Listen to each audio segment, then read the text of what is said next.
a box. I redefine any definition you got. I am the tiger, I'm making steps to the top. The flames, I whip it up, you just gotta hand me the rock. Take a seat, you cannot stand it. All I know, the flow harder than a Scotch bunny. Don't try study me, you cannot manage. This ain't what you want, bitch, I'm a fucking phenomenon.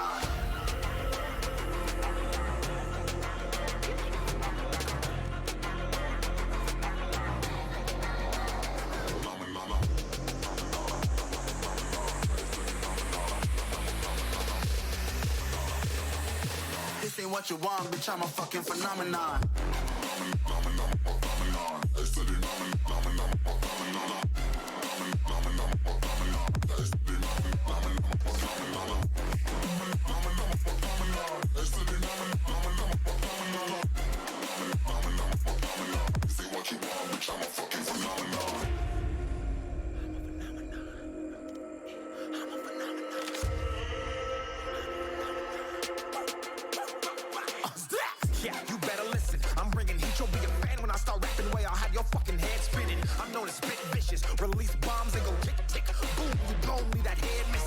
Phenomenon, stacking cheese like it's Parmesan. 8 different flows, call me Octomom. I'm moving fast like the Autobahn, and I'm independent, so I'm not your fucking starving like it's Ramadan. Sick, twisted, gifted, can't copy, printed, can't hold me down. I shape shift, I'm liquid. I killed this beat, I might get convicted. They know how I move, it was predicted. Persistent, spoke it into existence, so consistent, no assistance. Hear me once, become addicted. If I rap it, then I live it. There's no cap when I be speaking this. This ain't what you want, bitch, I'm a fucking phenomenon.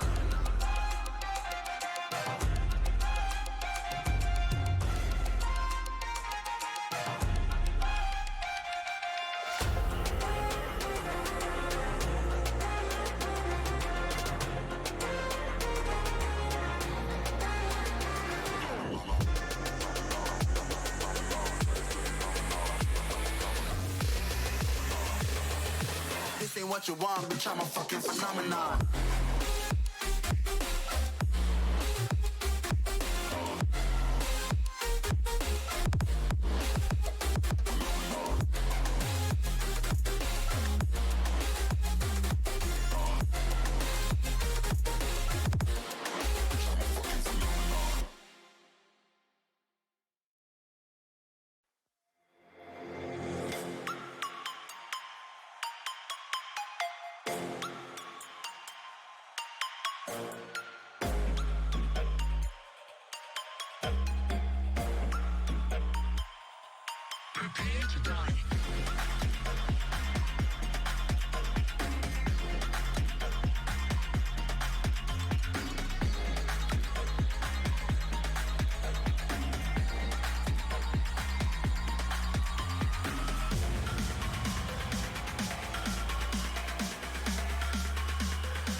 What's up? What's up? What's up, everyone? I gotta say, I am so excited. We have finally made it all the way to the grand final of our Victoris rival series, Valorant.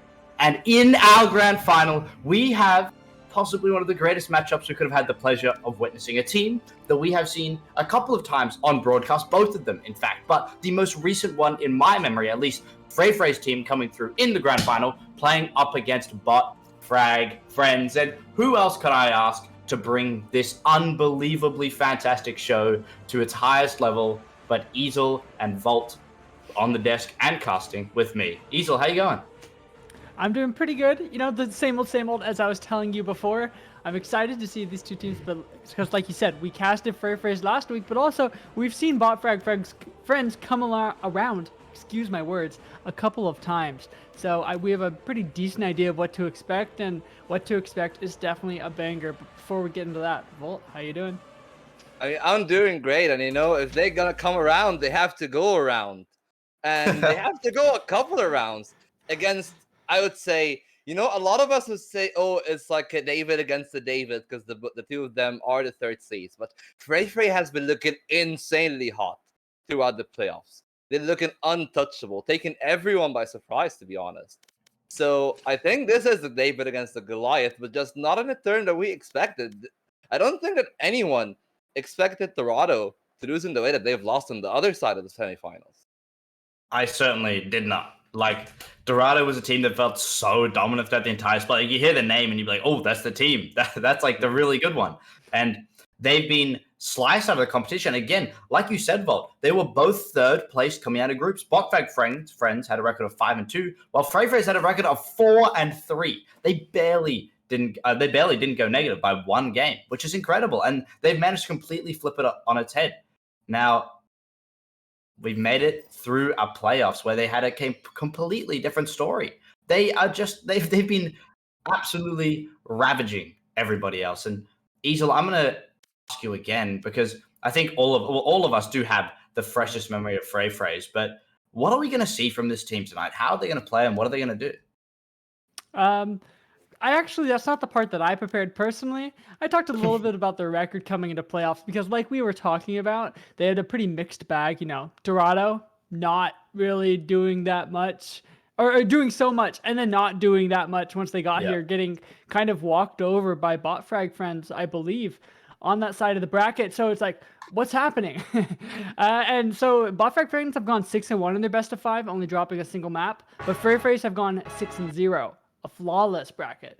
So it's like, who do we go with? Who do we root for? Well, I guess Frey's have, not dropped one less map in the most recent stages, so that's why I'd be leaning that way. Volt, was it you who have these notes here on the two teams and what to expect? Or if you know anything about them as well. I mean, we saw Frey's the other day, right? Yeah. I mean, the thing I like about the two teams, they're both grinders, but they grind in a different way. Where the side of Frey, they just grind you through sheer individual skill. You know, they just try to run you over when they execute. They try to break down their crossfires when they're trying to retake. Meanwhile, on the side of the bot frags, they grind rounds by, you know, I'll have to say it, by the sheer shenanigans of Myth most of the time on the Yoru. So What? both teams have a very interesting twist to the way that they like to play. And the two of them have like these two star players in both Myth and Quickhead on the side of Botfrag, and then Saga and Desire on the side of Frey. And it will be the question, who turns up? And if one of the two don't turn up, who will be the one to try to carry the weight to push them through the finish line in that situation? Yeah, and just as we're preparing to take a look at some of our map pick and bans, we brought it up last time in our pre-show when we were talking about what maps have priority, what a lot of them are strong for, and surprisingly, a map that I've seen locked in time and time again, which was Icebox, didn't actually get chosen. And there's been a big shenanigans, especially in best of fives and best of threes. Oh, sorry, no, just best of fives. In that, I think one team gets to choose and they get to attack a little bit more than the other team, right, Fault? Yeah, I mean, it depends on the way you play it. But for me, Icebox, especially against the side of Botfrags, you don't want to give Yoru one of his best maps. I'll say it is his best map in the Icebox side, just because of how much these gate crashes can traverse the map and create openings and crossfires that, to be honest, are very hard to deal with. You're almost gonna have to find a TP every time and just try to break it and make sure that he doesn't get where you don't want him to be, which adds another layer of complexity to a map that is already pretty complex in the way that you try to execute and retake. So I see why both teams wouldn't want to play that. Now, Fault, just on that note, with our crazy Iceboxes, let's take a look at our pick and bans. What are we going to be seeing tonight? So as we pull that up, they're going to be going through their map pick and bans bit by bit. And I mean, Easel, what do you normally expect to not be picked? I don't know how intimately you know these teams, so I don't know if we can just say what's being banned and what's not. So yeah, what do you think we're going to see and what we're not going to see? Well, there's one. Well, Fracture is a definite ban or veto from the side of Botfrag friends. I'd say we can come to expect as we see that pop up on the screen. You know, that's what I was going to say anyways. But from the side of Frey's team, like Volt was saying, I would be surprised if they don't ban Icebox. And if they don't ban Icebox, they're going to ban Bind, because those are where that Yoru can be the most oppressive. Because Bind TPs on TPs on TPs, you just see that kind of thing happening. And so coming up, they banned Breeze. I'm completely wrong, but that's the way that the ball crumbles sometimes. The cookie crumbles, you know, keeping it from getting a little bit too wide, too spread, weird crossfires. And obviously, I don't know what these teams are bringing into this, because I'd expect them to mix it up intentionally to make sure that they're not being read too much, because there is film on their previous performances. Yeah, Volt, what else do you think we're going to see? I mean, we're about to see the first map being picked, and it's going to be Bind. Mm-hmm. I mean, I understand why the Botfrag friends will pick that. I'm more interested in what Frey wants to do first. Looks like they want to go with the defense, which is very peculiar, because that's the strength of the Yoru when he's starting on the attacking side. I get that you like the comfort of playing defense. You can just lock down sites, hold some places down. But when you let the Yoru on the attack try to like get these angles that we were talking about, try to get the flashes, the setups, especially with the ultimate buff, that has been like, I would say, not that recent with the rework. So that option of just laying flashes everywhere and adding stuff is going to be very dangerous. So we're going to see the Haven. So I'll toss it to you, Easel. How do you feel about Haven? I think Haven will be a fun one. I honestly don't think that either of these maps are really selling it 100% one way. Botfrag friends selecting Bind is what I was alluding to with the Yoru pick. If we see that, if we don't see Yoru here, they're throwing. That's it. That's the only solution. That's the only possible conclusion. And with the Bind for Frey's, that's going to allow them to have like a nice oppressive hold and play a little bit more deliberately, because they don't need to rely on these trick plays necessarily that Botfrag friends is going to be doing.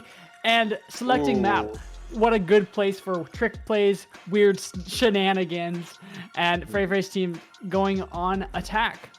So they'll at least have the chance to throw something new their way without having to be on the receiving end the whole time. Easel, I'm kind of curious. While we go through these bans, I had a thought to myself. Now, teams are picking maps in the order they can choose them in. Perhaps Botfrag Friends would choose a map already that Frey wanted, so there's a lot of crossover. But would a team want to save a map that is better for them for later, or do they want to take the best ones earlier? Like this Decider map, would it be their best map that they choose for that one, as Icebox is now chosen by Freys with Botfrag Friends going on attack? Incorrect. No way. There's no reason to save such a good map for later, because ideally, if you're these teams, if you're in their heads, you want to get that 3-0 and then not have to think about it anymore. Because if you're saving a good map for later, then that means there's a chance that the other team is going to win. You're betting on them beating you, and nobody thinks that they're going to be beat coming into a map pool. You know, they think like, oh, we're confident in these skills and X, Y, Z. So yeah, they might not pick their 100% best at the very beginning, but by map number 3, that's where we'd expect, you know, all of their best maps to have been selected if they were available. So Ascent is kind of the shafted one that no one wanted to play. A little bit, yeah. In this case, just because of these teams' play styles and you know, just where the meta is currently shifted, I think that map just, honestly, I don't think it's as fun right now. But you know, I'm sure there's much more complex reasons that I'm not diving into about it. Okay, now we've just closed out the maps that we're going to see, and we're going to be starting with Bind today with Freys on the defensive side and Botfrag Friends on the attacking side as we kick it off. But now that we have our wonderful little display, our mosaic of maps that we're going to be seeing today, I think we're in the perfect position to announce our... No, that's the wrong word. I was going to say announce our loyalties. It's not our loyalties. It's our predictions for the game. No one is biased in making these. It's just how we feel. Look, that sounds really bad with what I'm about to say. With my first prediction of the day, I've gone 3-0 all the way to Freys. I mean, I was fully going against them. No, I went 3-2 in their last game, and they absolutely rolled their last team. Every game was close, but Freys just have that edge under pressure. So to me, it's 3-0 to Freys. Vault, what about you? I mean, I'm going Freys as well, but it'll be a 3-1 because, as you said, like they know how to grind the rounds. But I really believe that they also have another grinder ahead of them, something that will throw them out of field sometimes. They may steal a few rounds, maybe even steal a map, but I don't think that they have enough on the side of Botfrags to take it all the way. But I think that they do have enough to be a very strong contender here in this grand finals. All right, I guess that just leaves me. I want to lead up to it a little bit just to justify this decision, you know. Botfrag Friends. Botfrag Friends is a great team, very prepared coming into this, and they've shown they've stepped up in a very similar way to Frey's team. And honestly, the bag could go to anyone's side. Botfrag Friends having Clickhead, who clicks heads with a 1.3 KD on average, and the group stage before coming into this. They have the weird Yoru plays. They have Capkin number 3 in the assists. And for that reason, I'm going 3-0 for Freys because those just aren't the stats that you need to beat this team. And I have to stick to my loyalty. Last week, I did the 3-0 Frey sweep, and it came true. So I'd like to see it happen one more time. But all honestly, Freys just have the people in the stats where they matter. You know, with Zozaya at the top of several different stats. And we talked about this last week extensively. Saga Man's following right up behind. And then it wasn't just them two fragging. They had like their whole team was top frags. And yeah, and don't forget last week, they had Myth Mage as their secret weapon in their back pocket. That Reyna pick that came out on Bind, nobody expected that. And that was like the curveball they needed to sweep that best of 5. So sorry, Botfrag Friends. I'd like to see you prove me wrong, but I'm going for the Freys 3-0 again. Yeah. Okay. Look, it's. I think a big reason for this as well. Dog persons. Yeah. Look, I like dogs and cats, but I think the little dog logo is the only reason we voted for Freys today. Look, it's. Yeah, forget what I just said.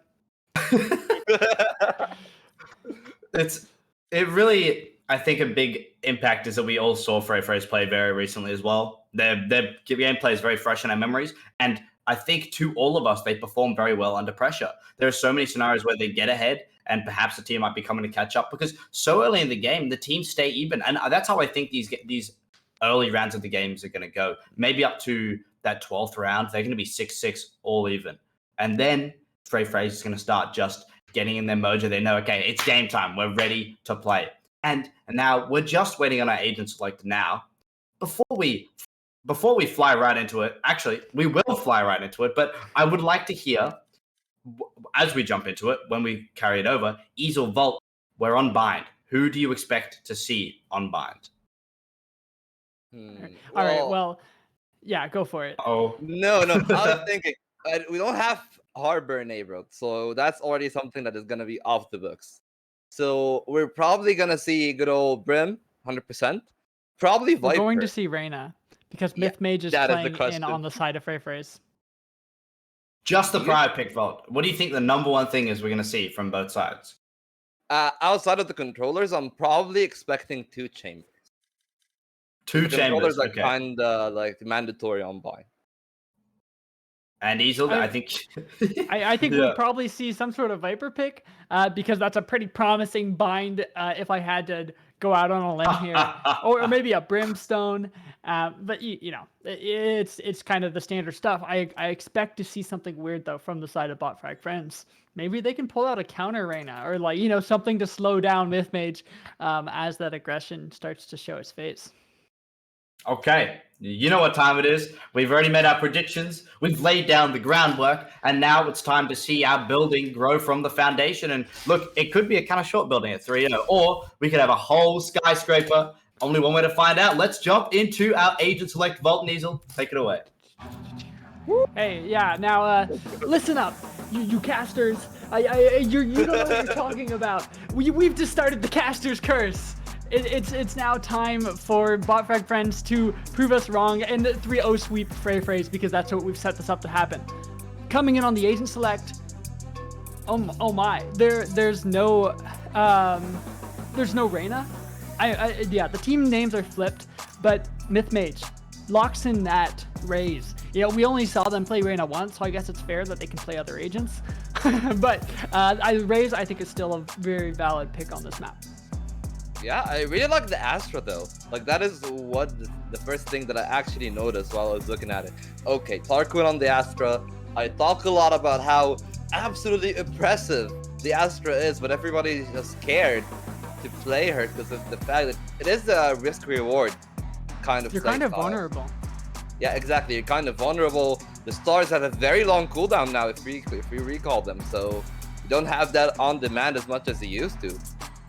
So these 2 factors on their own are just a detriment. Choose your agent. But if you feel confident enough, suddenly you have a very strong controller that can double as a controller and as an initiator. And that means you have pseudo 2 initiators and pseudo 2 controllers in her and the Viper. So it will be very promising to see how that rolls out. But on the other side, we just see a double duelist with, I would say, a very standard comp for the side of FaZe. Not very standard, but the thing I do want to point out, there's not double chamber. However, there is a double Viper. Are going to see that Viper wall, especially on that A-short position. That's where everybody loves to play it. But the important thing, the most important thing, sure, there's not a Reyna, sure, there's not a double chamber, there is a Yoru. We are going to get to see the Mythvander Yoru make a return once again. That's what we've been hyping up. That's what we've been talking about. Maybe that's what they've put a couple of their gambling chips on for some of these set plays. And with them starting on attack, I'd expect to see that come to light extremely quick, if not on pistol round. Because, yeah, it's just pistol round. But if you can win that and start your momentum off from the top, oh, Viper, you know, maybe I should change my predictions now. Hey, it already started. It's okay. This is pre-game nerves, you know, a little bit of jitters, just warming up the mice, cleaning up the pad, maybe even. But, you know, speaking of cleaning up, we're just seeing a very standard defensive setup here. The smoke is going to be something, but looks like Myth is ready to provide value. Already Donut taken down here, and the attack is not slowing down, but isn't progressing as explosively as it should be. It looks like the rotation is there. Saga, though, is ready. Sheriff in hand. A few shots will whiff, and that should signal the continuation of that rotation here. doing a lot of damage, but ran out of bullets. Spike Thankfully, down. Sika is there to trade them out, and at 100 HP still, these are easy targets. Takes down Spike, dismantling this rotation. Although Jet didn't kill them, she slowed them down enough. Now they're forced to go back to A, but Sika, Mythmage never left, waiting to greet them. They're all so low. And a ring around the Rosie, they shall go. Plant in hand. And now they're just waiting for Sika here, trying to find damage, and he will! Do the box, he's ready, he's gonna find a second. And suddenly, Click Head has to do what the name implies to even have a chance here. Few misses early on, he doesn't have an advantage anymore. They know where he is, and the double peek is beautiful, and Sika will get the pistol round here with a 3K. You know, it looked a little bit shaky at the start, but they suddenly just shut down that rotation in its foot. Yeah, this is really important for them actually, because we've seen in the past when Sika's a great player, but when they don't start off hot, sometimes they can suffer a bit for that. And you can kind of see like, oh, is it the confidence failing a little bit? Thankfully, Mythmage is able to slow them down and get them extremely low, just idling time for the rotations to come through, and a little cheeky ding through the box and swing out onto Spike. So a great job on that defensive hold, not over-rotating, and picking your battles. Yeah, it's all about the battles that we pick. It looks like the attack is expecting aggression. You can see like the very default taking off showers with the aura and the fade. There is going to be a duel in there, but I think that's just the decoy. And well, that's very good for the attack already to establish map control. Probably take a few orbs, because that's going to be something very important in the ultimate economy. Because the ultimates are kind of the strong suit of something like the Astra with the Cosmic Divide, the Aura ultimate, you're talking about the Viper's Fit, so these are all power points here. But to get there, you actually need to walk into the defense. Yeah, and defense holding really far forward, even jump peeking. Able to still get out without taking any damage, although, like you said, the old orb control has been given up. They still have a strong hold, 3 players waiting on the site to greet them if they come through. And look at this, still not rotating after all that contact. 2 players waiting on A. That kind of patience could play off huge as this map progresses. Yeah, it could, but for now, it will be up to the defense to find something. This is a stronger side nonetheless. So it will be all about if they can explode here, but look like they will not. Mythmage and Sika, a brace for either of them. And well, Dona will run Clickhead down, and that is going to be a flawless second round. Very important to get down to like that low economy loss. Almost no damage, actually, on the members of Frey's here, and that is going to be very big for their economy. Like you can see 3,500 on Sika, 3,300 for the Rays, and with that kind of economy, you could see them up in the 3rd round. Or do you think that they will just elect to play rifles? That's a tough one. I'd expect that they're going to hold on to what they can and not gamble too much, because an op is telling that you kind of have an idea of where they're going to peak from. I don't think they've been given that kind of information just yet, and so instead they're going to play it a little bit more cautiously. Shorty waiting them outside showers, so careful where you choose to visit, because you might have a double barrel in your face. However, they are still looking to hit this A site, and now I feel as though Frey's have a great read on what's happened so far, even with very little contact. Yeah, I look at the read and I look at the way that they're just holding the rotation as well. Suddenly you're tasked with a very hard take, and well, like we haven't had any contact, we haven't had anything, and it's another rotation. Like, thankfully for them, there is no Saga Mans that is like somewhere all the way down there, and they'll actually even push Sika all the way back. So they have control of B, but now it will all be about how fast can they scale up the side, as we see the rotations coming back in. Only 40 seconds left on the clock, and the hit needs to be perfect now. It is another 3-man defense. The pincer as well, as you can see, Mythmage is ready. At least they'll get the first blood. Will they get much more? They will! And suddenly the side is open, but it's all down to Mythmage. If he finds value here, it will be very hard to stop him. He has their backs to them. He is gonna get one. He's looking for the second. Satchel's trying to find something, but Myth will take him down. It's only down to a 1v4. Make it a 1v3, get crashed. And I guess he crashed and burned in front of the Viper. The scientist just trying to find her footing here, trying to dissect the situation. You can see already upgraded to a Vandal, and the call is to find something to cause the damage, but the footsteps will make it very evident. Back turn, and Tarquin will fall down. And suddenly you're in a very risky situation. They're not finding anything. The spray is there. The push is well on the sledge. You look at the 4K, and I think he has it. Yes, he has.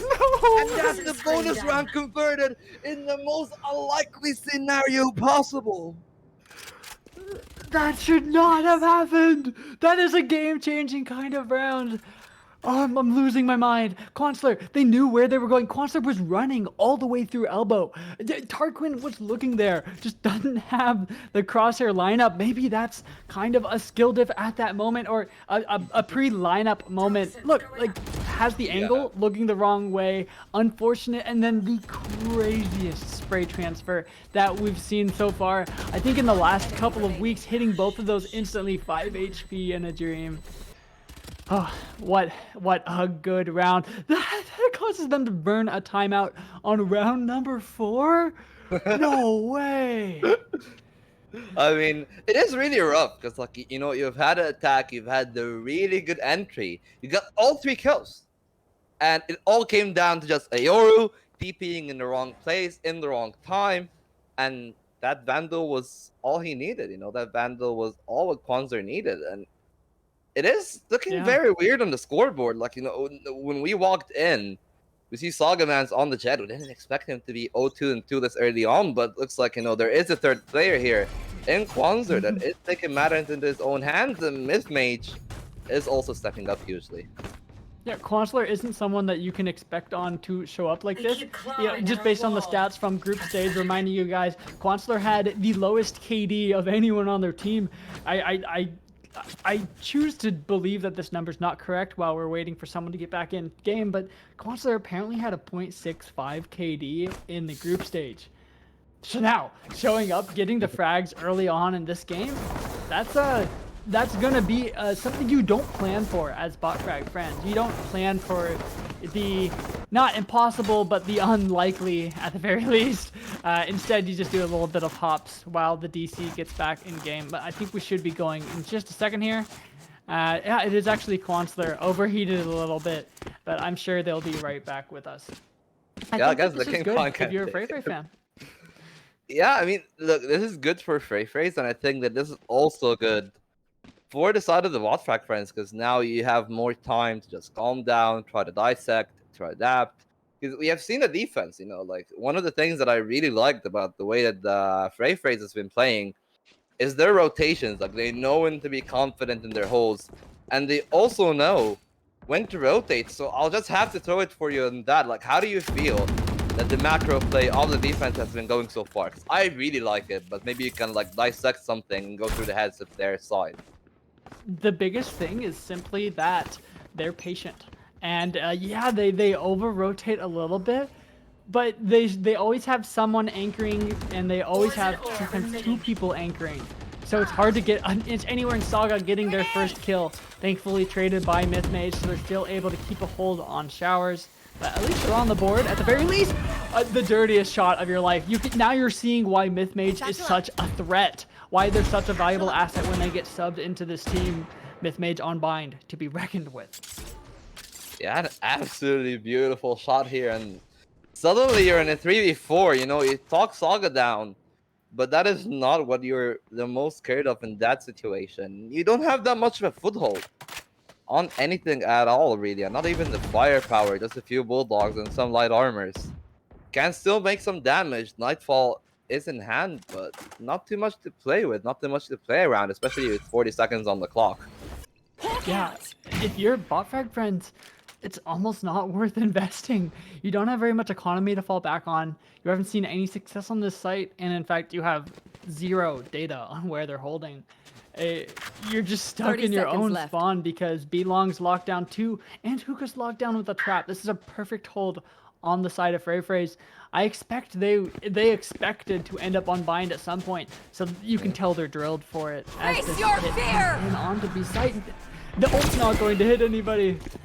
Wait, the trap is active. 10 seconds Oh no, left. that could throw everything out of the table. Just 6 seconds that has the time for. He gets the cross with the spike. That is very important whiff as well. And suddenly, out of nowhere, they have a chance. The retake is starting very quickly, but it will be Capkin to enemy open the remaining. scoreboard. ABC as well, Donut with enemy 2. remaining. And it's all down to Myth in a 1v1.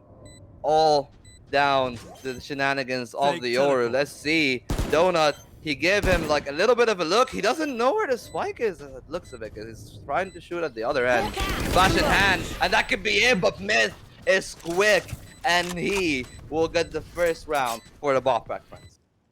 I think that's what bot frag friends need. They need that explosiveness and to force them to be holding a weird angle at a weird part in the round. The way that Sika was forced to hold the up from long into sight, that's not comfortable. You have a very slim margin of error where you can stop the hit. And in that case, it fell through. So we need to see more of that from bot frag friends if they want to put a couple more rounds on the board. Here's what worked. Just do something weird. That's what we expected from you, and that's what works for a reason. People aren't as good at adapting to these weird scenarios as they are at just pre-placing their crosshair and their smoke lineups. I mean, that is the case, but it's all gonna be about like converting that default. If they're still sticking to it, Showstopper will take one in his place. Kwanzaa as well with 1, and suddenly Myth is in the middle of the nowhere. At least the decoy will buy him a little bit of time, but Shorty gaming and Kwanzaa fears no man. This guy's on something. Well, that leaves a 2v5 here, Easel, and I don't know what to tell you. Just it has been not going like anywhere. You can see Saga as well catching the timing, and at least, well, you know, Lux smiles and Tarkun will get 2, but he needs to find more if he even has a dream of furthering the economy so far. It's just a Bulldog, okay, going to get upgraded to a Vandal. At least that's something to work with, but now there's somebody Heaven as well that you have to deal with. Smoke just barely big enough until Mythmage decides to peek out. Location exposed. 30 now seconds being left. seen from all sides. Wait, slide to slide. On the Oh, round, no. can't get Oh, the no. vertical flick. Yeah, flicks are trained to be horizontal by nature. The vertical flick, that's a little bit more of an Overwatch kind of thing. Yeah. Not I'd say able to pull the that one. diagonal flicks are always the hardest ones because you have to move both, like in both axes, and you also need to be like moving your arm itself as well instead of just like your wrist, because your wrist can do big diagonal moves. You need to move your arm a little bit more. So that aspect in itself makes it very hard, as you can see. Like probably even ran out of mouse space in that situation. Yeah. Well, yeah, we probably need to find something here. It's 4-1. Viper spit in hand and the shorty. And well, that's 1. Speed sponsor. He's gonna be spotted though. And he's being ran through. He's gonna dodge the showstopper. And well, suddenly it's layer by layer with smoke. You go in, you die. And that's the spike in hand. That's the DK player. Oh, no. Taken down. One enemy And remaining. Kwanzaa is just taking this map by its own hand. And well, that's only click head. And head click Basika. 5-1. Monster got exposed, but still played that perfectly.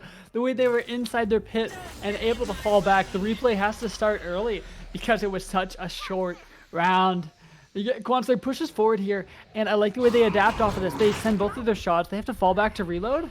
They fall all the way back, right behind the cover, putting up their orb again, so no visibility is given. And you still have the dirtiest angle to just spray because they're all so low from the pit. Man. One enemy.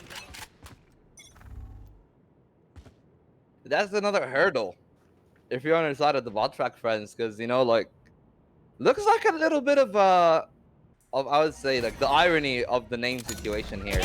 Oh, the recall of the star is absolutely beautiful. You know, I like the double fake. I like these kind of stuff about the Astra. ABC has spotted the op, I would assume. So now that they have a little bit of an idea, they got some footing on this situation. It's all up to them to try to find something. It looks like Kwanzaa maybe a little bit overzealous here, as that will be actually I would say a hurtful opening for the defense here. 3v4, you don't have the numbers advantage, and suddenly the spike is planted inside of a Viper spit. So a lot needs to be found, and Saga Man will open up that task successfully here. Yeah, the AWP is not the weapon of choice when retaking into a Viper's pit, so I haven't quite gone for that yet. Donut Keeper with a great opening. The flash wasn't exactly where he was, but wasn't able to line it up. Donut Keeper, not like this. Mythmander lurking in short presence, unnoted as it gets out. Able to close it out though. Saga main dying, leaving Sika all on their own. No information at all. But Viper swings. Wait, that's the pit. That's the pit down. Oh, wait, this actually looks doable. He knows where the two players are. He just needs to dissect them, and only 5 bullets in the chamber. Only 1. He might just need as much, but it looks like the time is not in his favor. Missed with the swing. Shot will be missed, but you know what? He made it very competitive in that situation, considering how bad it actually started off at. Yeah, they lost the round, but every single person ended up dying one way or another on the side of bot frag friends. So that's a little bit of a W in your book, especially considering they've used so many of their ults in the last few rounds that they only have 2 coming into this one. A little bit easier to deal with, especially because the Nightmare and the Astral Wall aren't as impactful. Sure, they can be good when comboed with other things, but they're not like inherently round winning the way that or even they don't deal any damage. Neither of those ults deal any damage actually. Coming into this round, they're doing a little bit more of a B hit as they're recouping their losses. They're trying to work with the funds they have and not even going to get a full buy across the board. Yeah, not gonna get a full buy. And if you look at the defensive side, like their economy is in a very good spot. You have everyone on very good money. I'd say the only one who really isn't is Saga Man's. But still, like, you know, you have teammates that can drop you, that can aid you in that situation. But on the side of Botfack Friends, all of their buys has been either forces or pretty weak. We haven't seen an actual eco so far in the 7 rounds we've seen of regulation. So I don't know. I just feel very weird about like them always trying to buy, always trying to find something, but in the end, as long as you don't have the util, you don't have that kind of value, as you see like the cute ducky here, like the straight face that is drawn on the ducky. Yeah. Look at him go. Look at him. Yeah, you know, like going back to the game, I don't know how we'll go with all of these forces, to be honest. I don't think that it is a very good outlook for the side of the bot frags. Yeah, this is definitely not the start that Botfrag was hoping for, especially when they saw Bind in the pool. And something I just want to talk about, you know, okay, you step back into the game, it's kind of irrelevant, but you know how we were talking about different aim styles when it comes to different FPSs, you know, the diagonal flick, the vertical flick, that kind of thing. Have you ever seen that thing where they like taped a pencil to their mouse and it's like, this is my mouse movement during different FPSs? I haven't seen that before. Okay, it's a funny meme regardless, and it's like showing the different ways that they move, and at least in Valorant or CSGO, it's like all like left, right, left, right, left, right. That's 90%. You just put your crosshair and do minor adjustments. It's what these teams are doing, and so when you force people to do, you know, like I was saying, the Overwatch aiming, where you have to actually have tracking, you know, some players are discovering they have trouble with as Overwatch 2 came out, or something like that. That's when. Why are you firing shots at the entire Valorant community here, Isa? What's going on? I just see the memes on Twitter. I just relayed them here to you guys. There's more to these mouse memes. You can look them up, but that's the gist. It's a tough life out here, you know. Yeah.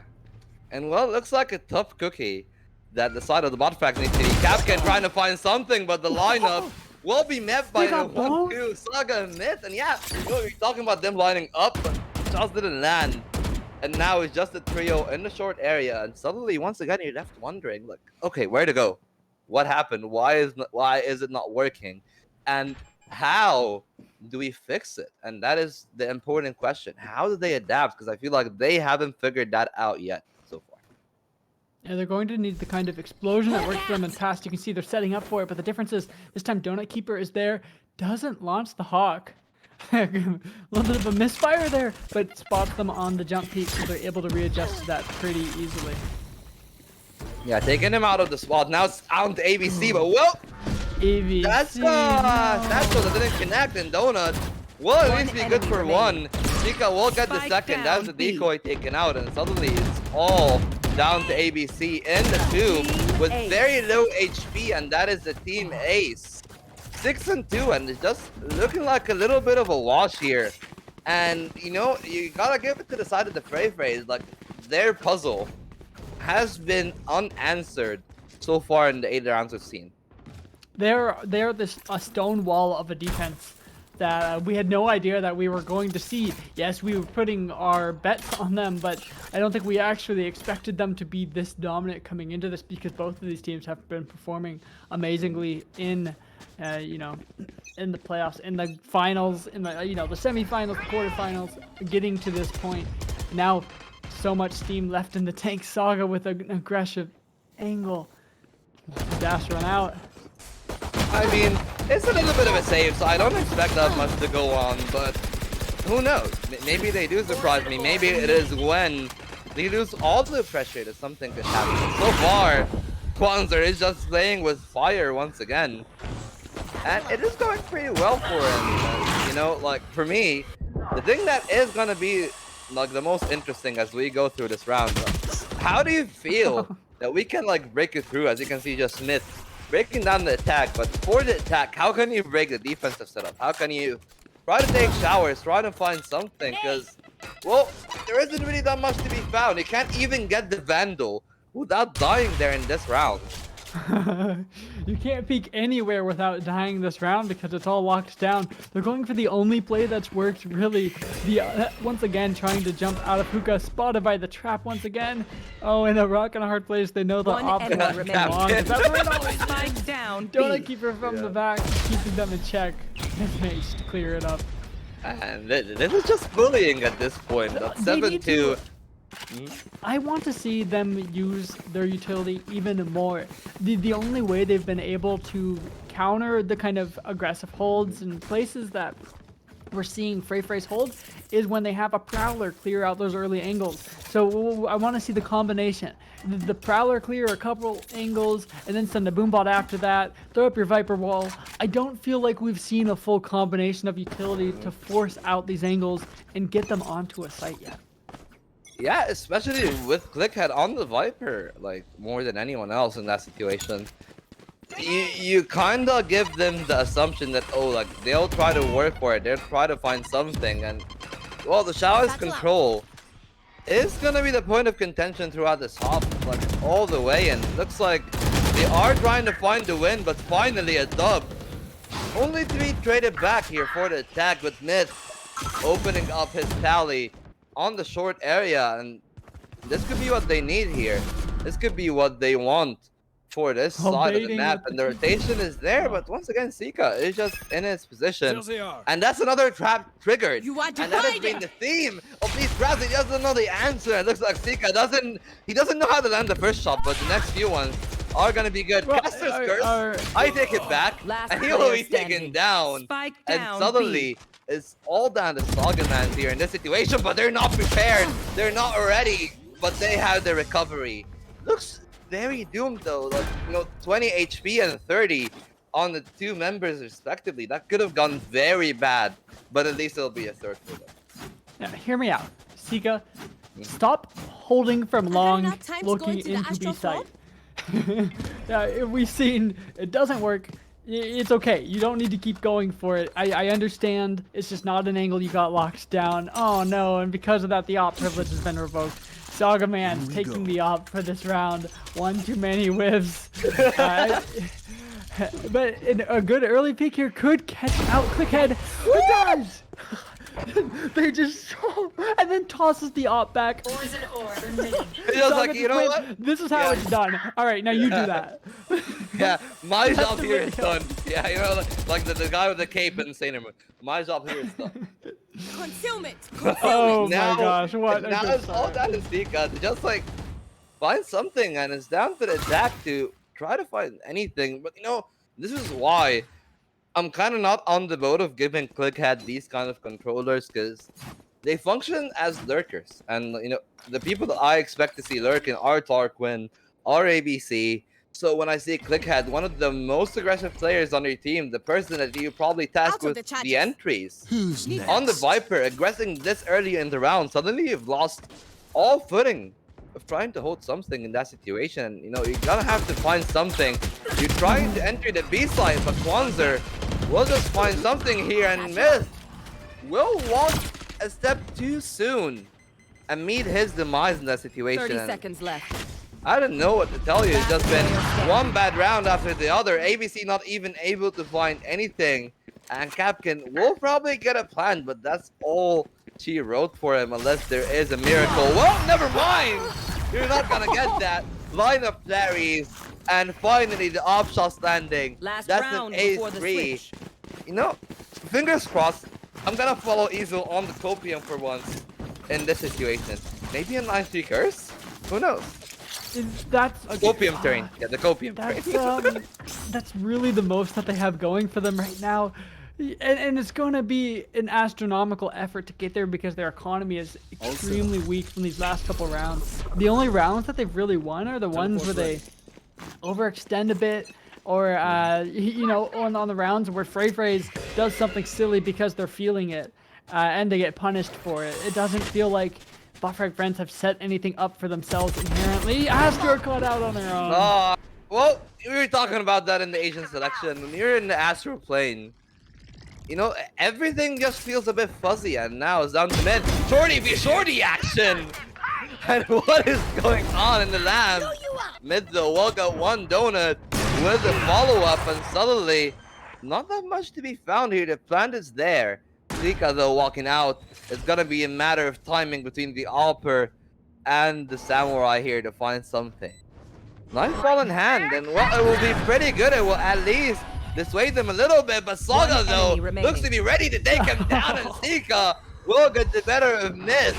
And well, you know, they know what's going on. They expected to win probably. They have the confidence, but they have taken them by storm, and 9-3 in the first. Switching sides.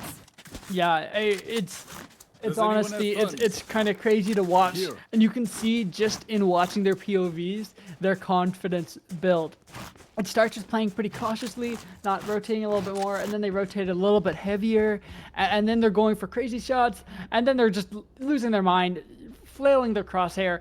Great defensive half from the side of from the side of Frey's. But Frey Friends now looking to have a similar defensive half. Show something interesting. They have a Viper wall to stop this push. I'd like to see that they just prepared more for the other side. You know, maybe a 9-3 curse activated, long awaited, etc., etc. However, they have a lot of momentum to slow down if they want to stop Frey's. Yeah, well, long have we waited. Curse is activated, and it looks like the Yuto combos as well on the defensive side. Mid though, he's ready, he's jumping down, but the crossfire will get the better of him. Not before he's broken down here. We're gonna try to find something. Clickhead though is making it work, and well, that's his boom bot, and it's very strong in the pistol round. Havoc all around the A side here, and suddenly it's all down to Sika, and he will not even find a single head. And Clickhead with the triplet to open up the score for the BFF, and it looks like the defense is ready for it. Yeah, that definitely not what you were expecting, considering their momentum. But that is a must-win round for BFF Friends, and now they have a chance at trying to snowball this economy, at least getting 5 on the board. Sure, the 6th one might go the other way when the full buy does come through on the side of Frey's, but you need something, you need anything, and so they're going to do a full investment into Spectres into this round. And honestly, a very similar hold to last time. Why wouldn't it this time? Yeah, you know, one of the things that I really like about the Astro setup is you can see like these 2 stars in the B-long area. They signal a very strong take, and the Euro Flash is beautiful. Myth. You know, this is just an Asian diff. This is when you know that like you've been beaten by a one trick who knows all of the nerdy lineups and tricks all down the book. Donut Keeper though, in a very strong position here.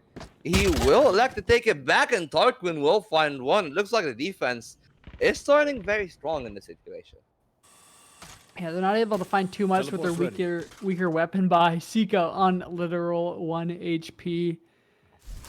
Oh, if they find anything, it'd be surprising, but this is probably just a quick sweep round to close things out. Donut Keeper, good flash, does get one. Yeah. As we say that, he's gonna be able to find the flash. Gonna find one. Take Myth down to 40. And it is all down to Kwanzaa. We've seen him pull out clutches before, but he has Tika on his back. He's ready. I can see the venom in 30 his seconds eyes. left. I can feel it. I can tell what's gonna happen. I'm just ready for the misery, and he's ready for it as well. Oh no! Wait. I was ready for it, but Capkin is gonna find something. I was ready for a pick, trying to find something. But that will be round number 5, and a very good setup from the defense team. Man, I've never seen so much hype on a bonus round. Whoever moving forward, there is a full vibe coming from Frey. This is where they have the chance to bring back the momentum they have before and show what they can do when they have some weaponry. Actually, Saga invested a little bit too heavily into the previous rounds. Not going to have a gun, instead going to most likely just follow one of their teammates until they drop one. Yeah, but I really like what they do though. Like they're stacking all 5 members down in the B area. They're trying to get something, trying to find a weapon advantage. Sika is aware, so this will all be down to something. They know that this is a decoy. Myth will jump out in the trade. Will be in spot, and Donut is caught out as well, but he will get the better. Myth is just lining them up. The gallery is in auction here, but Clickhead will get Spike one. That's a down, spike B. down. Something in the round is going very dangerous, and Clickhead, woo! That's a clean shot. It's all down to Donut. This angle could be everything. They're not ready for it, and the double kill will make sure that the double digits go out in form. It was a very good start, but well, you know, things fall apart in the end.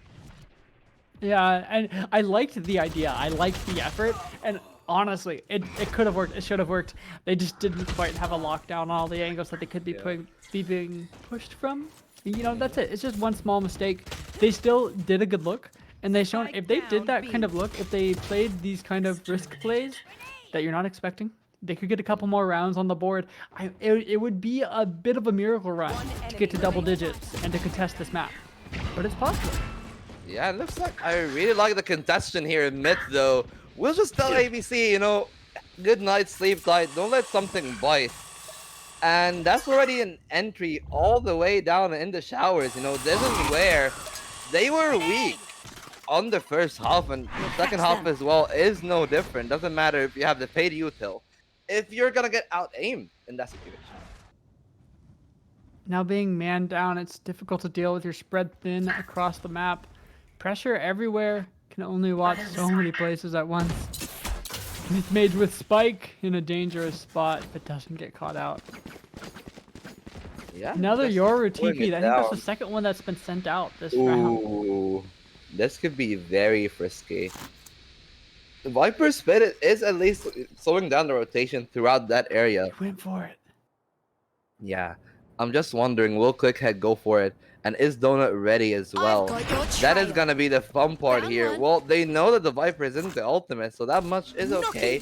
They've got a bit of information, and suddenly they're going in, and Tarquin is electing to save, so that will be the retake despite the man disadvantage. Spike planted. He wants to play safe. He trusts his teammates, so now it'll be all up to that. He needs to find something here. He will find one, but not the second. Donut will once again get something out of it, but Capkin, he's trying to find the value. Click had to fake his footsteps going down. That would trip his aim, but it will not be triggered. Saga Man with the Sheriff. It doesn't matter if he's on a weak buy. He's ready to find something. This bonus could spell disaster here. He's just sitting on it. He's getting the shot, and it's all down to the Woo! Missed. Oh Saved my. it. That looked very risky. It was one bullet away from disaster, but it will be round 6 for the defense. If he had just bought a gun coming into that round, that could have been possible. But no, instead, they give up another round. Thankfully, they have some buffer to work with. And given the fact that there wasn't a gun purchased coming into that, you can deduce that it was a little bit of a bonus round for them. At least in this case. Still Donut Keeper up on top. A little bit of a carry happening right up there with Myth Mage. Both of them smurfing in this lobby. Not smurfing. It's not that much of a lead, but a man can dream. Everyone performing really well. Almost better than anyone on bot frag. So bot frag, they still have their glimmer of hope, but they still have a monumental effort to go. So many kills are needed to make this possible. I like the arrow moving here. That will signal Saga going down, and he will not even be needed. But you know, just a little bit of wall hacks won't hurt. And now it's down to Tarquin to find something. Not finding anything at all here. As Myth just cleans up the site, and suddenly you're left wondering, how do I retake? How do I solve this? Especially with paint shells and Zika just raining bullets down our heads. Just Kapkan, and you know, I don't really favor his chances here. So down to 11. Do we have a comeback? Are we gonna cue something in the cards, or will it be it? It looks like Zika just wants to seal this map, take it home, and take us to map 2 as he wraps up round 11 for his side. I think that round felt so well executed to me that Frey's have to finish and take this map. Only 2 more to go.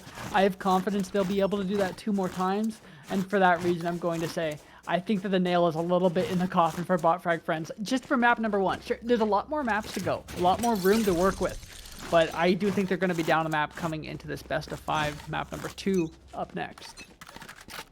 Get out of my way. We'll just have to worry about that when we're it not comes. there But yet. for now, yeah, for now it's just an eco.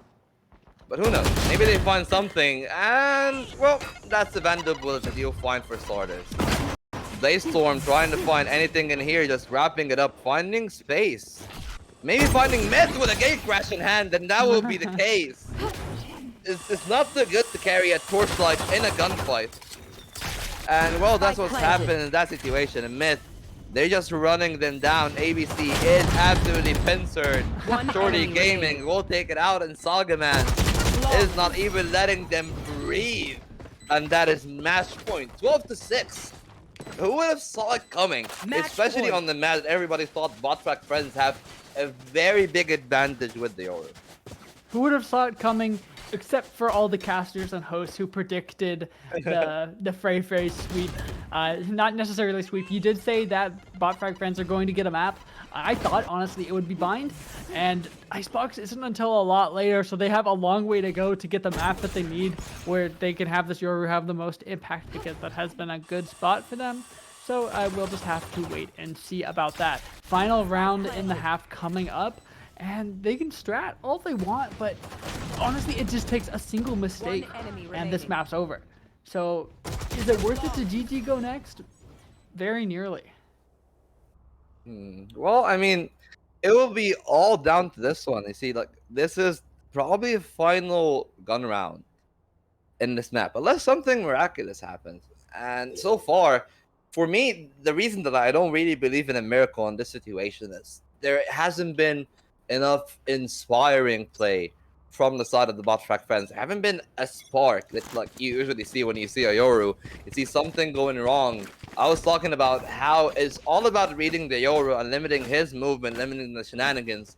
And we haven't seen any like real shenanigans out of one or two rounds. Yeah, that was it. Like that was like just the one TP. And if you're picking the Yoru and you're not really like taking the matters in the other teams and you just play in their faces, there won't really be that much to gain. As we say so, a decoy will be instantly shot out. And, you know, that's already usually gone away. Yeah, we can't forget that round where they had a beautiful flash down B long. That was also a good Yoru moment, but we shouldn't be able to identify the select good Yoru moment where it looked like a good one.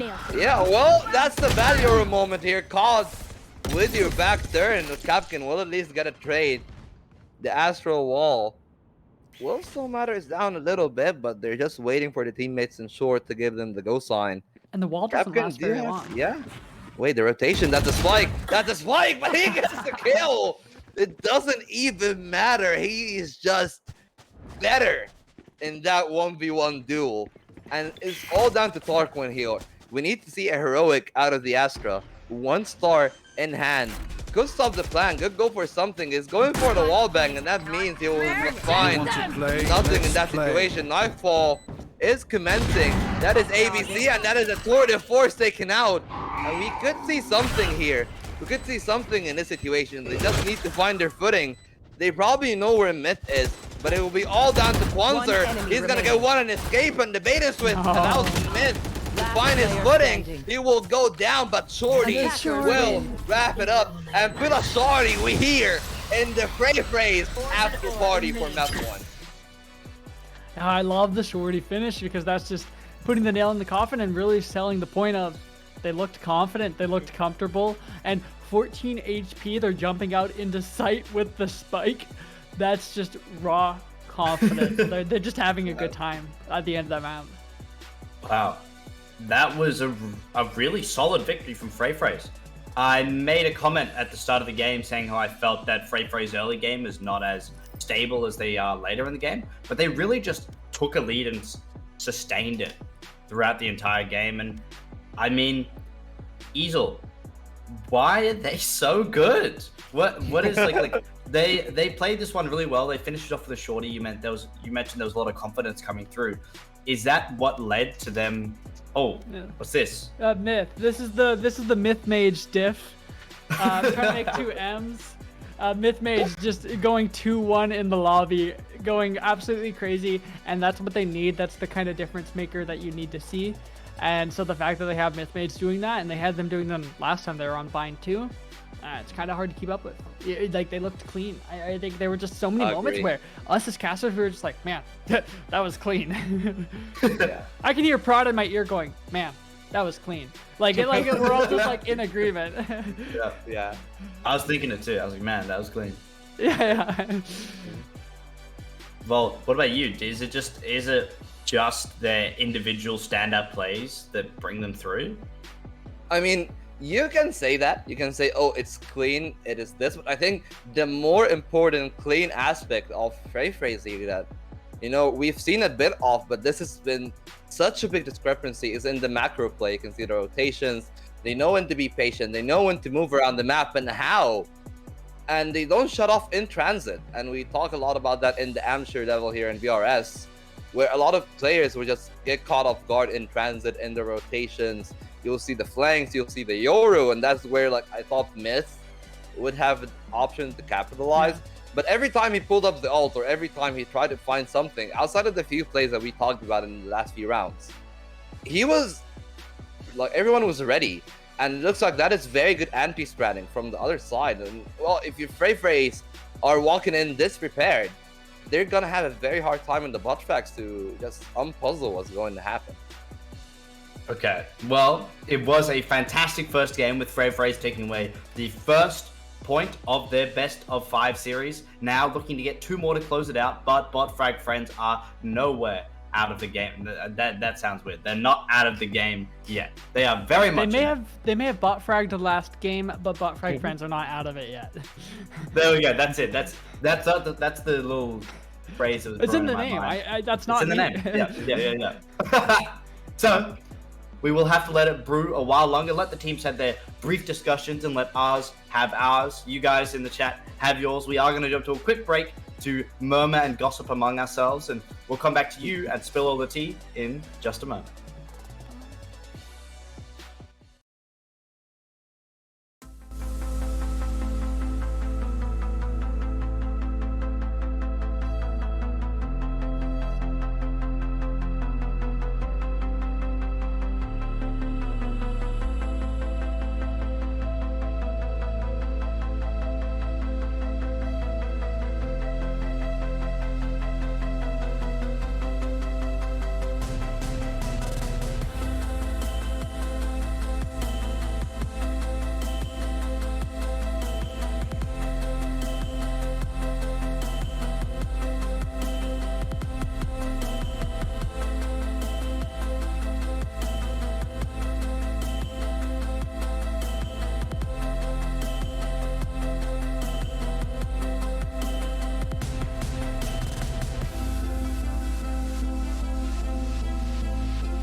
Safe teleport.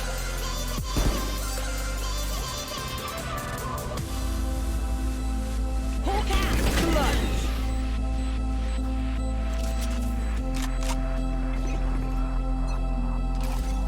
Don't get in my way!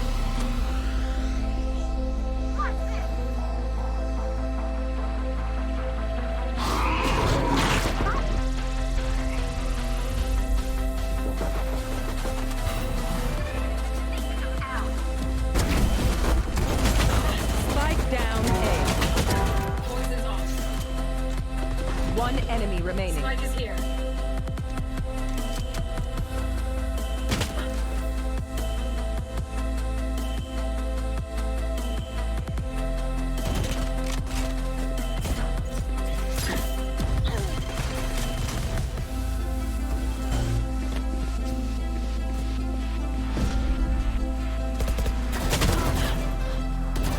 One enemy remaining. Spike down B. Team Ace.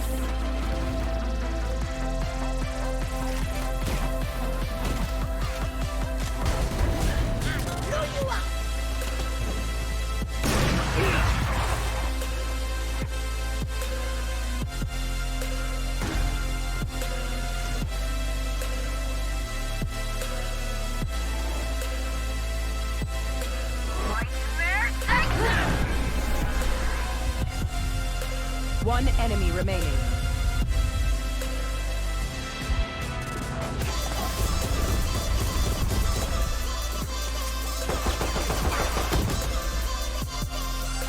Spike planted. Blocking vision.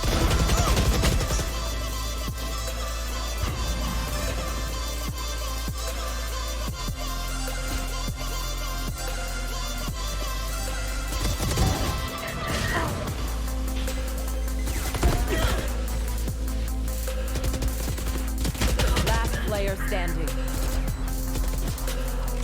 One enemy remaining.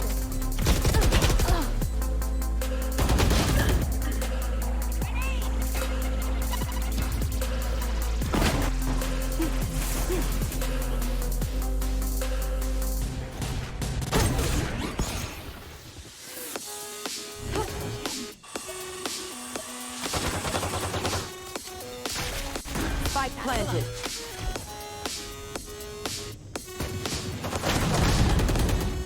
One enemy remaining. Long.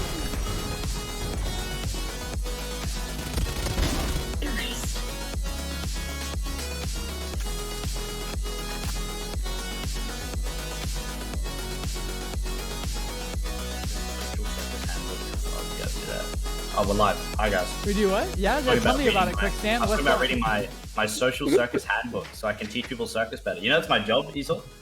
It's No, I don't. Yeah. teach circus. Yeah. Whoa, crazy. Is that why you were learning to juggle a couple weeks ago? Oh, Well, no, that was that's the other guy that was here a few weeks ago. No. Me, Quicksand, and Juggle God, Yeah. we're all juggling on stream. Well, that's Yeah. right. Yeah. Well, the first time we juggled together was the first time I got hired.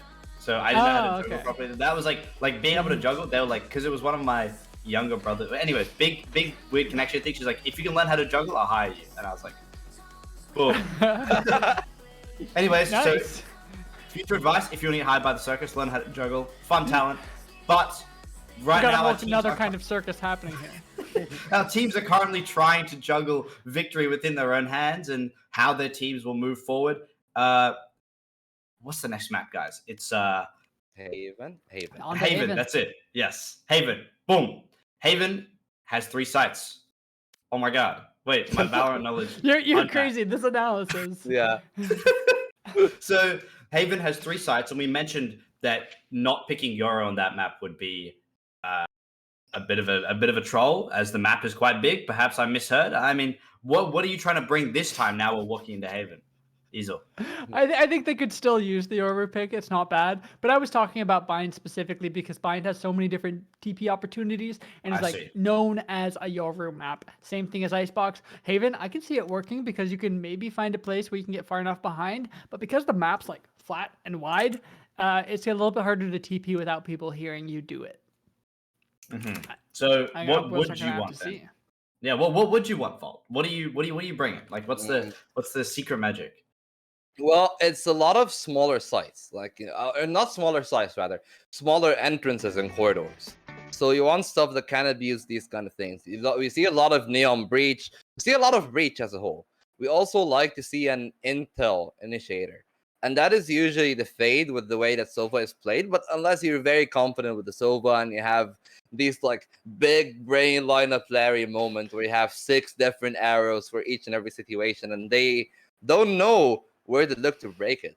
But other than that, like, you just expect something that is very brute force. You play the shock and awe play style, and you just fight things through.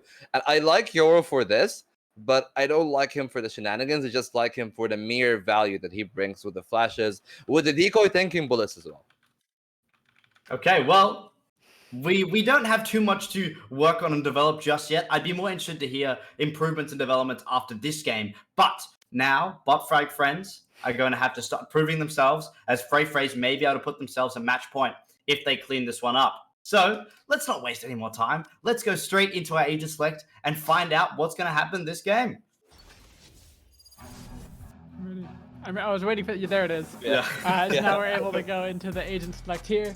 I think they've actually.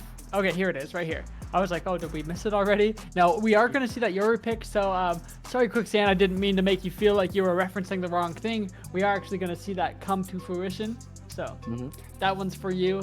And actually, the chamber pick is going to come in for Botfrag friends. We didn't see them pull that out. That was kind of something that Volt, you weren't expecting. You expected to see that come through on map number 1. So, is that an adaptation, or do you think that they just feel more comfortable with chamber on Haven since they have to spread out more? No, I feel like that's what we've seen the last time from them when we've seen them on stream. ABC likes to play chamber here on Haven, but on the other side, we see like a lot of the typical picks. You see the Omen logged in, you see the Phoenix, who has gained the big surge in popularity ever since the alt buff, and the Flashes buff as well, but it was the alt buff that was the big moving factor in like, taking him back on to the place where he was very early on in the game. But on the other side, we're going to see Kwanzaa on the Astra this time, and the Breach is there. We were talking about the very brute force, very aggro playstyle. One side has elected, yeah, we're going to do this with 2 duelists who both have flashes. Both has ways to just try to brute force something in. The other team is like, we're going to play double initiator. We're going to suppress you. We're going to reveal you, and that will be it. How do you feel that these two styles like stack up between the brute force of the duelists and I would say the abrasiveness of the initiators? No, I do think they've actually it might not play into the abrasiveness that you're talking about, but I think these agent selects set them up perfectly both for their playstyles and the sides that they're starting on. Frey's team starting on defense has a little bit more standard composition, a little bit more intel gathery, some good smokes. Their composition is just more defensive agents. While on the other side, Botfrag friends, they have the more offensive composition, like you said. Not only double duelist with flash, but they have an initiator. Their smoker, their controller. Oh, there's so many words in this game. Their controller also has flashes. They have Omen, who's the most offensive smoker as well. So they've picked into their side that they're starting on, because they've seen they can't wait till the second half and then turn it up there. That's too late. You cannot give Frey's team that much room to work with. Additionally, the last thing I'll say is the best parts of the previous game was when they had that explosiveness and when they just W-keyed out and forced them into weird positions. And so I'd expect to see a lot of that coming into this game because they have the agent composition to back it up. He is there. You're gonna see a ton of X-rays. Just walking into the C corridor and suddenly they're bursting in, but the defense is there. It is ready. Saga is just waiting for himself to jump out and find something, but nothing will present itself, and that's the openers already for the attack. And the spike planted within almost 20 seconds. The retake is ready within that kind of time as well. They're gonna take down the TP, so they are ready to start their engagement, and that arrow reveals a lot of information, and that will be the chamber just taking himself away. Tarquin needs to find something before falling down, before being prey to the crossfire. He will find damage, and Clickhead will find some tabs on the spike, and it's all down to Sika, in that situation. He needs to find something here. Swaps to a fresh ghost with some bullets in hand. The double swing is not that good, but it Oh, will at man. least ding the chamber here, and he's gonna find another one. And Cookhead will click his head. And this is round 1 for the Bob Frags, and they're here to play.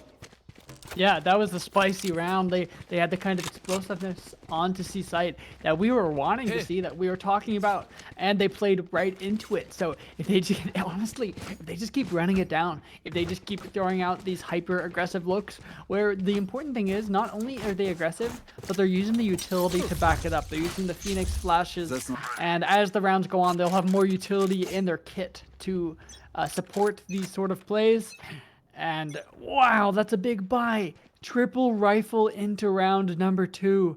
They're really gambling on this paying off. Once again, coming on to C. Yeah, but no armor at all on the Capcan, and that's a collab. And that is Capcan taken down with ABC. Still very low in health, and whoa, that's a decoy. But the defense are Spike down. finding them big and fast, and it all came down to Clickhead. That has salvaged the situation a little bit. 2 rifles in hand, yeah, sure. These are the guns that you picked to win the round. But now it's very frisky. You have the HP, but it's the 2 duelists. And Clickhead will just find the 4K. He doesn't care about all of these jitter jatter, whatever, blah, blah, blah. I'm just gonna get you in the head. And that is gonna be round number 2. It's so important that they bring those rifles over because that was such a heavy investment into that round. 5 rifles as well in round 3. They're just not playing. Not one bit in this situation. Yeah, they're not trying to give any room to breathe going out of this. It's not really a bonus. Some of their players so low.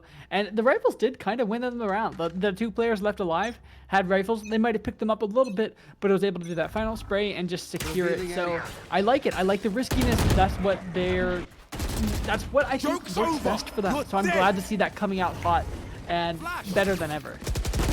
Yeah, well, the Phoenix is trying to spread his wing here on the A side. He's gonna find some space, but not a kill. That would be Spike down donut, but A. to be traded out and mid is also ready to trade, de-trade, and now it's down to something to be found, but it will be Capcan and ABC to get their picks, and the retake is gonna be ensued very quickly, and that's the tempo of this game. You can feel it is explosive. Everyone is always ready, and now it'll be Sika and Sagamans find something here. The Jet is just trying to find a space. But well, I'm pretty sure he's just using dash to make sure he's ready by the time he finds something. You know who's ready? That is Capcan. They hear him dropping down, breaking a leg, and he will need to break a sweat. And you know what? He'll be sweating bullets as Clickhead gets him on for round 3. No bonus, no problem. And that is going to be another eco, I would assume, for the side of the defense. And that is a very big platform for the bot track friends to establish dominance in map 2. Absolutely, but riddle me this. So what Jet is, well, the only agent in the game that can not take fall damage if they want to.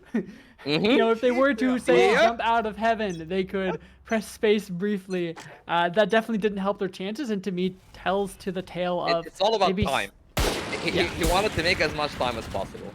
Kind of slipping a little bit under the pressure, firing blindly, and there was just too much to do. Now the full hit's coming on to see they have the people, but they don't have the weaponry to stop this. Yeah, they're gonna find one. Salgaman will be found as well, and Clickhead is just taking his time, going back. The side is taken.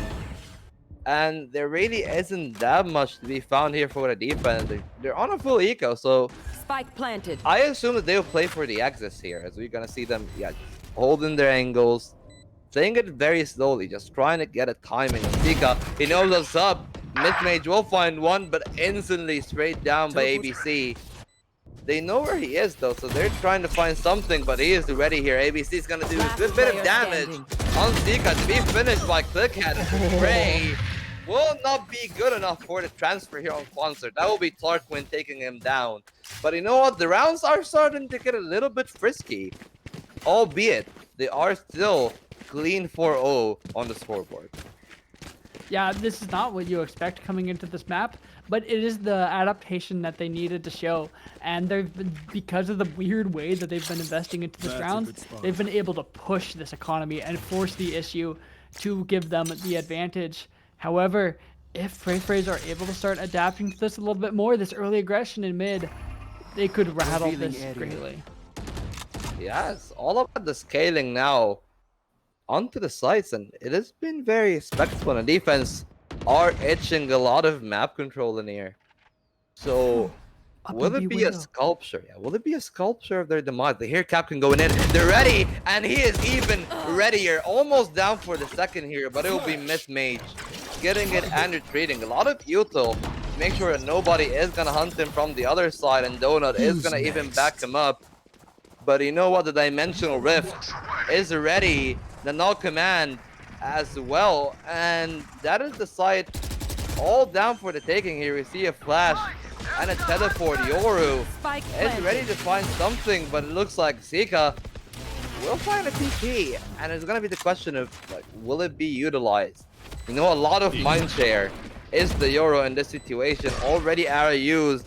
They know where their player is, so they might have an inkling of the crossfire. They're trying to break it down, but Myth is ready. They're gonna find Tarquin. They're gonna find Myth as well, and Dona will find ABC. It's all down to the Phoenix. He has some util in hand to find something. He's gonna find one, and now it's top to bottom. We're talking about the vertical fricks. These are the ones that are hard to find, but Donut will give it to him on a platter. Zika will be burning if he's not careful enough. And he has to exit to play it safe. And it's gonna be 5. And bot frack friends find another one here. What is going on? The start is nowhere like the first map. Yeah, Frey, that was their round. They needed to win that. They needed to deal with a single Phoenix. Unable to do it, Clickhead now 11-1 on the scoreboard, playing a different game when you're Phoenix and Phoenix on Haven, the age-old combo. Ringing through, doing absolute crazy damage here. And I think it works because they're playing forward. They're not just being reactive. They have something in mind for every round. Yeah, well, they have something in mind, and this time, once again, it will be the aggression down to the garage in mid area. Yeah, he got the 2. He got the ultimate and then Tarquin. Okay. Yeah, he got Tarquin. And he got the running back as well, so this is 2. And now it's Conundrum. You don't have your controller, you don't have your smokes. So you have to burst it through. And you know, when I think of bursting, I always think, ooh, Kwanzaa the Ares! Coming to work, and the shutdown of the attack. You know, they're just trying to find angles and Sagaman! What a triple kill! Well, that's it. Put that one in the highlight reel for sure. But it's not the Phoenix. No, if it was the Phoenix, that would have been perfect. Saga, though, saying, watch this as we head into the replay of it. A really good round from them. The early aggression this time paid off a little bit more because they didn't go as crazy with it. And they had the pressure on the backside of the map, so the rotation couldn't come through as easily. We're going to kind of catch the backside of the Ares kill, but most importantly, we have Jet waiting on B to greet all 3 players remaining alive. Yeah, just look at it. Look at him going. You know, like he's just ready. He's waiting. He is expecting the peak. And well, let's tap, spray, tap. And you know what? It is so clean. Like, you can't get it any better than this. Everybody just walks into your crosshair. You're so precise with these minute adjustments. You get the spray down. You don't panic. You don't try to aim for the head. You just know when to tap, when to spray with these knives. And that's very important in Sagamans.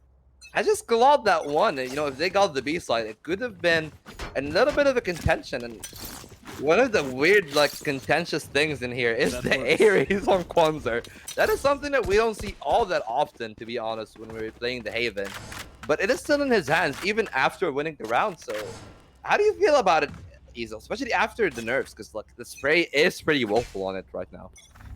I don't think the Ares is a great gun still, but if you're in the right place at the right time, you can do great things with it, as you can with any gun in this game. They all have these very specific scenarios that they try and make them a valid option for. Otherwise, why include them in the game? So it's good situationally. I still would Counter-Strike, yeah, Counter-Strike SMGs. But I wanted to point out, I liked that timeout a lot from Bot Frag Friends. Oh, look at this still mate. Just waiting. I liked that timeout a lot from Bot Frag. Wait, that's a two-player scouted it. wraparound. Oh my god. They know what's going on, but it's the question of can they stop it? Or is it gonna be too much attention? Thrown out, Sika will get one. That would be the omen. That's not your smokes, but you know, you've gotten everything you wanted. You got 2 players, you got on the side, you got on the spawn, so you delay the rotations as much as possible. And it's gonna be Saga that's gonna claim down Clickhead. You know, the pop and swing wasn't that poppin' in that situation, and suddenly it's down to a 2v3. Once again, tasked with breaking down the crossfire. They're trying to itch something out, and it will all be down to Saga Manzi here. If he catches the good timing, if he finds the chamber, and he will. What a beautiful peak. And now it's down to the vertical, top to bottom, but Saga will just jump, and he will meet him. 18 HP on the Yoru, and one shot to the abdomen to take him down. And that is going to be the 4K from Saga to absolutely rob that round from their grasp. I was just trying to say, I loved the timeout from Botfrag friends to kind of slow down the momentum after Saga went insane on the previous round with the knives at the end there. And then they had an amazing play of their own to counter that. Maybe the timeout was setting that up as well, like, hey guys, it's time to run it. But it didn't matter because Saga's still going insane on another round. Now that Saga's heated up, this is the difference maker. They're getting the important frags, the opening picks, and even some of these cheeky little duels as they get up on this C-long. Man, the bait and switch is in place. Yeah, the question is, are they aware of it? Because it wasn't really utilized the last round, and Saga is playing the trigger discipline to a T here. But will that be his demise? It looks like it will not, you know, 1-for-1. But you've lost some players, and Tarquin will get Kwanzaa just being too aggressive in that situation. Probably reading the game a bit too much with the way that Saga is. He expected them to be playing passively, but now you've taken the side. Nightfall will not get anyone, but it will at least ease the entry of the side, and that's his 3v4 on the retake. But Saga is very quick. He has been here before. He was the one that kicked it off, and he has to do it again. He's gonna walk into 2 though, and he will get 1 again. Looks like whoever is speaking that long area is in for a very bad time. And once again, it feels like deja vu from last round. He's just doing it again, man. He's doing it again. It's another 4K. He cannot keep doing this. We're lost in the Matrix. We are lost in the Matrix. He will get the 3rd. So, you know, at least the scoreboard tells us we're not on some sort of climb loop. But there is a glitch in the system if Saga is going to keep performing that way. I'm at a loss. That was a perfect retake, and it's like a textbook repeat. They've planned out that retake, and you can tell because it's the exact same as the previous round. If it works, don't gotta fix it, do it again, and that's exactly what they went for. I honestly, I wouldn't be surprised if Saga runs it down C again, because they haven't really dealt with him up to this point. They're going to keep contesting that as a point. Yeah, well, it's all gonna be about the contestant. We're gonna see the eco round here. So I'm expecting something that is much more aggressive. Maybe they try to meet the garage player and the deep player here directly head on, but so far they're just letting them have some space. Look at this adaptation. And yeah, wait, look at the defense. They're just like, yeah, you're not getting into spawn, and that mine share could be very big, as we're gonna see Clickhead will get 1, and that is a gun suddenly upgraded. They're also gonna swarm into the garage area. Though not trying to find anything, but they're just gonna get into the side, and it will all be down to Mistmate here to find something. He will be seized, but he will get 2 with a beautiful stray. ABC and Myth will trade it back though, and it's looking very frisky here for the defense. Myth could be in a position to take this one. Oh, they're ready for him though. And that doesn't happen when you try to play it too much into the Euro shenanigans. You go down. Still, HP bars are super low here. They need to play it perfectly. There cannot be a single misstep. A single misstep and like your total of like 17 HP on the 2 is enough to go down for one bullet. You need to find something, and the spray down to the wood will be good. Your ABC on Tarquin getting another one. And suddenly, it is back to the bot packs, but you know, this isn't how the game started, and there's much more of an even affair in this game. Yeah, it definitely feels like, although bot frags had a dominant start, the fact that we've seen some adaptations from Freyfrays, and here's the key point, they feel like adaptations. It doesn't feel like they were miscellaneous rounds. They just had some really good retakes, a little bit of interesting reads. They're actually trying things new, and that's why this doesn't feel like the same as last game, even though it's a pretty similar scoreline to where we were. Yeah, scoreline is so similar, but well, these are kills back and forth, you know, duelists just getting duelists, it's just duelist things. They're trying to skin out the B area. I was talking about the decoy, and that's pretty big, but the adaptation, the rotation is super quick from the side of the Frey here. So once again, bot frags are gonna slow it down. They've managed to find the 1-for-1. Sure, it's a little bit advantageous, but the Hugo have lost the running back without getting anything in return. And kind of a 1-for-1 is always better for the offense, so I think they're still in a good spot to hit the C site if bot frag friends follow through on it. However, they have that Yoro spotting everyone out, giving away Sika's location. He can still hold long, but the pressure's there, so they're forced to retreat. Yeah, I like the way they played it very disciplined. They weren't greedy for the kill. He didn't try to find that much. He just tried to threaten him, taking him out of the site.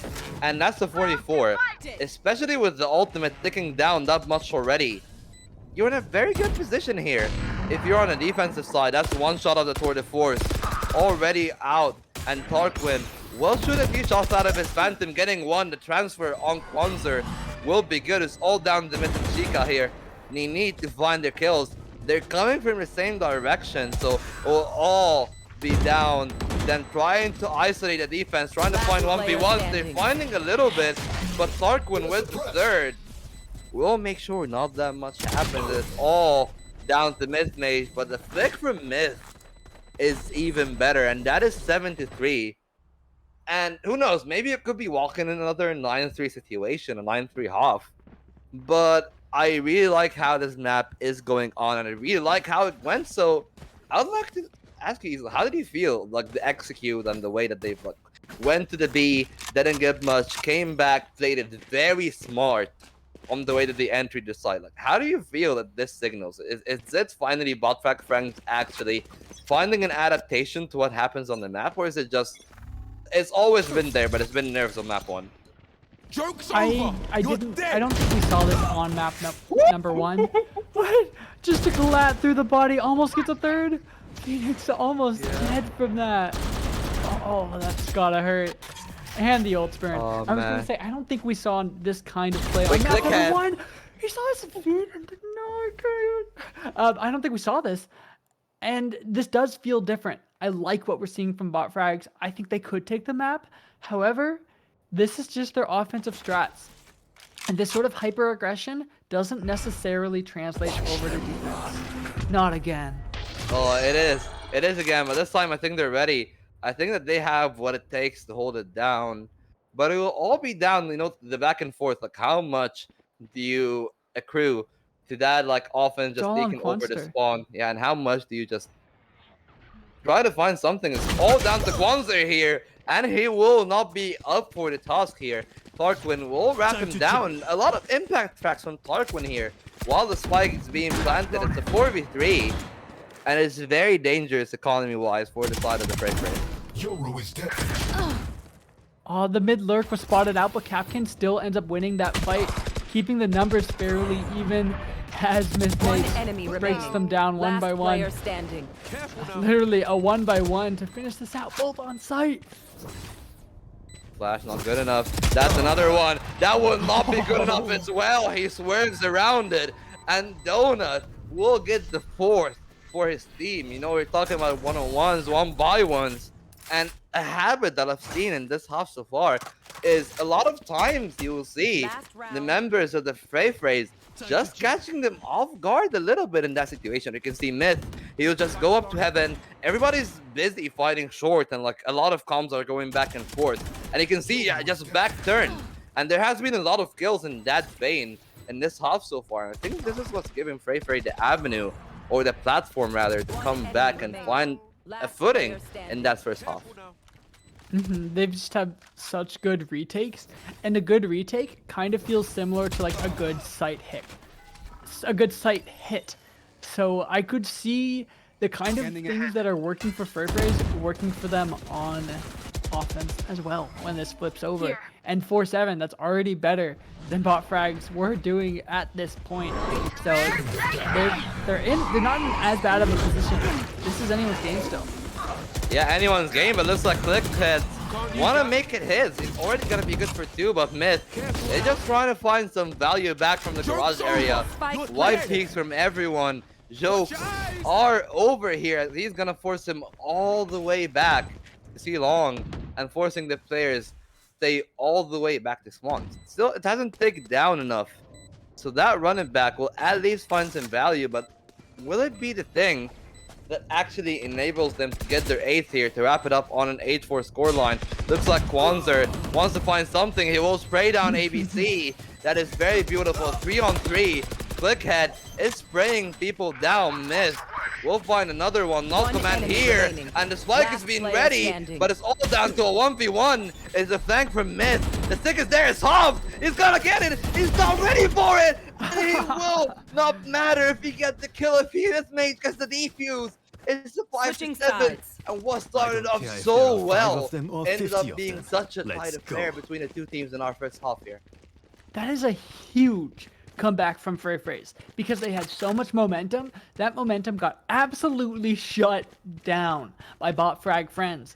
And just being able to bring that momentum back a second time is monumental for them. And like I was saying, what worked good, those retakes, that's the kind of thing that can translate over to the other side. Well, for bot frag friends, their weird looks, their fast hits on offense, that doesn't necessarily translate over to defense. So even though it's 5-7, I think that this half might favor FFT. However, the thing we have to keep in mind is the agent compositions. Both of them are on kind of the wrong side for the compositions that they put together. They both front-loaded which side they were picking for it. However, can't discount. Saga is on the board, and so FFT to have their entry. Yeah, but I really like the way that they've been banging the retakes though, but if Seagull gets something here, it is looking very dangerous, and the retakes are so aggressive. Like, they're playing the setup, the crossfire, all the way outside the site. And if you're met with that, like, head-first blunt trauma on the attack that are supposed to be holding the site, it's going to be very dangerous. And now, FFT needs to find something, but the classic is good. Tarquin and Myth will find 2. It's the 1v2 on Tarquin. The timing will betray him. And that is round 6, and suddenly it looks like we'll be all even Stevens on the start of the pistol, on the second half of Haven. Much more even Steven, if you will, than last game. Even with Clickhead doing a similar performance to what we saw from Mythmage, putting that up for their own team. The difference being, this time, it is FFT who's able to get the full buy. Botfrag friends were able to put together such a lead, such a buffer, such a round bank to fall back on in the first half because they won pistol. Not winning pistol in the second half, that's not doing anything in their favor, and they've stacked the site wrong. They've completely misread, misgambled where FFT is going to go, so this is going to be a free plant on their first buy of the half. Yeah, the risk reward just not being the move very Sika though. He could find the gallery, or his head could be found. He will find ABC and just go back. It's another crossfire setup here. Saga is ready to find something. The stun is beautiful. And that's Astra just staying in space. They're trying to find something. The classic will be good for a kill, but that's Capcan going down. It's all down to Tarquin with only a little poor classic in hand. Upgrading to a Spectre, trying to find a miracle, but he will find a miss. And that miss is a Spectre in his face, and that's 7-7. That round doesn't tell us that much about how the rest of this game is going to play out, because it was a 0 buy versus a decent buy. And this round won't necessarily tell us either. Even if Botfrag are able to get this round and recuperate it, it's against a weak buy. It won't be until the next round that we have the option of seeing a full buy, but the economy is kind of shattered from those first two. Botfrag bought into it a little bit too much. You can see if they lose this round, they won't necessarily have the right weaponry to fight for the next one. Even if they win this round, if they lose the people, that's just as bad as losing. Yeah, it looks like the round will start with Myth actually like being brought pretty low here. And suddenly the bonus can look scary if you add in a Yuto combination that irks people around, and it will all be down to, you see, that very slow, methodical style to try to thin them out here. And their read could be the correct one so far. Like, they're finding the angles, but Clickhead will be the difference maker. It looks like the timing is absolutely betraying the side of the defense What? here, but it will be Clickhead that will be faithful, and he shall be rewarded, maybe even with a third. But no, you know, good old run and gun, precise gunplay from Kwanzaa here, and that would be 3-3 retake. Sagaman will find one as well, and the bonus is paying them dividends. You know, they just been getting good timing after good timing. ABC not finding anything. Their shots are not going where it should be. Arms weak, knives are heavy, and there's, I don't know, I would say some blood on the side already, but that would be kind of against the cleaning TUS. So it's just gunflare. No, it's gunflare. These are Nerf guns. Yeah, these are Nerf guns, guys. We don't advocate actual violence. Yeah, only mom spaghetti being consumed at this sports event, and Frey's turning it into a bit of that, a little bit of a shooting range, a little bit of a running gun, like you said, making the eco buy actually work. And I was saying, Bobrock Friends kind of needed to keep people alive in that round. Instead, they're forced to take another eco. They only got a single buy out of that sort of eco cycle, and the opening pick goes to Monster yet again. I mean, they are aggressing down mid, so they are trying to find something on their ego. It will just all be down to if they can actually damage the economy. It looks like that the attack is perfect. And well, you know, you gotta give it up. You gotta give it up. That was, wait, was the tree moving? Huh? Did the tree just move? The tree can move. So fun fact about these death animations is they're actually tied to the body. So if the body, like on what is it, on fracture, or so, yeah. Yeah. So if on fracture, if you kill someone while they're on the rope, the death animation, the end screen will fall down into the void. I actually saw that during VCT, and one of the devs was like, "Oh, thanks for the bug. I'll fix that." Okay. But it looks like it can still slide a little bit if the body has some momentum as it falls. That one looks kind of weird though. Some ragdoll physics here, but you know what is better than ragdoll physics?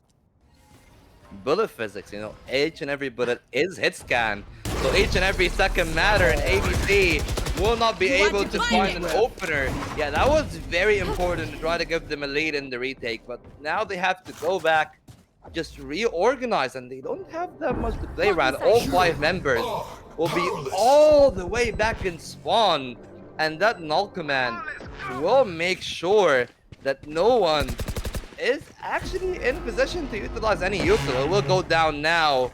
The Astro Wall will also go down, but everyone is funneling from a single angle. It looks like that will be their demise. Myth and Donut are combining, and they got 5 kills between the 2 of them, and that's double digits for the side of the Frey's. And what started very brightly for the Buffrack friends, it's just not panning out as the way it's, you know, you would expect it to be. I should probably play some stars. Yeah, in the absolutely. Astro Plane. Any sort of semblance of momentum that they had in that first half has been shattered. It has been shattered. It has been stomped on. Who knows? I think I maybe even saw someone spit on their momentum. There's nothing left. And so they're forced to take a defense and be like, okay, well, we kind of have already used a lot of what we brought into this map on the offense to get those kind of leads, to get those rounds with our Yoru TPs, with Omen ult combos, and that's kind of really the only crazy thing we've seen, because that's the only place where you can TP as Yoru and not be heard. It's a lot harder to do it when you're on the defense, because you don't know where the offense is hanging out. They could very easily be creeping that along. So I don't know if that's worth investing. To me, what they need to change is,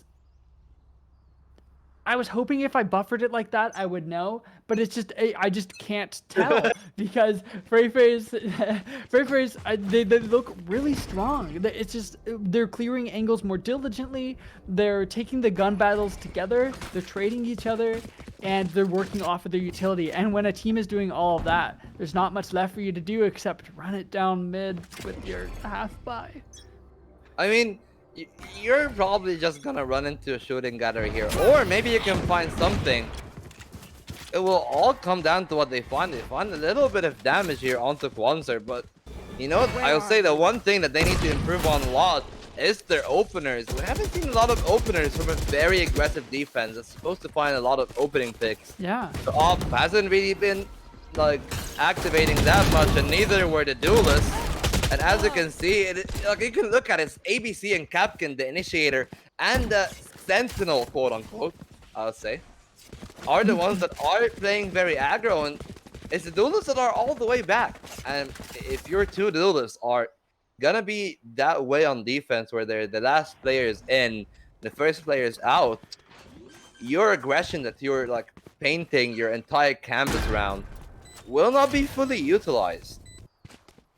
Honestly, I kind of wish that FFT had left someone in mid, because they've just given up a gun for free that BFF friends can use on this retake, and so that could be the death of them, as Clickhead goes to take down Donut Keeper, pushing in from all angles. They've made this possible. It's a 3v3, and they have some weapons to do it with. Yeah, Myth made the look at Tarquin. Now it is down for them. It's a 2v2. Make it a 1v2.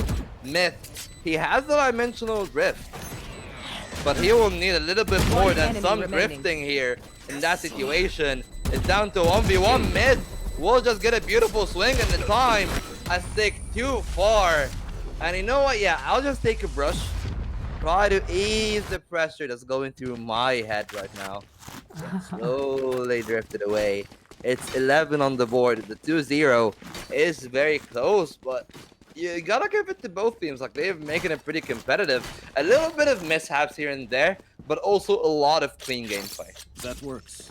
I talked about how Buttfrag Friends' composition looked very offensive when they were going into Agent Select, and it continued to look very offensive.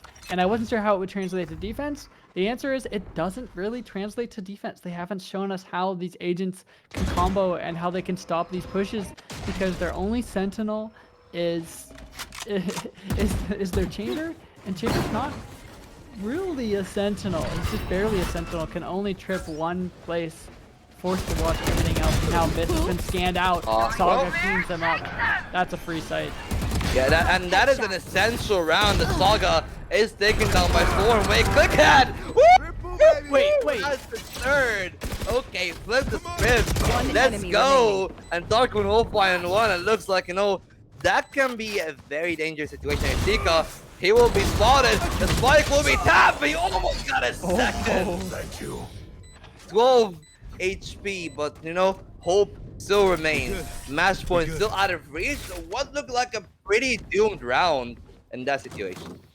Yeah, they brought that one back in a way that they literally haven't brought back any other round, especially for getting two openers on the side of FFT. Just a huge timing for Clickhead and beautiful spray transfer to follow it up. Clickhead keeping them in this game, giving them a shot at bringing it back. Last game, it felt like there wasn't a chance for them to bring it back. This time, because they have that buffer from the beginning, the spray nearly hit there, but because they have that buffer from the beginning, they have a chance at bringing it back. It's on the table. They're only 3 rounds behind at this point.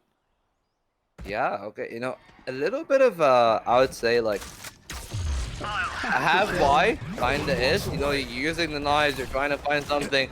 Myth spots all 5, and that would be the cue for the team. Okay, let's signal a retake. Let's try to find something. Euro will just decide to play passive, and you know what? I kind of like it. But that will be Tarquin spotted, and suddenly a lot of attention will be towards that Omen. You cannot be caught with a smoke in hand, but well, if you cast the Jet, just absolutely sacking. That will be a very good opener. Kwanzaa, though, he ain't having none of that, and finally ABC will hit a shot, switch to a Vandal, hit another one, and Capkin, and suddenly it's all down to Donut Keeper. You know what? He has the util to make something happen here, to waste the time a little bit. He will be forced off the Fury, but the Fury still runs within his blood. It's stick down to half. It's so close. And ABC, after being so quiet all match long, he will have his word. And match point will not be reached once again. It's another haul for the defense, so taking it down to 9. They're closing it down, maybe overtime, or maybe even steal it right under the noses. really some stars in heroic this to keep them reality. in this.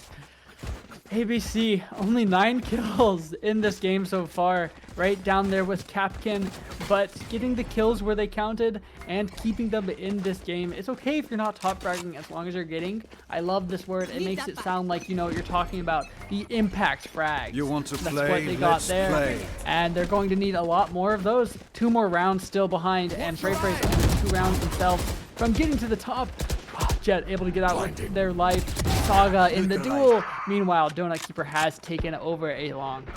Yeah, and once again, you lose your smokes, you lose one of your layers of trying to gain entry back onto the side in that paranoia, and it will be down to ClickHat to find value in Saga Man.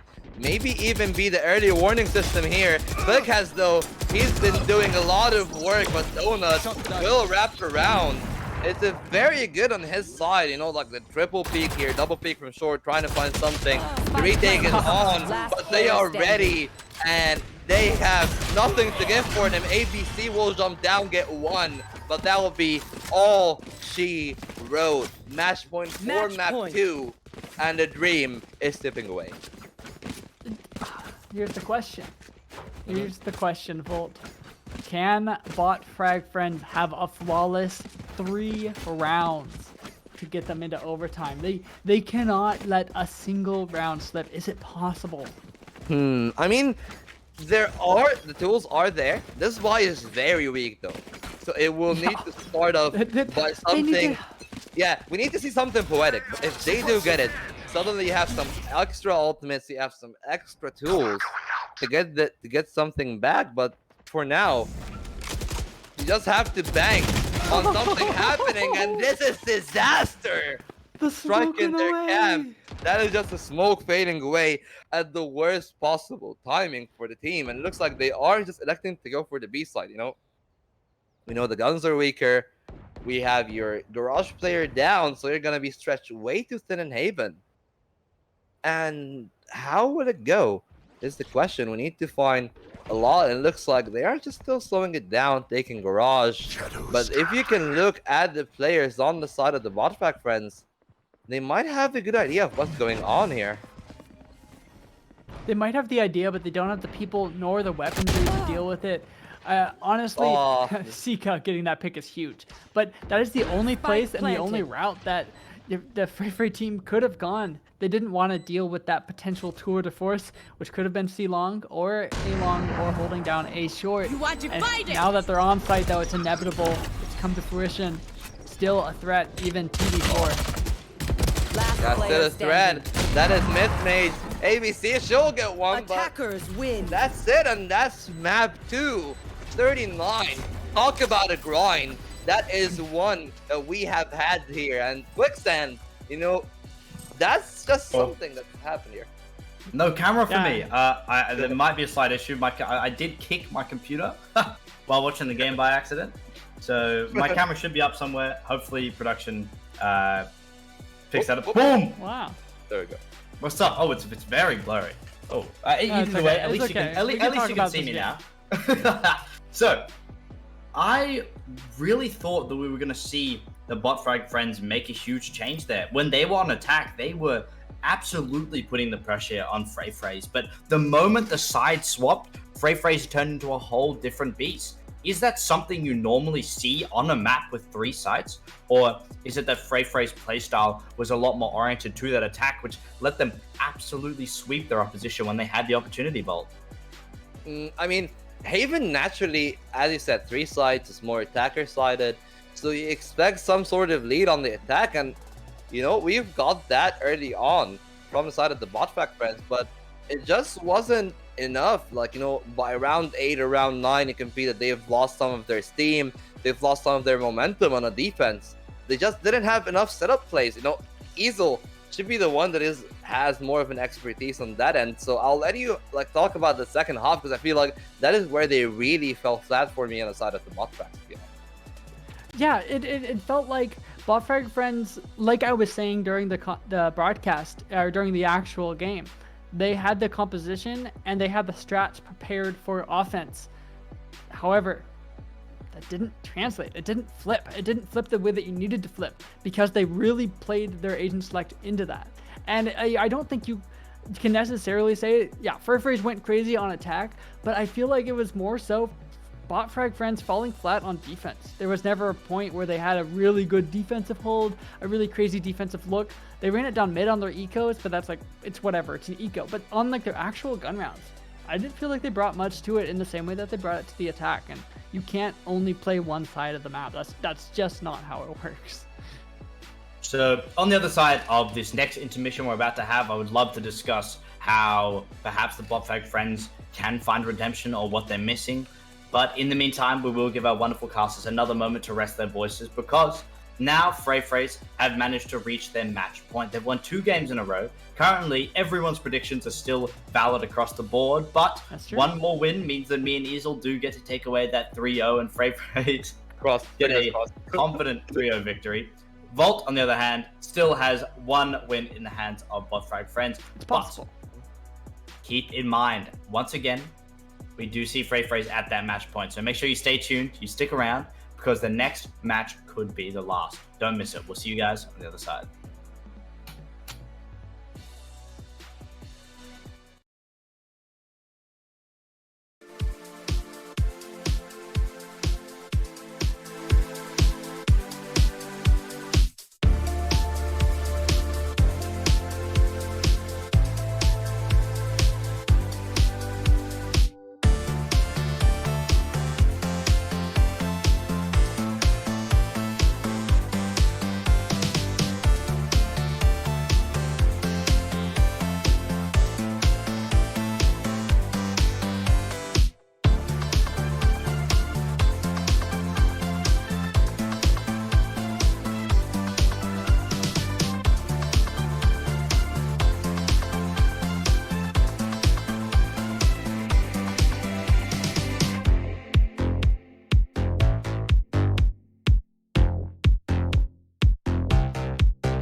Spike planted.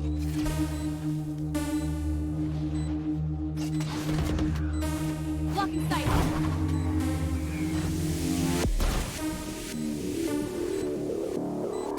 Last player standing.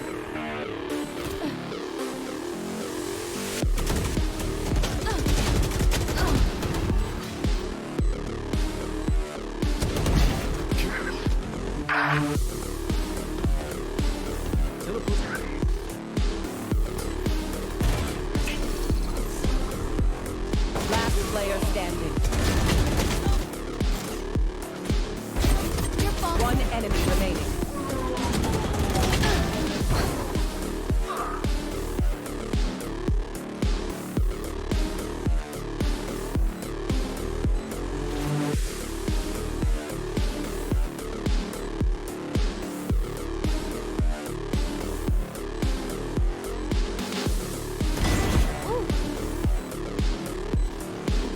One enemy remaining. Blocking sight.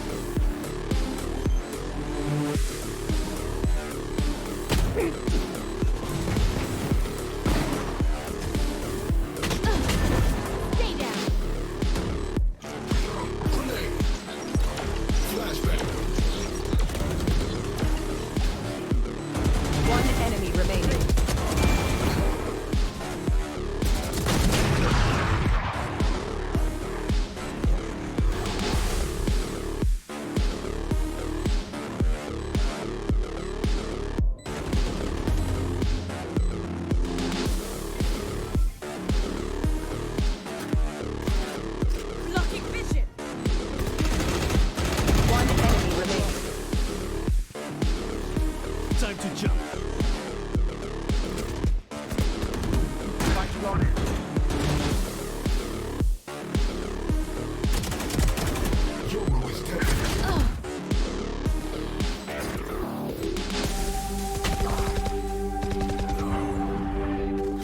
One enemy remaining. Last player standing. Careful now.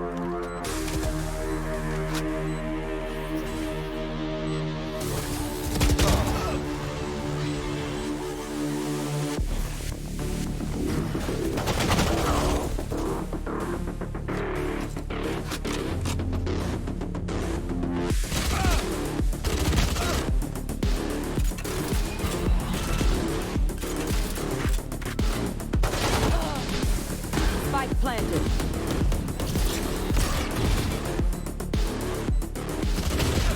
Last player. All right, either way. Hello.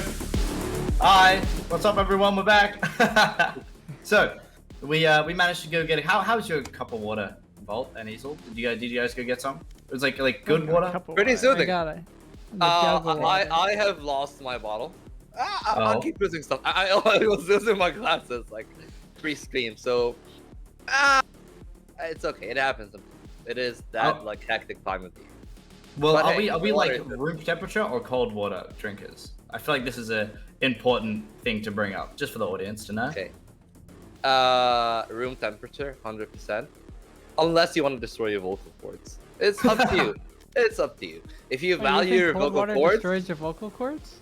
it's not destroys, but it keeps them a little bit tense. Yeah, like it's like how how like there's a difference Never between heard like that. hot showers and cold showers.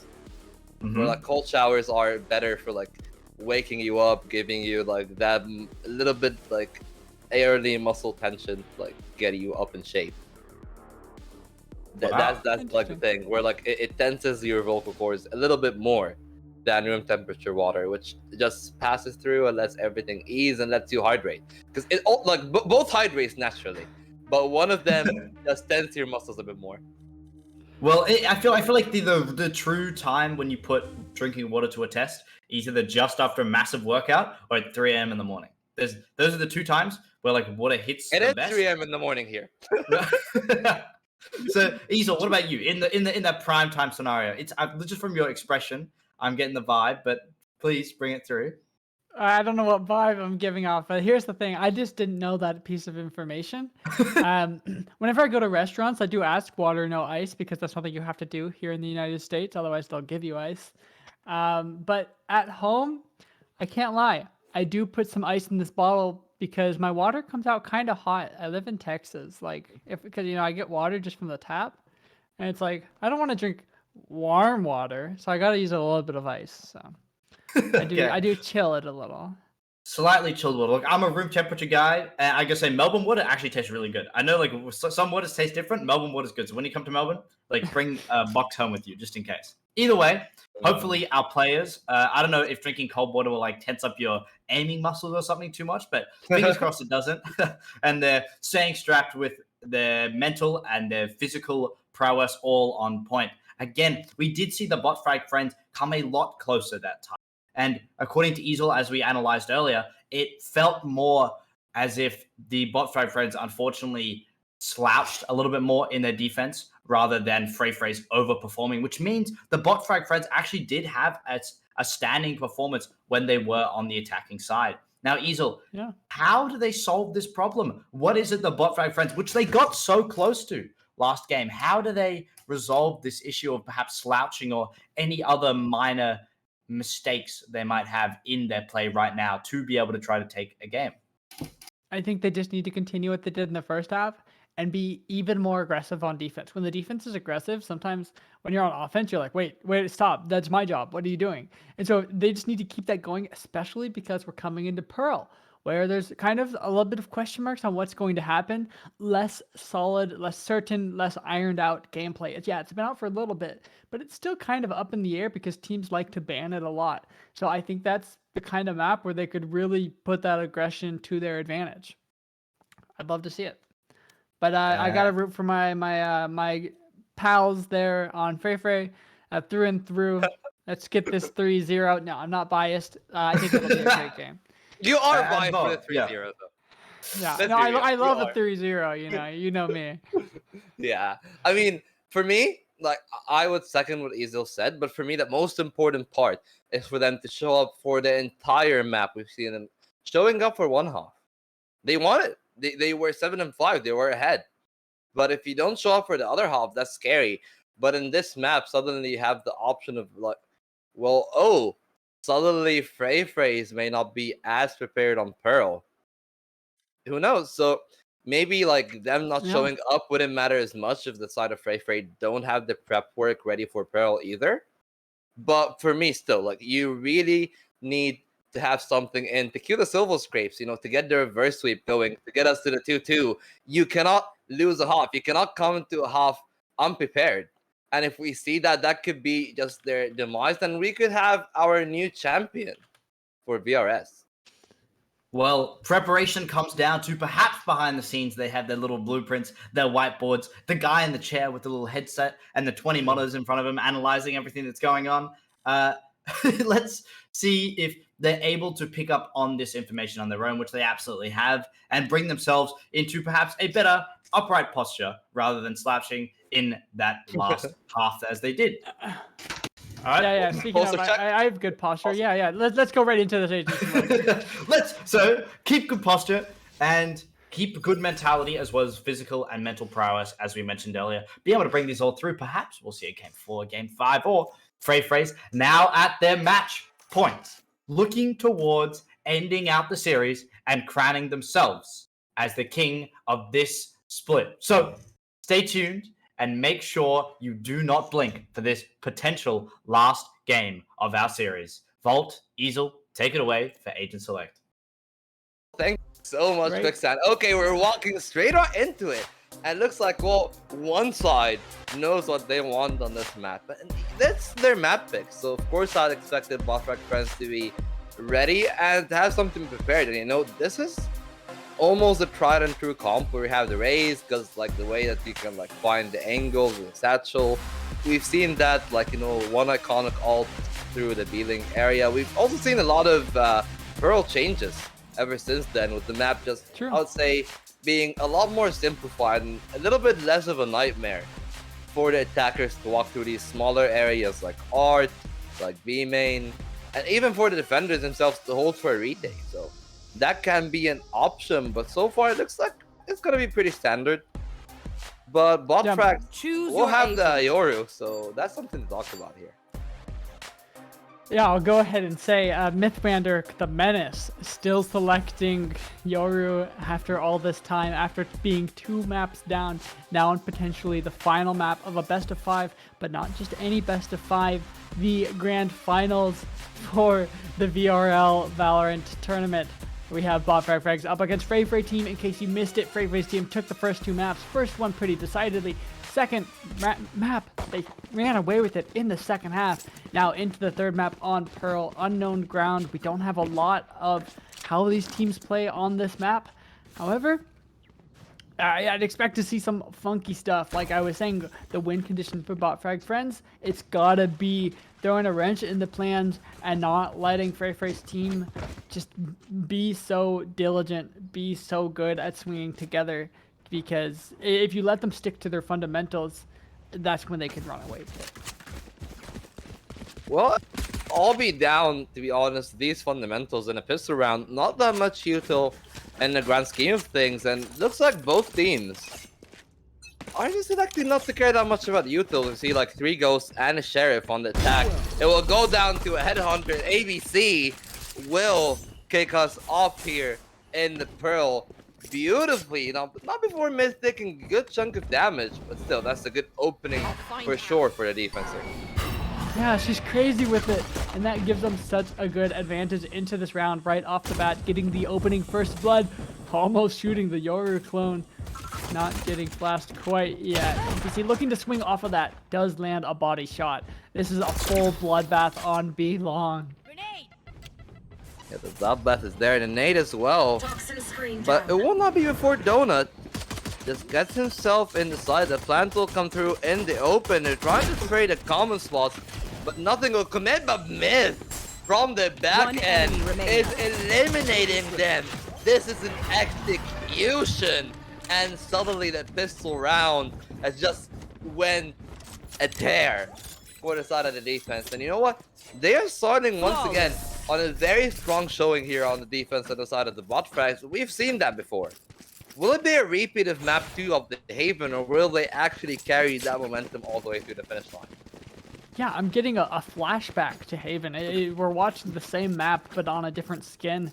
Almost the same exact thing happening, especially with the way that people compare that B long section to C long on Haven. Yes, it's on the same side of the map, but also it's just similar in form. One long strip that you can be sniped on and not many places to hide. You can see the similarities. I like that Frey aren't dissuaded from peeking this again, even after the little bit of disaster they had last round. However, this time they have left the spike back. Oh, ABC TPing away at the wrong time. They have left the spike behind. Yeah, well, it will be all about providing that little bit of time, that little bit of space. Donut will just go down early on. So you're already without any tools for scouting outside of the Prowlers, if you even have that. So that is going to be very intriguing here. But Capcan will not even let Kwanzaa have a little bit of peace of mind. And Tarquin will double up on that, and suddenly you have stranded behind the tower here. Tarquin is on it with a spray and Crickhead. We'll wrap it up, and that's just the eco round going very easily in a flawless sense. And you know, there was a little bit of investment from the side of the attack. We've seen Sagamans buying pretty heavily only with a Sheriff in this round. So Yeah, Saga loves going for that hero rifle. Yeah, it still could be very dangerous for the side of the attack here, for the side of the Frey. If they do something, especially with shenanigans that we're seeing pulled out here. What's going on, Easel? Narrate this, please, because I am lost for words. They're playing just the exact same way that they played Haven, where on their ecos is when they choose to do something absolutely insane that doesn't make any sense, because why not? You don't have the gun advantage to come into it, so it doesn't hurt. And they're able to get a free ult orb actually for it. Frey slowly creeping, a little bit too slow maybe, as their spike is on the back lines, and that's where all of the defenders are pushing. Viper going to get around the corner just in time, and they have a free sight for the taking. Now it's going to be a full retake. The script's kind of been flipped. It looks like bot frag friends are attacking. Yeah, that's retakes usually go on Pearl. They will smoke it off though. Dona will get ABC, so she will not have that much of an impact on this round. But I know how well it will be Tarquin, and now he's actually even gotten a second, but looks like that the way the setup is made is a lot of play on art. They are just trying to stop them from entering the aiming area, so it will all come down to Clickhead on Flowers. He will be the danger man here to wreak havoc. He will get one. Kwanzaa will be ready for the trade, and the snakebite is there. Myth will find one beautiful flick onto Capcan, but Myth with the two-piece will make sure the bonus is converted. And a lot of these bonuses have been converted so far in the series, but this time is for the BFFs, and that is very important. The momentum once again is with them, and they need to carry it on. But you know, you gotta give them the credit that they've had for this round. Yeah, bot frag friends, the gambling worked, and it wasn't just gambling though. It's knowing that you have weaker weapons. If you can stay together and send out more bullets, even if they are not as strong of bullets, that's kind of weird terminology, then it's just as effective, and they showed how to make it work. Beautiful flank. Myth Rander now 6-0 on the scoreboard. That's a good start. ABC posted up, giving a threat. Doesn't land the shot though, just barely whiffing. Had a good reposition. I say whiffing, I meant doing 45 or 95 points of damage to Saga. Just a hair away from death. Yep. Yeah, well, that death will be coming. It will be Tarquin, Myth, and ABC, each of them getting a piece, and suddenly Sika and Kwanzaa are put in a little bit of a conundrum here, a little bit of a question. What happened? Stinger and a Headhunter. You know, at least one of them is good at range, and Kwanzaa is trying to tighten things up, but Capcan is ready. He's on the hunt, and he will get the spike down. Sika just needs to find a frag Will not find that much though. Just the shoulder of ABC here in that sense. So as we are approaching round 4, that's it. Yeah, Team Ace. You know, we're approaching round 4 now. Round 5 will be the name of the game. So how do we feel? Like I feel very confident for the side of the BFFs. The timeout as well is gonna indicate that they're trying to stop that momentum, stop that roll. But with the way that you can see the economy, a lot of money on the bank and the defense, equipment everywhere, 2 ultimates on the ready. Do you feel that this is a good platform? Take a very dominant half that maybe you can see like an 8-4, a 9-3 in that sense. Yeah, this feels it's the same exact thing we saw the previous game. And I know it's because we haven't seen their response yet. The Frey's team haven't concocted it up yet, but it feels more dominant. It feels more deliberate. It feels like Botfrag friends are doing exactly what they planned in each of these rounds. None of these rounds have been kind of happenstance or one-off rounds. They've all been solid rounds. And so to me, even though it's a similar scoreline, this looks much more promising than right off the bat. Yeah, well, off the bat though, the thing that I'm gonna be most interested about is gonna be the bias. They're electing to fully buy into this round. We have a Viper spit, so maybe there will be something in store for us here in this round. But it will all come down to them entering the side. You know, Myth is on 7-0, Tharquin 6-1.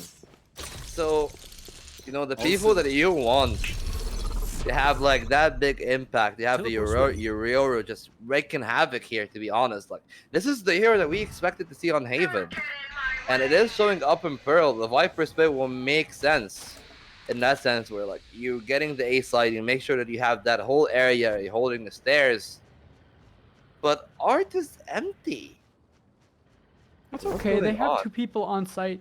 Even if they can go into Art, they have Yoru playing off of contact. Portal closed. And just making sure he's not getting flanked. However, going to need to get over there quick to protect his people in the Viper's pit as they try and converge onto site. Yeah, they are converging. So it will be just a question of can they hold the Viper's pit? Are they gonna try to peek from the backside area? The 1-2 here, as we're seeing attackers coming from both sides. It will be Captain getting 1. Tharquin with a beautiful flick.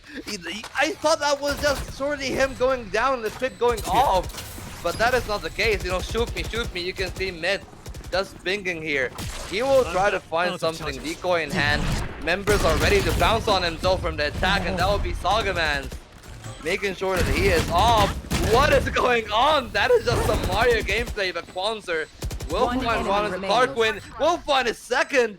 Suddenly the defense is falling apart. It's all down to Capkin. And it looks like he will just elect to find something. He will find Kwanzaa, but the time is the enemy. There is no time. And that will be 4-1. They fall for 1. They lose a round. They keep a gun. Pretty closely, but they keep a gun. Still, 4 members down. I wouldn't say is the worst outcome that could have happened for them.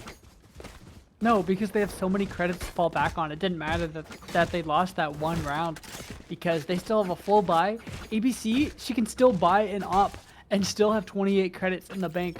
That's a very solid economy. And if they can get this round, then they're still in a very, very comfortable position. However, if Frey's can figure out how to replicate that success, I don't think they'll be able to exploit Art in the same way, but if they can replicate that success, that's when they can finally start to have an impact on Botfrag Friends' economy. Yeah, well, about the economy, about finding something to see kind of Myth. We'll trade 1 for 1, and now it's down to ABC. Double scope, not finding anything. The shot is missing, and that's the rendezvous taken off the top. Sagaman will find 1 as well, and the defense is slowly crumbling. Flash in the face, and well, that's off the script. Yeah, they just broke that apart. Yeah. Like every one of those duels, they just traded or won very well. Frey's forcing their way onto B site, taking those battles, and the way that they deconstructed B long forced ABC to be in an uncomfortable position. She couldn't TP out, and yeah, they just have a solid hold. There's nothing Mythrander can do here with just 26 HP to their name. That's a guaranteed save. For sure, but it will all just be coming down to one thing now. since Frey has had a little bit of a slow start, but they're getting back into the mood. They're getting back into the groove. It will come down once again. Like, can Buffrack friends adapt? Can they find something? Can they have that in them to basically try to go like, I don't know, round for round with so far the favorites of the grand finals here? It will all come down to that. Myth will save his gun. They still have the money in the bank to do something. But if they don't get something going this round, it will be very scary. It looks like they know the stakes at hand. We can see the timeout going on, so how do you feel about it? I feel you got to stop calling Myth Rander Myth because we have a Myth Mage in our game, and it's a little bit confusing for me to keep up It with. is confusing me as well. I didn't see Myth Mage do anything there. I know it's Myth Rander who's putting the numbers on the scoreboard. Myth Mage not having the same kind of impact on this initiator role, on this fade role, as we've seen them in the past when they were on Reyna or even Raze. So that might be kind of a difference here in this one. In fact, they only have a single duelist with Saga. Saga's great. Don't get me wrong. Saga Mans can carry them through a round on the round, through several rounds. But you can't put it all on Saga, the double initiator. It's not quite working for them yet. However, these two responses, this is stronger than we saw in the previous half. Now 2-4, only down by 2. Very much anyone's game. Very much can come back. And winning that round, if you recall back to 3-4 minutes ago, I mentioned they could potentially crumble their economy or at least start to make a solid dent. They finally did that because they were able to combo that with the right sort of buys that Botfrag friends were bringing to the table. Kill all your opponents. Yeah, now we'll be down. The Botfrag friends just finding adaptation. Looks like their answer. They're just playing it very respectfully on the sides and trying to pressure the mid. The nade sees combo. Will not get that much, but it'll at least dissuade them for a little bit. And I like the change of scenery. I like how they're now trying to contest for Art a little bit. Trying to scour the mid area, but if they manage to find nothing, if the attack converges on one of these sites, as we're seeing, like they are trying to converge onto A, it will be very hard for them to find anything back, and that is where I like Mythrander's role in this play. He might just drop a TP, try to find something, TP back. But that isn't the case so far. He's just gonna have the decoy. Nightfall will go down. Capkin can find something, but looks like Myth Mage will just take him down. Clickhead will make sure it's not in vain. Showstopper will be instantly silenced, and that is absolutely massive. At least Mythrander and Clarkwin will relinquish the kills in their favor. They're just trying to take the KO down. But he's already taken all the way down here. Myth and Myth will get one each, and ABC will take down the maze. And now it's all down to Sika. He's gonna get one. That is very nice, but he will need to find a few more, and that will not be the case. Fully blinded and fully out of the round. That's 5-2. They're back on the board. They're back on the score sheet, and their adaptation has been successful. Mythrander 10-1? Are you kidding me? They're putting up these numbers yet again. They always have such good starts to these sort of rounds. Or when they get a little bit of momentum, it's Mythrander who's leading them through it. The question is, are they going to burn out? Is this too much, too fast? Are they going to be able to deal with 5 players of Frey's team barreling into sight? Because that looks like that's exactly what's coming their way. Yeah, it looks like they have a different answer this time.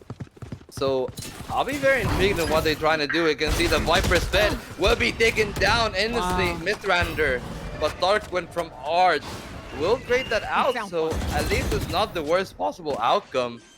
But with rifles and the side taken away, it will be very hard here to see what's gonna happen, especially with Sika just turning off Clickhead. Make sure that there is no effect, and ABC that far off into the side will get one, but Sika will trade straight away. It's a 2v3, but the defense are in the side, so it's all down to will they be barreled on? Will they be played like the lineups, the crossfire? Will they be able to deconstruct it?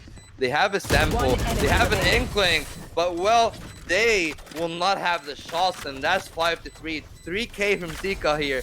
That is absolutely pivotal to taking this round to their side.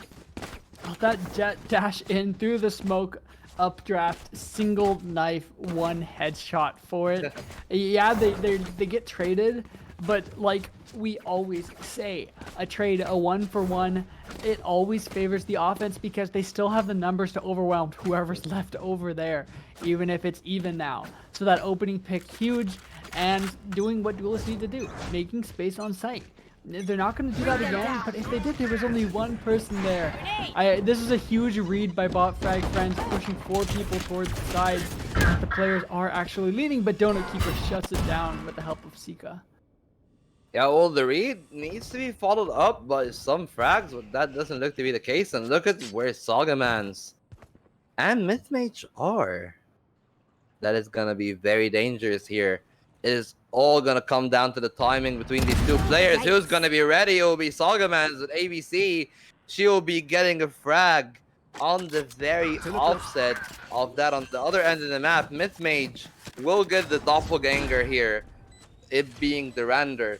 And 2v4, tour de force is already expended, so I expect a retake attempt. And it will need to start here, very close here, shoulder to shoulder, and it will be ABC bisting Sagamans. Clickhead will be jumping to the window, and the jump will not favor him on top of the boxes. The spray down from Kwanzaa will get one. It's down to 1v3. Just dissuaded, bitten by the snake. It looks like the rapper will be Mythmage, and that will be the case. 5-4. And you know, once again, the steam is early, but it just tapers off very early on as well. Yeah, but you can't discount these have been good adaptations by FreyFrey's team. They're not just banging their head against the wall. Every time they get shut down by bot frag friends, it feels like they're learning something from it and doing something different the next round. Yeah, they've gone mid a lot of times, but it's a different mid look, or it's a full A barrel, or it was a B run a couple of times before they realized, hey, maybe that doesn't necessarily work with the way that ABC is locking it down. So instead, another mid look. Dalgas had a lot of success here, but not going to get anybody right off the bat. No first bloods here yet. Yeah, Mythrander though, you can see he's gonna like relay a lot of information. He does have the TP to go back to just in case, but I would just love to see him going aggressive. He will, but Donut and Sika will get their pieces here, and that's defense just going to be reeled off a little bit here. It will all come down to ABC, but she will not be good. That's Kwanzaa just shutting it absolutely off, and now it's once again down to 2 members of the defense, but this time a 2v5, and maybe we'll see an election to save. I've dropped the spike. More than anything, it's like, yeah, let me plan, let me get the ult. And Donut will get the point for him there, but well, they are still electing to go for it, despite like the weak economy. Little bit of a dissuasion, and I'm expecting a peek here, and Mythmage will deliver upon Azika with the second. And that is a team performance that I've ever seen one, to call themselves out of a very frisky start, back down to 5-5. A gift. This feels like a more dramatic reenactment of the previous script on the previous map. Both performing to what they did previously, but even stronger. Bot frag friends, I was saying this is the strongest they've looked coming out of the gates, but then FreyFrey swinging back even stronger than they did on the previous map. Now 5-5, that is the closest scoreline we've had to this date. This is the most tense map number 3, potentially the final map of this tournament. Both teams putting it all on the line. ABC playing so close, unable to make the shot connect though. That connection isn't there. Tarquin is taking a lot of space in the mid area, so they'll be funneled sideways. It will be tasked upon APC to find something. He will find the head. Traded instantly by Sagaman still, but you know, like good value for the eco. The second from Mythrander is very important. That is gonna delay the round by a few seconds, and that can be all they need in this situation to find something, especially with the Nightfall. That will take them down to a very respectful chance here for the side of Starquin and Co. Needing to find something with the judge. The stick will start, but Clickhead will find one myth on the second. That is the second of the round. Out of ammo, out of chances. Mythrander getting Myth Mage, and they will get their 6, so they're at least on cue to be even with a very strong Thrifty from the side of the bot pack friends. Last Was round that before the a switch. nice little cheeky thrifty from them? I like the way they played that and the way that they kept falling back and then playing off of each other. If they just did that every round, when they have guns, then they would definitely be carrying this lead a little bit farther forward than potentially just a 1 or 2 round lead, because I'm not sure that that's necessarily enough. We've seen some crazy things when the half switches, and I wouldn't count that out from coming from either side. So FFT's looking to tie it up to give themselves the room to work You with. want to play? And Bot Let's Frag Friends play. desperately looking for that sort of buffer room that we've seen make a little bit of a difference when they were on Haven. Clickhead peeking out into mid, but Mythmage has the lineup and the utility to clear out the next corner. So Yeah. smart, so diligent Yeah. with Diligent, smart, and Where are precise you? as well. it. Yeah. Most important of all is that precision aspect. And now you're stuck behind the wall, fully flashed, and Donut will just play it to absolute Spike perfection. planted. The defense crumbles once again, and looks like the timing good favor Saga Man. Player Gun standing. barrel spotted, but not fast enough. Oh, Saga Man's will be got to land the headshot on ABC. Teleport's ready. That's with the impossible. But who knows? Maybe she'll find something. Maybe the Viper spit will be, you know, that it will be Chamber's date invitation. Good for one, but only just though. So that will be a 6-6 hop. This is the closest. Switching sides. You know, we've seen the teams go. We've seen a Absolutely, 7-5. We've seen a 9-3. But to be honest, that doesn't tell the whole story. This map has been the closest we've seen all series long. Will it be FFT just wrapping it up and becoming our fall champions? Or will we have some fighting spirit from the side of the bot pack friends? That is all we'll just have to wait for the 20 seconds. But how do you feel about the attack here with the double duelist season? I feel like this pistol is going to tell us a lot about this half. It's going to tell us a lot about how the economy is going to go and how both teams are going to play it. Sika, the only real person to greet the force coming on the B. However, we'll see if this retake, if the flanks, if all the support does come through. So much going to be determined here. Yep, a lot is gonna be determined on this. I really love that Hon. That Hon was absolutely beautiful. Sika though, not finding that much value. A little bit of damage will be done to him. And that's it. That's a side taken over. And now they're trying to spray something. They're trying to inch out a player. And Donut will take down Capkin. A lot of damage done onto the attack. But the site is theirs. And it will all come down to the flank and how they manage to hold their lines. The crossfires need to be perfect. But Mythrander will find one. Clickhead will get the second. And that's already the retake. Crumbling slowly. Sagamans is very late, but if Kwanzaa and Co. manage to push that, that will be it. Mythrander is only on 22. The spike is not in a favorable position, and Mythmage will just itch out the corner. Get Mythrander. You can see the HP bars were very low, but that pistol just slipped underneath their nose as an absolute steal from the side of FFT. Mythrander was in such a good position to tear apart that round. Oh, they had such a push down B long, such a good push. There wasn't the people to stop them. They even got in good defensive positions holding forward, but it just ended up crumbling. The retake going the way of FFT. I'm not saying that's it, but that was a sign of what is to come. Now that they've won that round, they can most likely get another one going unless they follow the complete pistols. And then they're 2 rounds up with guns, economy looking good into the second half. Yeah, Sagamans with the Sheriff and the full blind on the KO. The decoy is low. Thanks some bullets, and well, that's the 1-for-1. That's a pretty good start. Gun here. Drop to gun Especially now. especially knowing that one of these members is the Sheriff holder in Sika is probably gonna still be on B. So it's all gonna be to get that Spectre, but it's Holland in a pretty unfavorable position, and I really like what Mythmage is doing. He's just like, Yeah. yeah, Mythmage I'll getting hold there- it. Yeah. Getting there and blocking them from getting that gun is huge to prevent them from getting in a Advantage here. ABC trying to get over, but nearly costs them their life. It does to get out. Such a huge, but meanwhile, Tarquin on B long has gotten that pick one way or the other with the help.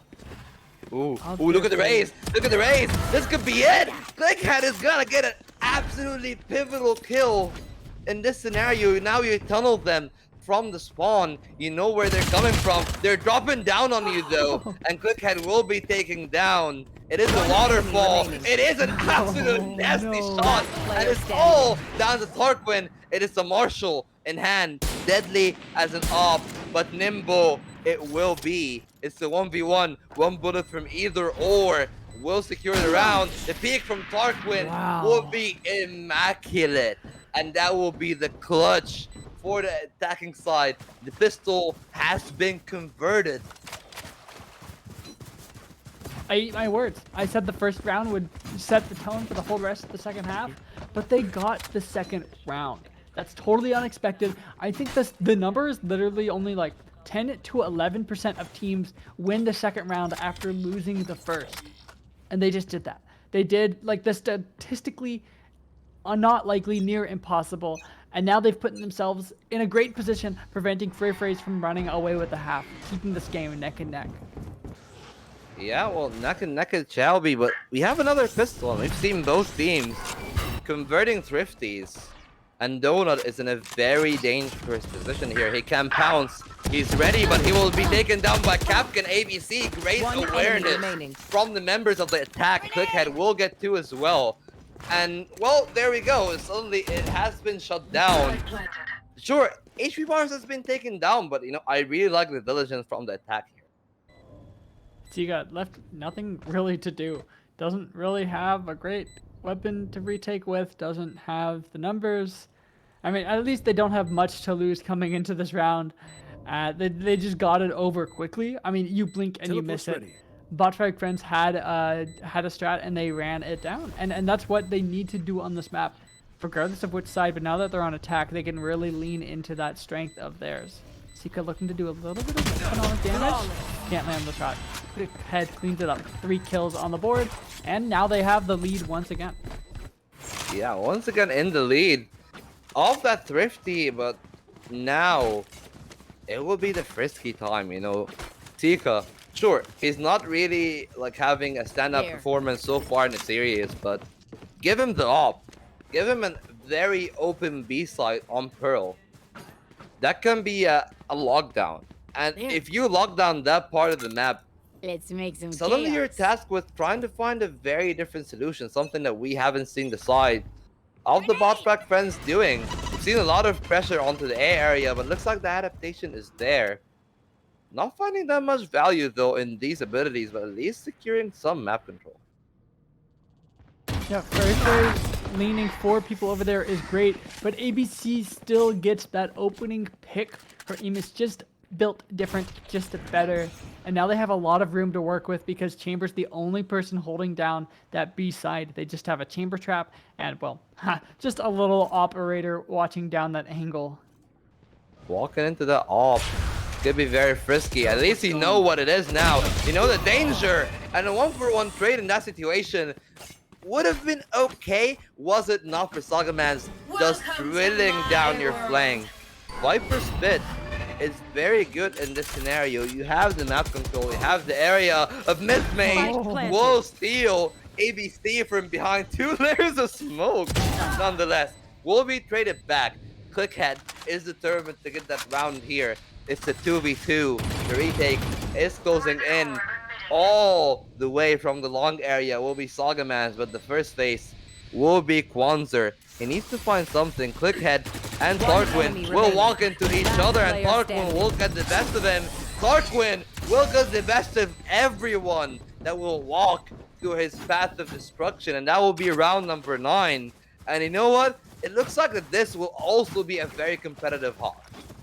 Yeah, Tarquin hasn't really shown up super crazily in the last 2 maps, so hearing their name said so many times and seeing this impact happen, I think round after round, it feels like this Viper on Breeze is amazing. I think they've studied the proprietary Breeze lineup Viper one-trick videos that you can find on YouTube because they just know how to work all of these angles to their favor. Now Sika just with a headhunter to try and lock down this pressure. Yeah, it's all down. They're getting that pressure. Maybe even Saga Man is just trying to find some value with the Blaze Storm. But now they know, yeah, there's no op. Yep, there's no op. There is nothing to get. The timing! Oh, That is so unlucky. The timing just absolutely betrays him in that situation. But at least they get the spike down. They get it Spike down. planted. They get it down with no problems. The Fasek isn't just strong enough to penetrate these boxes. Teleport's ready. So now the penetration will need to come from the retake. Saga Man, the recovered gun, will not like be faithful to him. Captain One getting a enemy kill, remaining. and suddenly the defense just fell through. It all looked so bright and shiny when it was Saga Man just getting a good timing. But when they get back on their feet, looks like the attack has the retakes very well drilled down. yeah, Mythmage needs to die here to keep their economy in some sort of semblance of working, of goodness. Maybe he's gonna feed them a kill, honestly. Better to die to the spike and not give them the eco points, but play it however you will, go for the frag if you want. You're still only 3 rounds away. 3 rounds is possible. This is starting to get to that point where I start to rationalize and be like, okay, 3 rounds is possible. They're in range, but Yeah, double it's kind of digits. slipping away. Botfrag friends have just been way stronger on this half. This is like totally opposite to the previous map. It is, and I really like it. You know, this is the time that we've seen the Bofrak friends on both halves actually bring something to the table. And we couldn't have said that about any of the 2 maps that we've seen, whether it be the Bind. They were just counter-threaded on Bind. I'll give them that much. Like the read was Yeah. there from Freyface. They know what was gonna happen and they dealt with it. On Haven though, you can tell like there was only one half that they had like, oh, we have the ideas of how to do this on this side, but not on that one. But on Pearl, it's been a very different story. We've seen a very diligent, a very aware, and a very active is the keyword I want to highlight here. Bofak friends. And if we keep saying that the rate that the rounds are going for won't mean that it'll be their round, so we need to have a wake-up call. From Freyface, double digits is on the table for the other team.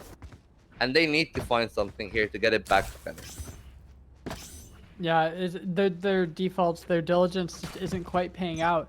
Not with how Botfrag friends have, well, just been throwing things their way. So many different looks. Now a double satchel in the mid. You can thank your stars there was nobody waiting there because Click Head would have done what their name is. It will be Capkin to do that. So at least somebody is on the memo here, Eagle. So with that pick out of the way, a little bit of damage has been done to Capkin, but ABC, she'll just get another one, you know. Picks back and forth on the opposite sides of the map, and they know what's up. They know how to split the map, divide and conquer. Is the name of the game for this round. And suddenly an 11th is looking pretty close. All you need to worry about is just this null command, putting your smokes down, getting your execute. So maybe finding the pick to only isolate the KO could be something that they are prepared of. But now they know what's gonna happen. They're just holding everything down together here. Donut is gonna find one. He's gonna get his second through the smoke. Wait. Well, Spike that's what planted. happens when you just like sit in the crosshair placement angle. That's why he's saying, don't be predictable. And his mage is not predictable here. The Haunt will detect him, but the wall bang Face your will not be fear! good Not enough with to that get gun. Capkin. One Yep, enemy not with remaining. that gun. Capkin getting 1, and it's all down to Sika. HP Teleport's advantage over 1, but you need to piece it out One together. enemy The remaining. spray down is good, and suddenly it's doable, but Capkin, well, make sure it doesn't happen. And you know what? For somebody that's been having a pretty quiet game, that is a very important time to have the impact in this round. Round 11 will be transferred to the side of the Botback friends. What that tells me for Freyphrase is perhaps play a little bit more for retake. If you could retake just 3v5, imagine if you played for it and you could retake 4v5 or even a full 5v5 retake. You were able to clear out all those angles, find the shots. It might be worth it to change it up because you need to find something working here so desperately. Yeah, I need to find something. You know that Sword of Force is on. This wall, though, isn't the best solution. I would assume with Seekow will get one still. Now it's time to see how will they shut him down. It would be Tarquin just clotheslining him off the server. Mid-mage will get some kills back. And it is the tunneling onto the B side. It looks like the call will be to back off. You know, just leave ABC there. She can handle it manner. She can go back with the TP if needed, and that is the call. It's 3v4. And it's slowing down 50 seconds on the clock. How is it gonna fare out? How is the rotation gonna happen? I don't love it.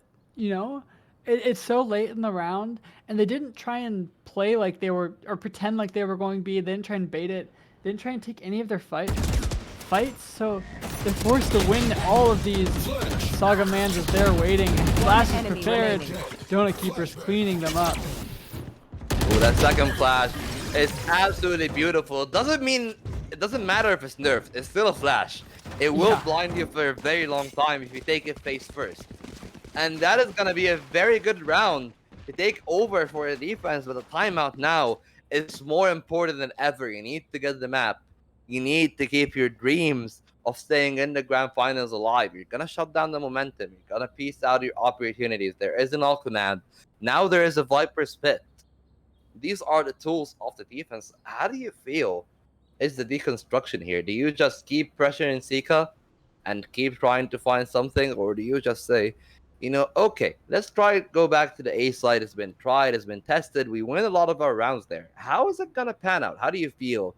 Like, if we peep through their heads, how would you think that the read will be? I think they're reading that they can't let them be able to coordinate and play off of each other because that's where Frey's look their strongest.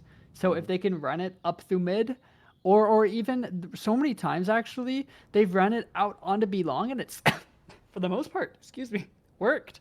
You know, they used the Prowler and the smokes to just go out. And that's cold water for you. yeah, I know. No, that's my cat allergies living with two cats for you. I mean, I love them. I know. It's worth it. I wish that they had grouped up and barreled it down their death ball. I think that's where they look the best. The fact that they're splitting up and leaving the spike, You want to might play? into Let's Frey's play. hand a little bit.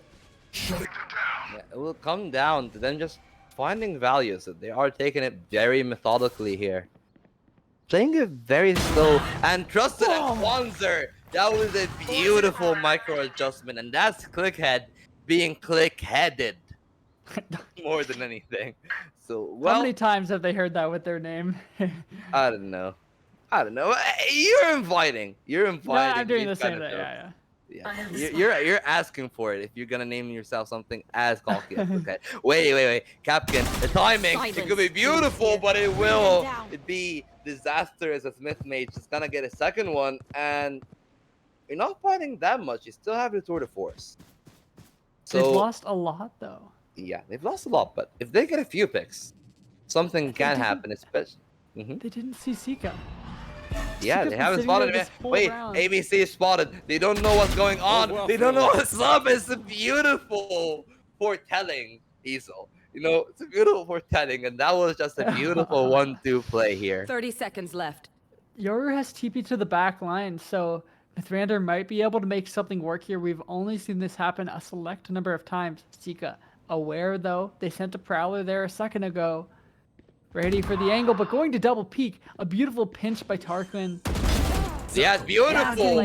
Beautiful. 10 seconds left. But you know what's even Spike better? down, Saga B. Man's Saga. being ready. You know, you're ready for the trade of the trade of the trade, and it's 3 seconds down the clock. 1-0, and this should be it. 11-9. You need to keep the gun. You need to stay alive. If Miss falls here, it could be disaster, and neither of them will. We've seen some splatter. That was very close. Man, both of them seconds away from stealing the gun from the other. Neither team's economy is great, but Frey's team's economy definitely has the momentum, and you're starting to feel that a little bit more. They're starting to look like they have a little bit more cohesion. So although Bot Frag Friends are just one round away from match point, Frey's team still in it. Still, the dream is alive. They're still going for it, and Sokka's just gonna peek out into mid.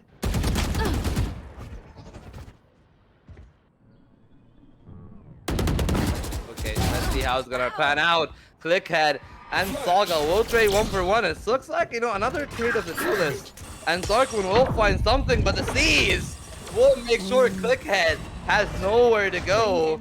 And that was, you know, some fragmentation of, like, you know, the raise here. So Mechanic, figure that out. Put that well together. Myth-Mage is just thoughting it out. Viper's They know Pit they is weren't on the taking a lot site, of- though. Yeah. They know they're not on the side. It's a fake plan to pull out something. The knife will be taken out, so they don't have the heads up. The haunt will not be good either. It will all come down to Sika. He will get Capkin. Then the spike down. Tarquin needs to come up huge. They need to find something. Sika is finding value, and it will be Myth to find his double as well. Double digits on both ends, and doubles to make sure it happens. Crawling their way back into this. Now 10-11. Their economy boosted up. I don't know. Can Frey's even buy here? Would we be able to pull up the scoreboard? I gotta take a look at this. Not even able to scrape together a buy. So Frey's. We've seen the egos happen. I will admit we've seen them happen. But Frey's very close.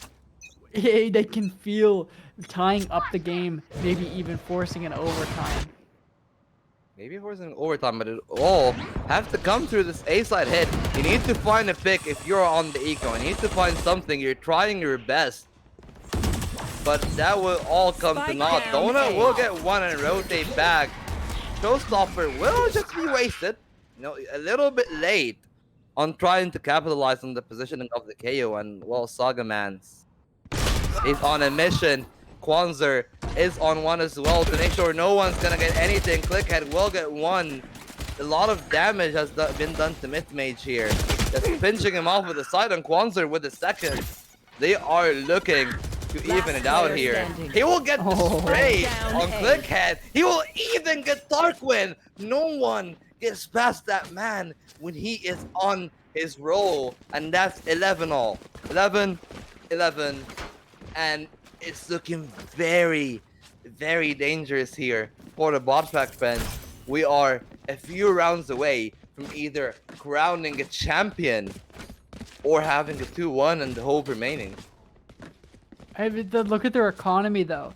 Even if Frey's win this round and it goes to map point, they can do a full buy into next. It's very possible that Bot Pack Friends win this round, but if they lose the people, like this has happened before, if they lose the people, then they can't get the next round. They're in such a tough position. They have to win this and the next consecutively. That is true, but once again, to you know, be able to do that, the very slow and methodical clearing of B.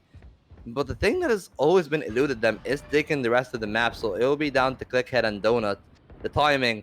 Will the back be turned? He will be spotted, and Donut will best him in the duel in mid-rounder. Look at Saga Mains. He will even spot one. He will be dinged. He will spot people, and it's down for the team to capitalize. Darkwing will do just that, and now it's down to a 3v3. Still have ultimates. Still have no command. Nightfall has been falling down. You can see that all of these trails, the flash to push it through. They know where they are. The Jiggle Peak will take him out of the tower. They are exposed. They are in the open. And he will take them down. And it's all down to Capkin. 35 seconds. And looks like he's being like in the right to rotate to the side. But I think he has enough. Pull it off. I don't 30 know. seconds left. Hauling across the map, going to plant with just 20 seconds left on the clock. Well, honestly, that's a bit more comfortable than I thought it would be. Going straight for it, and they will hear that audio cue. Rotating over now, holding in a pretty decent spot, but I think that he Wait, gets Nightfall. away. Wait. He has Nightfall. But Capkin planted specifically for a spot that can be seen by Art. Yes. But you can actually defuse that without like being in vision of art. They haven't figured out a lot of the stuff RMPs. The Viper Spit is there. There is no util. He needs to find a spray, and he will. And that will at least guarantee OT for the side of the bot frags. Man. Frey's team only had 2 people left, and they didn't play together. They swung one at a time, dealt with them one at a time, gave them one-on-ones, letting that round slip away and go to bot frag friends. But here's the thing. Bot frag friends lost all but one person there, meaning they lost all of their guns. And so this round is going to be a tough one. They're going to have a bulldog, which is good, but it's not the best. Frey's team still very possible to catch up and force the overtime. Who's next? Oh, what a crazy way to get to the end of map number 3. Yeah, it will either be the end of map 3 or OT. He is trying to stand there to try to force some shots. He will take him out.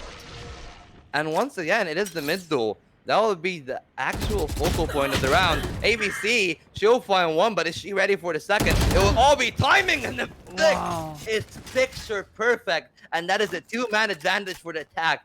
They are trying to push it off. The entourage of ABC is just hauling down the side. It will all come down to the KO, but the diligence is beautiful. First come, first serve. 2v5 to try to keep the dream alive, to try to keep the clean 3-0. But it looks like it will be for Nod. It is flawless, and we will have map 4 on the board. Wow.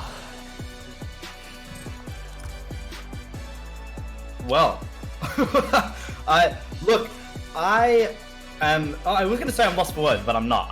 Luckily, I can actually speak right now. It's more the fact that everything came so close, and during that entire game, both teams were trying to take the step up on the other, that Frey's, who had been performing so well, I mean, it feels like with the bot frag friends, they've kind of just started ramping up how they play game by game. In the first game, they did get swept. It was like 13-6. In the next game, 13-9. And this game, they won 13-12. Oh, sorry. Yeah, 13-11. 11, yeah. They have started turning up the heat. Was it the map? Was it the way they played? Easel, what happened? I think, honestly, they played that map a lot better than Frey's team did. That game was incredibly close, but it just looked like Botfrag Friends had a lot better ideas, a lot better ways to work with it, rotations, hits. At any point, it just looked like they knew how to work with their surroundings significantly better. And yeah, and like you said, I didn't even notice the way that it's been consistently ramping up, but you're so right. They have been ramping up, and these games have been closer and closer. And now that they've won this game, is it going to keep ramping up? Are they going to win the next 2? Or was it just the map? Was it just that Frey's didn't have an answer when it came to Pearl? Well, do you think that there were any other impacts that were made on that map? I mean, for me, especially on this one, Donut Keeper just getting all of these entries was very important for the way that this map went, at least earlier on for the side of Frey's. But for me, like, the actual focal point for the side of the Botfrag Friends was Tarquin.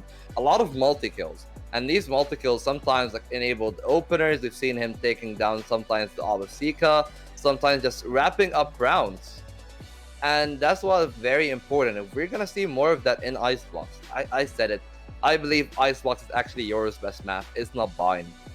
I think they're both good maps for yours. No, I'm pretty sure Icebox is much better.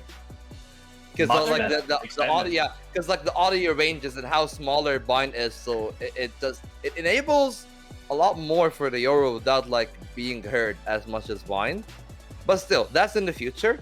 All we have to worry about now is Pearl, and for Pearl, for me, it was just the smokes, the controller. Tarquin just shut it off. He knew when to turn it up. He knew when to play it safe. And you need someone like that, especially a lot of the times you were losing members in the mid area. And when you get the numbers, like when they actually got the numbers advantages and the openers, do you know how to convert? But we're going to need to see much more of that in map 4 if we're going to see a challenge because we're talking about how both teams are grinders. We have seen an absolute grind in this one, 13-11, down to the wire. But if they don't have it in them, we're talking about Steam. This is where the nerves and the energy comes down. You're playing 4 maps straight back to back. This is where it'll actually start hurting if you don't have it in you to play these long hauling series. That's right. This is going to be potentially for some of these teams the most games they've played straight in any competitive tournament setting. And there's so much of a strain on that as well. Even as a caster, I know that when I go for best of 5s, I can feel physically and you can visually watch the players just it's not that they play worse, but they play differently when they're starting to get on that fatigue for playing so much longer. But that has now leveled our score out to 2 in the side of FFT and 1 in the side of Bot Frag Friends. So FFT are still holding the high ground. They're at the top of the board right now, still at their match point. So it's up to Bot Frag Friends to try and topple the current holders of the throne and usurp it for themselves. Now, will they be able to do it? Will the reverse sweep be on, or are their dreams going to be cut short and the rebellion extinguished by the side of FFT? Well, we are going to jump to a quick break, but we'll be back for map number 4 in just a moment. Spike planted. They're blind with fear. Bring them down. Au revoir, frérot.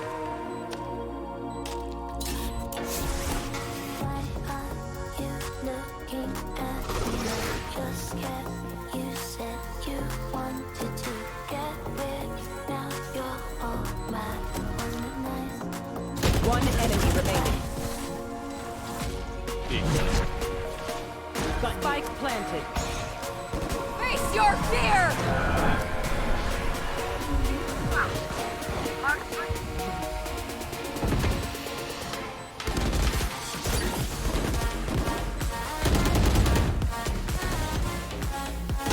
Last player standing.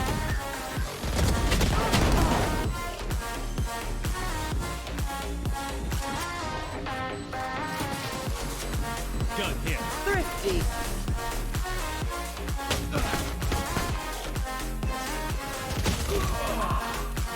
Toxins going up.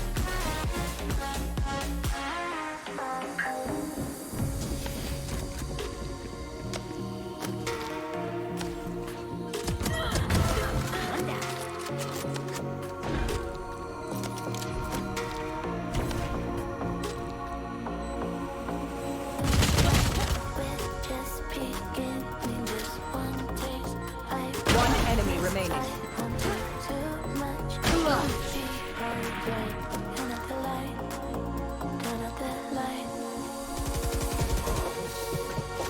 Spike planted.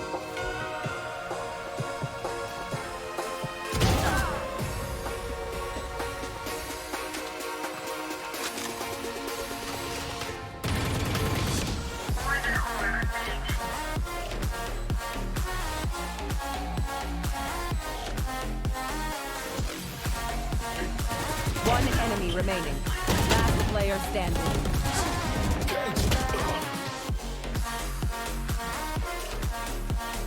Spike planted. Fuck. I'll find you.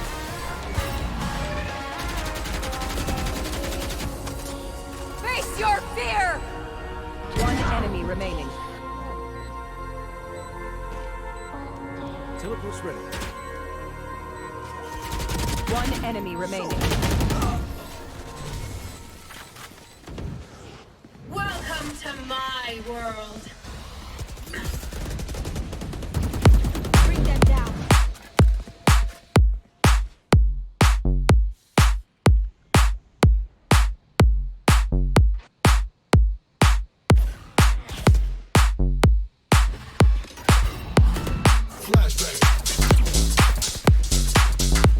Spike down A. One enemy remaining.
Oh, you know that stretch that just like hits exactly where you're aiming for, Volt? It's like, oh, Yeah. I'm Yeah, feeling it right now. You know, it's always the one that hits the lower vertebrae. Like Oh, these that's are it, the ones bro. that, yeah, Your these are the thoracic ones that vertebrae, that's it, feel bro. great. Yeah, exactly. Oh, that was good. Anyways, yeah, everyone, make sure you get a bit of your blood flowing. Make sure, you know, with a lot of gaming, gotta make sure wrist stretches are coming through. You're moving your back around, you're standing up. There's a little bit of time to go for a wander around, but make sure you're not turning off the stream, or else you might miss possibly some of the greatest matches that Victoris has to offer. So, if you're just joining us now, I will update you on the situation. Frey putting on an absolutely dominant performance in the first game, took the first game, right? Wrong sport, into their hands. And then in a much closer but still controlled performance, Frey's team managed to take the second game. But their opponents, the Bot Frag Friends, managed to completely flip expectations of a 3-0 on its head and take another game so tightly fought to tooth and nail at 13-11 to close things out, now bringing the score to 2 on Frey's side and 1 on the side of Bot Frag Friends. So what does this mean? Well, right now we're in a best of 5 in our grand final. So Frey's currently at that match, that game, that victory point. Finally, the entire set, the entire series, the entire season, they're at season point right now. Everything they've done, everything they've accumulated is now reaching the point that is just one game away. But Bot Frag Friends don't want to let that happen. Still 2 more games to go to make the reverse sweep a reality. But we're going to have to sit around and wait to find out. Before we go anywhere, we still are with Volt and Easel, 2 of the most wonderful Valorant casters I could ever ask to be joined with. And Volt, we saw an upset last game. It was something I wasn't expecting, especially with the way that Frey's had been playing in the first 2 games. And we briefly analyzed the fact that it felt very map-focused, that there were a lot of better ideas coming through from the side of Bot Frag Friends. Is that the main improvement they're going to need to make into this next game? I mean, for me, mechanically, they're not far off. Like, we've seen Tarquin just popping off sometimes, Cookhead as well. So it is that part for me that usually falls flat for them. But Icebox should be something very interesting because, like, you're kind of mandated to bring some agents. You're mandated to bring a Sage. You're mandated to bring a Chamber for the most part. You can say a Viper, but, like, it isn't really an absolute necessity if you want to like go out of the box and maybe play a Brim or like, I don't know, an Omen and do like some shenanigans with one ways. So you have these options, but still, like, you have a lot of stuff set in stone. So playing around them should be a little bit easier than maybe a Bind or a Haven that has a lot more flexibility. So for me, yeah, it will just come down to like, okay, you know what's gonna come. Can you deal with it though? Because knowing and experiencing and dealing is 2 very separate matters. All right, Easel. And yeah, I'll keep my little tidbit brief, but I believe if the Frey's team are able to go back to their form that we saw in the beginning, not only that, but just like the diligence that we saw in the beginning and their control over not over rotating on bind and really playing what they brought to the table, what they were planning on, then they have a very solid chance at bringing it back on this game. The question is, though, can they stop that momentum that's being hurled their way? You know, if we take a peek over to chat, over to the community watching, I do read in there, Flash saying, my baby Saga Man's going to end it in game 4. So if that's anything to go by, we can expect Frey's team to turn up the heat here. But then we have Beanman 29. Let's go Bot Frag Friends. So you know, yeah, there's yeah, it's on both sides. Equally divided. Reverse sweep or crushing the opposition and the resistance. we'll only be able to find out. Currently, my Quicksand and Easel's predictions are off the board of that 3-0 with Freyfrays. Volt still looking on track with a 3-1 prediction to Freyfrays. If Freyfrays takes it, the crown will not only be theirs, but yours as well, Volt. In the meantime, we have to see what jewels, what gems, and what other tomfoolery is going into this crown by loading in to our next Agent Select. Take it away, guys. Awesome. Can't wait. Well, this will be it. We have Asian selection for Icebox. You know, some of these are gonna be very quick. We already see the Viper, we already see the Sage. We see, you know, Myth on Yoru, as always. And then we see the Sova.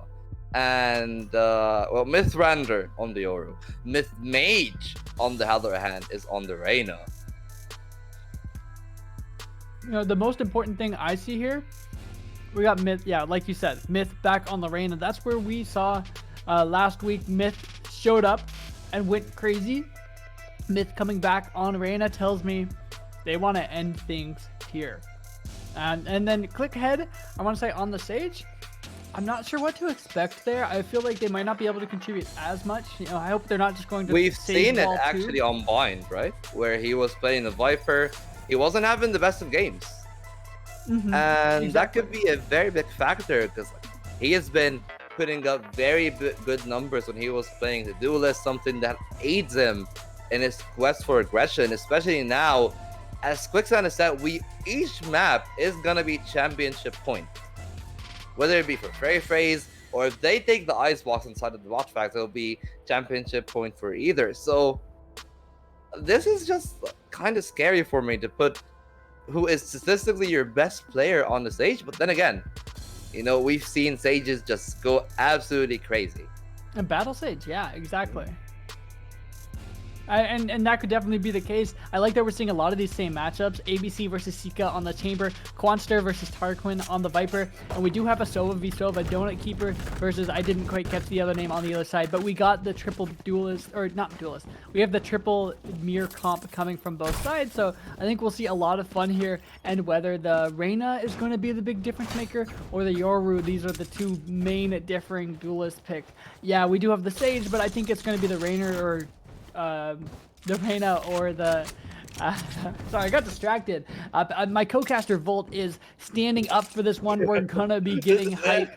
No, but I think that the duelist will have the most opportunity to turn the cards here, if you will. Yeah, well, it will be up to the duelist, but once again, like, actually for me, my eyes are tied to Clickhead and Sika more than anything, because I think that these two are gonna be the difference makers in this situation. So it will just have to start very slow. We're seeing the attack is slowly trying to clear out the B main area, getting Sika out of that yellow position, already spotted. He is ready to take a duel, but he will have to retreat. Mythrander will just TP behind everyone, get a kill, but will get traded out. You know, that's the impact we were talking about. He gets the kill, he allows them to plant, but Mythmage is overhealed, and if that is utilized, it will be devastating. The power of Reyna on the pistol round is absolutely massive. Another one will be it. You know, we're talking about how strong Reyna is. The defuse is coming in. The spray will be good from Tarquin. One enemy ABC will get one. We'll get two. Tarquin with a double of his own. And that is the pistol round taken over by the side of the bot tracks, and a very good start for them. They've looked good on pistols in the past. The fact that they're bringing that out again, that was kind of the sign of their momentum building. So I'd expect that to be a sign of their strength on this map, per se. Very possible. So much up in the air at this point, but hey, it's there. It's present, ever present, and Freyfrays are going to have to be hyper diligent to deal with this pressure. Yeah, it's just not about the diligence as well. You need to be very coordinated to deal with something like these your aggressions, but so far we're just seeing a repeat of round one. You know, just take over this area, take over yellow, take Sika out of his power position, and it will all come down to this, and they have done so. They haven't even needed to expend a Mythrander on some sort of like wicked adventure. TP will be sent ahead. Mythrander will just find one just like that. They are aware of the teleport. You can see like the mind share of Euro is very strong. Myth Mage is on the flank, on the hunt for something. He has both stacks of his healing. So there could be some damage done. He is gonna find one to be healed. Reyna is always a pleasure to watch in this situation. ABC and Myth will get one each, but Myth Mage is on a second, shut down by Mythrander.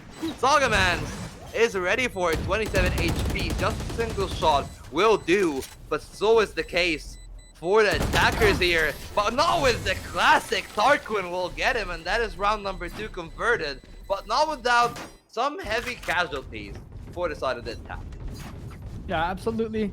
I think you gotta give Freybray's team props there. They did a lot of damage for a pretty weak buy, able to make something work there. Although not quite enough, as we can tell. If you're looking at the scoreboard the same way I am, it's pretty close. There's just a couple more kills on the side, on Mythrander's side. Honestly, Mythrander leading them strong. Tarquin 3-0 right behind. It's still anyone's game. That was a good round from both sides. Yeah, to be honest, that was a good round just to collect the damages of the bonus. You know, that is the important round. Like when you're trying to play eco, you try to get the kills, you try to get a gun away, you try to inflict economy damage. They've done so. So now, this is the question. How will the bonus be converted? Myth Mage has been putting up frags, has been putting up numbers early on, but now ABC is in a very dangerous position here with Sika. The damage is traded back and forth, but that will prompt the attacks to move back, to try to attack the chamber, to try to dissuade them from doing anything, but the rotations from the defense are gonna be absolutely rampant here.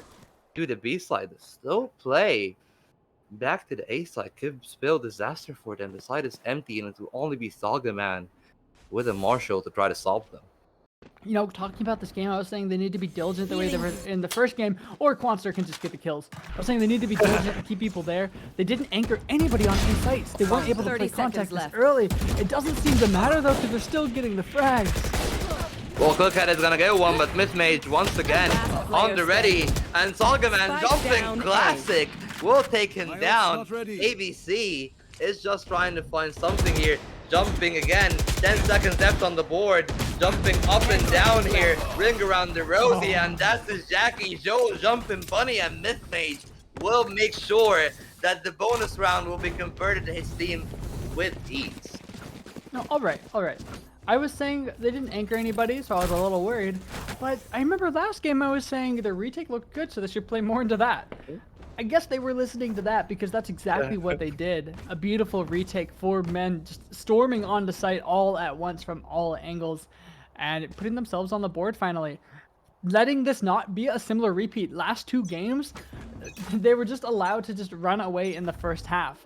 It just kept happening. Botfrag Friends kept getting a multiple round lead. This time, only a 2-round lead, much more standard, much easier to deal with. Yeah, well, it's a little bit of an eco here for the attacking side, so I'm not expecting that much, but the spray is wild.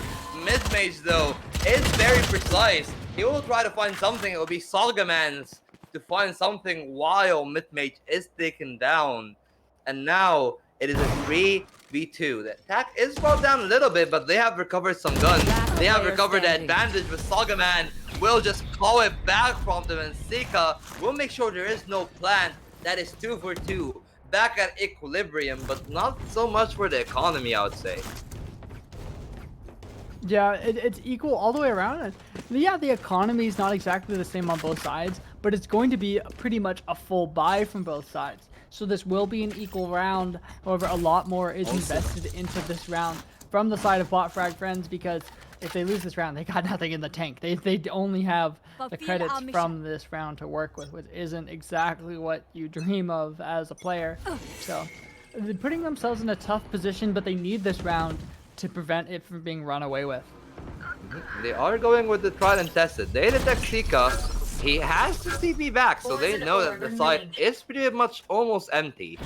This Odin, though, is very frisky in that situation. Finding the wall, finding the backstab will be Saga. That's Cookhead. Once again, you know, he has been a thorn. And now, you can see the Euro is just like, yeah, how do I stop him? how do I find the answer? Shorty in hand of the Viper, he's ready, but he's not strong enough. The second was pretty close, but Donut Keeper will make sure to get that one. That's a 3v3, and now you need these skills. But Salgaman is the one that's reaping them. A beautiful tailwind here to make sure he gets out alive, but Tarquin is activated. He's on for the second. He will even get the third, and that will be it. 3 for 3. 3 rounds for the bottom frag friends. They are getting back in the game. Tarquin is kind of the unexpected champion for the bot frag friends, keeping them in this round after round. I like this play from Mythrander. Would have liked them to see him get one more, but got the cheeky not blinded by Yoru his kill. own flash, you know? Yeah, nonetheless. Yeah, Yoru does what Yoru does. Saga putting in the effort, but unable to do it when faced with that many players on the other side. A good round, nonetheless, by bot frag friends. Oh, a nice little picture-in-picture. Now we're getting fancy in here. Coming into this round, we can see bot frag friends pushing the same way they've done previously down this B long. Yeah, well, Sika's there almost gets the collat for their patience. yeah, dangerous round here. Sika with the AWP. We've talked about how dangerous he can be with that gun. Taking over rounds, taking over scenarios, but they will take his life over. Clickhead with a beautiful shot. They know Kwanzaa is up top, Spike blocked. so they are You will electing not not to kill do my anything allies. aggressive, just waiting for Sagamans. They know he likes to play aggressive, but they haven't spotted him because of the Mythmander position.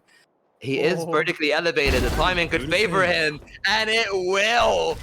And that's it, guys. Down to Mythmage to stall it down.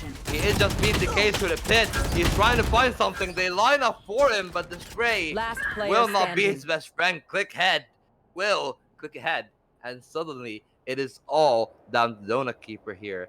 1v5, and even on the wrong side. So, well, that's not very 30 seconds left. I don't know, good news for him.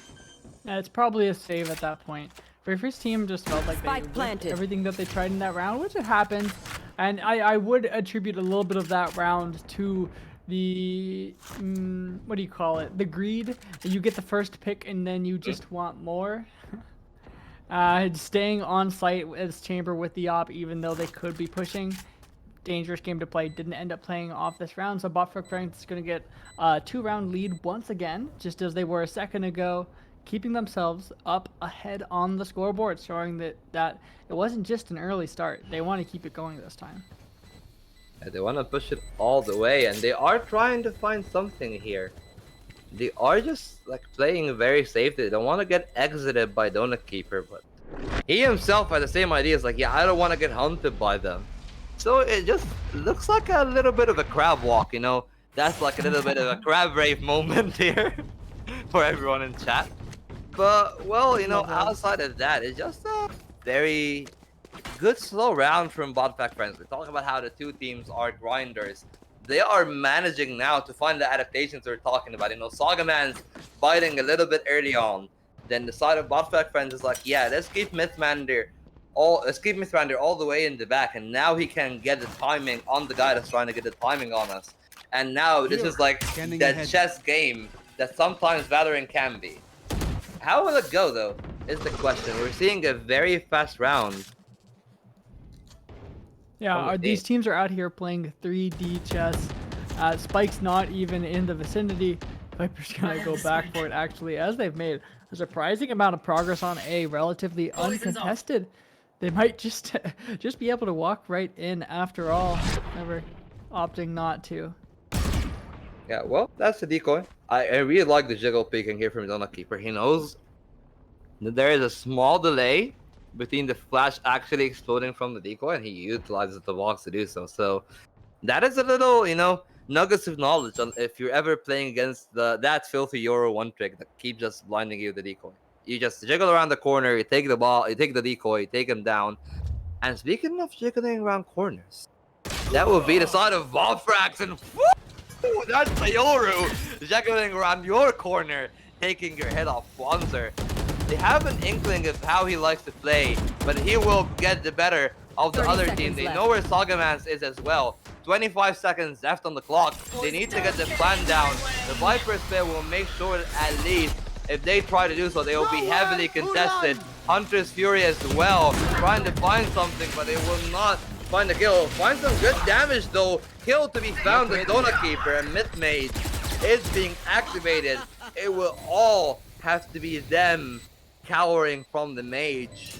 But do they have the secret sauce to flip the squid, to kill the spell? And the spell will not be active. The ritual has not have enough tribute sponsor. They're just playing around it beautifully, but he will get a shot in his head to Tarquin, and that should be round 5. Buffback friends are fighting for it. This is scrappy. This is scrappy Valorant, and this is the trademark that we've expected of this series so far. Yeah, Vol, take a breath, my man. You're doing a great job, but please remember to breathe, because I know the action's coming back and forth, but we got to take a step back and think about Frey. What are they doing wrong? What are they doing differently? It just feels like they're always holding in the wrong spot at the wrong time. They've looked like they had such a strong grasp, like so clean in the past. That's one way we've described it. But I guess it's just kind of sloppy. They're not in the right place at the right time, even if they're giving good looks, some good pressure, some good arrows. I can't help but feel like it feels like they're defaulting a little bit. Jet, Saga Mans with a huge push up right in their back lines. Clickheads completely unaware. All the timing game. It's all a timing game, but will he utilize it? Will he find it? Back turn! A little bit of a whiff early on, but that will be it. Now, Saga Mans, is he gonna hunger for one more? No, he's just waiting for Reyna. That's huge. It. Yeah, that's the 1-2 play. Sika on the other side as well will make sure that, like, now you're stuck between two minds. You have to look back and forth. The 180 turnaround, and this could be the signal for Saga Man and Myth Mage to find something, to find the Oro, but no, Mythrandir will be traded at least. Still, 2v4, a very good advantage. 40 seconds on the clock, and no foothold on the map really. Yeah, I think this round, to how expertly Saga worked up on A site, applying so much pressure, waiting for Reyna, swinging together so they could get traded. It was intelligent. I'll bite my tongue a little bit. Not slipping. They still have good ideas, and they're still able to execute on them. It's just a little bit harder than it was before. Good ideas. Speaking of good ideas, beautiful. Man, this is beautiful. Yeah, that round felt like what we would have expected this game to look like after having watched the first round. But that was the first one that really felt that way. Even the two that they got, they didn't feel like solid responses before that. Yeah, okay. We have a timeout, so now is a little bit of a good time to chit-chat a bit. So now we've seen both teams, like, trying to go for each other, trying to get a bite, sometimes more than they could chew. But it is looking a little bit favorable for the side of Frey. Despite the scoreboard, at least the momentum is a little bit with them. Like, Saga Mans is probably getting ahead of the other team a little bit. So how do we combat this? And how do we combat on the other end Mythrandir, who's also getting a lot of mind share on the side of Frey? Well, they have to be careful not to rely too heavily on Saga making those heroic plays, because the second that Botfrag Friends starts to figure out how to counter Saga Man's going crazy, that's it. There goes your momentum. There goes everything you had going for yourself. And the same thing, when the second that Mythrandir stops being a constant threat, we've seen this happen in previous maps, but the second that happens, it's nothing. It's like their whole thing falls apart because Mythrandir was applying so much pressure before. So you just either need to keep applying that pressure or have someone else pick that up and be that constant threat that you need to worry about, or be like, man, this guy's smurfing. Can we double check his rank? You like, that is huge for the map. Yeah, okay. Saga Mans is figuring this aggression to other parts of the map, and it's beautiful onto Tarquin. This man is a menace all throughout. It's not like he's an A specialist. No, he is an aggression specialist. And now it's just slowing down a lot. You can see they're trying to enter into the A main area, but there isn't really that much for them to gain here. They don't have the tools anymore, especially now that they've lost their controller. And they don't have the res this round. That was last time that they lost the first blood. They were able to res and cancel that out. This time, not so much. You're getting a lot of information though on this entry. A lot of information and a good position as well. Double up on that. ABC, she'll be able to find mid-mage, and now Yoro could activate, could strike back, but Salgaman will double up to take him down. Clickhead will be traded by Donut Keeper, but not before getting the Jet out of the equation. It's a 3v2. ABC and Capcan need to come up huge. Capcan has been pretty quiet, and he will be silenced. And a beautiful swing from Donut will make sure that no further noise shall be made. Yeah, I can't hear you. I can't hear you. Oh, now I can. It's round 4 for Frey. Yeah, I think that they were actually spotted going behind that wall the second. Like, I think their foot was spotted because the wall got broken right as it was going up. So that was unfortunate. They were just a little bit of a sitting duck towards the end of that. And this is, I would say, I would call it at this point an adaptation. Breakfast team going for that opening blood, that first blood, and applying pressure off the front instead of having to constantly be reacting and trying to keep up with the plays that Mythrander is showing, or, you know, the different looks that they're doing, the different places they're applying pressure. I like the pressure up the front. And look at this. They get so much information. Now they've cleared out all of A because of the way that Sagamans has pushed forward. Yeah, and Sagamans has taken the belt area. Now it's time to, like, you know, the good old task of just taking Sika out. They know where the arrow is. That's a good adaptation. That's gonna land right onto him, taking him out a little bit of that position.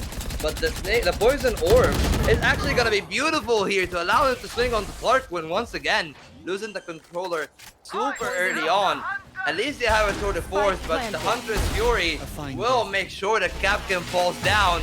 This second one was actually almost pretty close to doing like a lot of damage to the defense, or the attack rather, in that situation, or defending. But well, it would be down to Salgamans. You can see him creeping slowly but surely, and they are waiting for him to activate, and he will. Just speeding it up. He's just taking them by storm. They are not ready for that jet, for that aggression, and it will be evened out 5-5 in this situation. Where are their comms? The Jets on the flank get your chamber, and then they're not even looking that way. This is a huge follow-up kill by Donut Keeper to get their numbers in their favor. But once they were holding on site, they didn't have anybody watching flank. The Jet smoked the chamber trip on flank. That's what we were seeing happen on the map there, so they had no idea what was expecting. But then Chamber didn't communicate that, and ABC not passing that on, or Mythrander rather not being able to react to it in time. They just fell apart. Yeah, perhaps just not being like in the know enough to say, oh yeah, Saga, there's no way he's gonna aggress again, right? Right? Yeah. Right? Once again, so much map control. Yeah, and if you're gonna keep conceding all of that map control to the man, he will just take it. And, you know, I like the fact that he's varying his play. He's like, sometimes I'm gonna play slow, sometimes I'm gonna play fast. Tarquin falling again. Mythrander will just get a trade, and Sika will get Clickhead on the B-long area. Salgaman's active, but Capcan will neutralize him. But still, it is a very healthy lead for the defense. And once again, Salgaman's is taking that space, allowing his team to morph their defense around it. They're morphed a little bit too heavily towards the B side. Obviously, we know that because we can see both teams. They don't yet. I'm not mad about it, though, because that means that they'll be able to come back to A site together versus leaving one person to be in a man disadvantage situation trying to defend. So this is good. They're still playing to their numbers, even though they are at the incorrect 30 site. seconds left. They will find that out shortly. And Sova's not actually going to be able to get this ult online, even with that plant, unless a kill comes through. So that's Sova not going to come through. Commander gets the opening first, too. Doesn't matter that they're playing together. Do we need an ult if something like that happens? I guess not. It is down to Sika, though. Like, Sika has been playing pretty okay. Once again, like, a very consistent player is capable of coming out with these impact plays, but sitting into a top-bottom crossfire will be very hard. Going on top of the row, just jump spotting Sika here. Another tap, a little bit of damage here. The arrows will push him out of the position, but he's managed to isolate a 1v1. The juggles are not good enough. Mid is down to 1 shot, but he will make sure that that one counts, as he will get the 6 on the board for the buff Last track. round in the half. This is exactly the same scoreline that we had on Pearl. And who took Pearl? Bot Frag Friends. So it's very possible they bring this all the way, all 5 maps. It's in the cards. Frey's team have a lot to show still, but I do think they're looking stronger overall. Even if the scoreboard doesn't show it, they do seem more comfortable on Icebox than they did on Pearl, which it should be a given because of how new Pearl is. But I like the plays that they're showing us.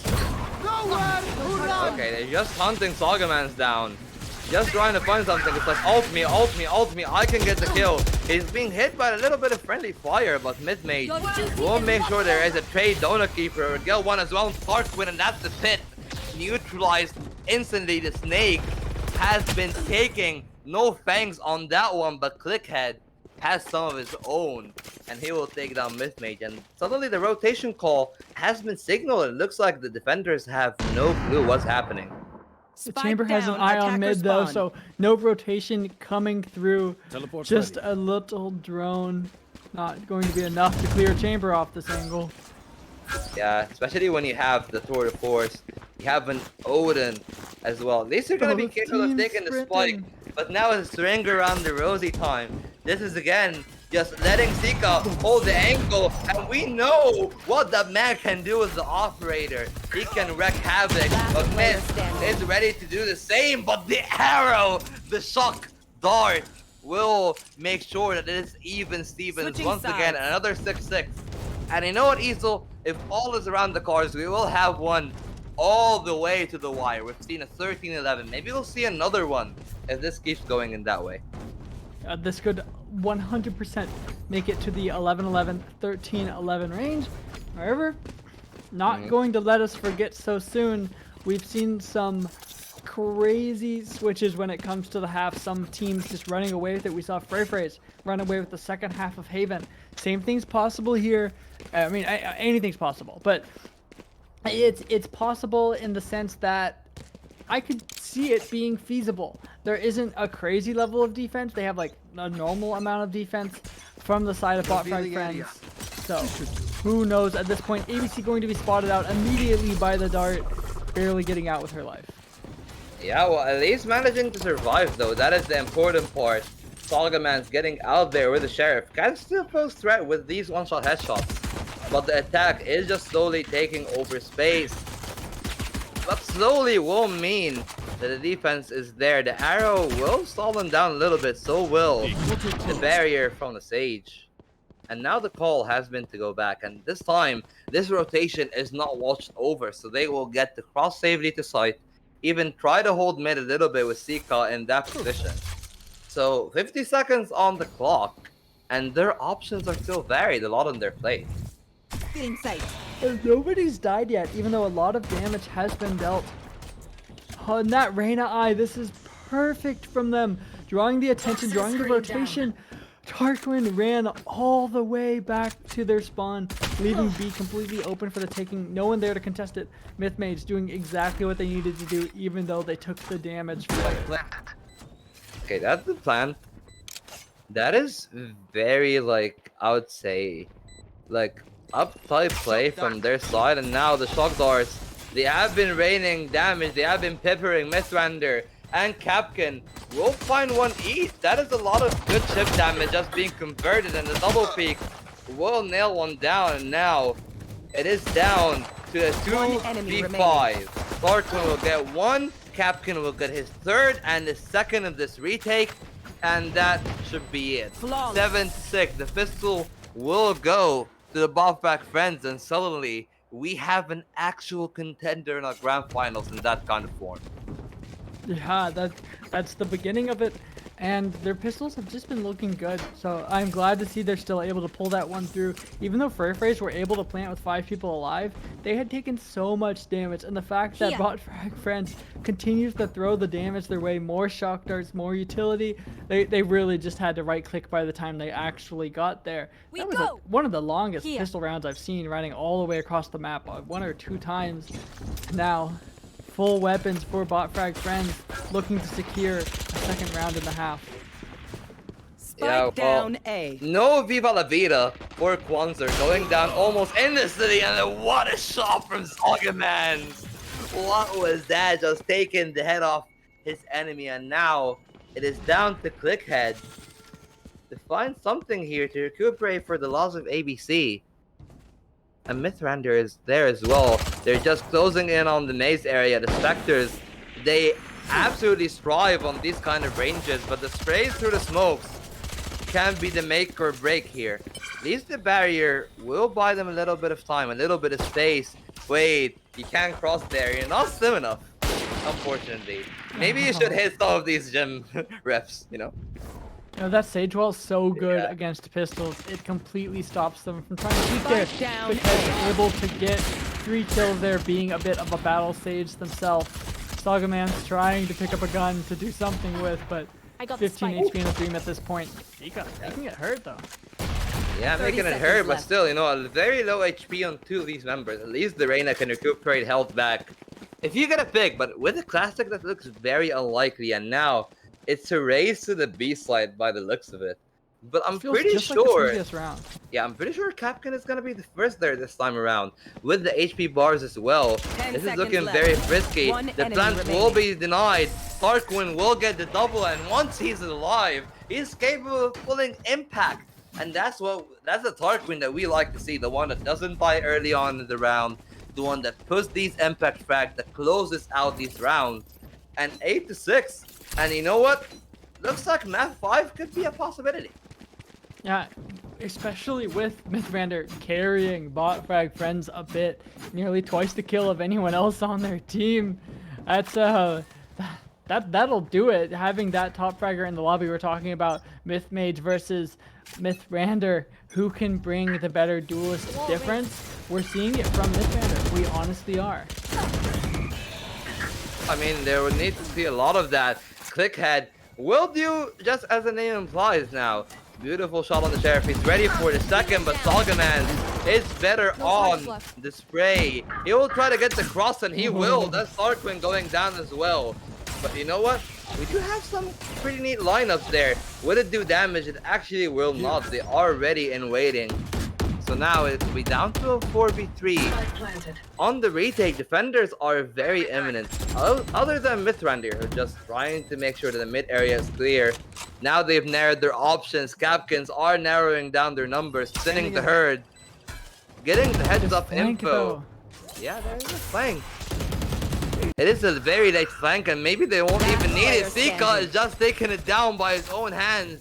Sagamans, they are aware, they are diligent. And it will all be down to Capcan. He needs to find something, and he will not. And that is a return from the side of the Brave Braves. They're still here to play. They're still holding their breath.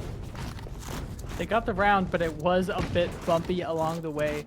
Only saving 2 guns from that one. That little number there. Oh, man, oh man.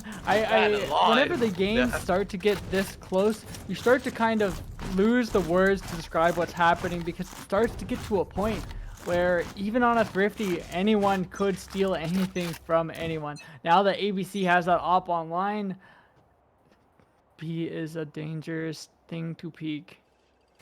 Yeah, that's why they're trying to just slow him down a little bit. They know that he's there. They probably spotted the op, and Saga will be spotted, but the retreat will be good with the tailwind. And that's it. You know, they're utilizing the utility. They're taking away space. They know the Saga is not on the A side, so they're trying to exploit it here. Mythmage will just get click heads. And now they are finding stuff. Mythrander, though, with a beautiful TP all the way back in spawn, will get one. He's keeping people at bay. He's keeping them wandering, but Mythmage, he doesn't want them to wander. He wants to find them, but ABC will get one. Mythrander with a second, and suddenly it's all down to Sagamans. He needs to find a triplet. He will start out good. They are lining up for him, but that will not be good enough. That peak is too wide, and that will be round number 9 for the defense. Started out pretty well. You gotta give it to him. But you know what? That is the Yoru mindshare. They didn't actually think yeah, that would work. and just In case you're joining us a little bit late, we are pretty deep into this best of 5. We are on map number 4. Frey's team won the first 2 consecutively, and then Bot Frag Friends came back, the people on the right side of your screen right now, and won map number 2 just by a hair. Very similar in fashion to what we are seeing unfold on Icebox right now. The economy pretty weak from both teams, and it's just going to be a couple rifles trying to make a difference. But when the rifle is in Myth Mage's hands, you know all is well, all is possible. With Sika having a tour de force to accent it. Bow seen though from Sova. ABC though. Could be the initial thing, but yeah, once again, just arrowed out. There isn't really no support to, like, you know, try to take out the arrow, trying to help him. They're playing him as the sole anchor, and they've been playing around that pretty well. Tarquin will be able to find something here, at least expend the knife, but Sagaman will just snap him out with a classic myth. That's the hero rifle activating for a second. Overheal is ready. The arrow will need to dissuade them. You know where they are. They're trying to Hunter Fury them. Oh yeah, they're trying to dissuade them from entering the site, but that's the whole trick. No one is there. You got the kill on Sagamans, but suddenly you don't realize what's happening. There is no one at all. The plan is at B. They didn't really get too many guns out of that, though, is the thing. There's still some members with classics, some with phantoms. You know, Mythmage does with the phantom. Can't forget that. But the main people on site, your main defenders, don't have the weaponry that you need. The timing. Wait, the timing of Mythmage. I don't know. They are pinched. There is Donut there as well. Swanzer as well. We'll give the heads up info that there are 2 players in that position. And suddenly it's all down to Sika to try to hold it. He will not be able to. And you need to find something. You need to swing in time. You need to find the headshots, and Donut will. And that's a spike being off. No, it actually hasn't. Wait, that opens an avenue to find something. Donut will steal the round. He will even get the third. And that's the clutch going over to the side of Frey's out of nowhere. That is a beautiful clutch. They did not have the weaponry to make that possible, and yet they do, and yet they prevail. Monster gets spotted out.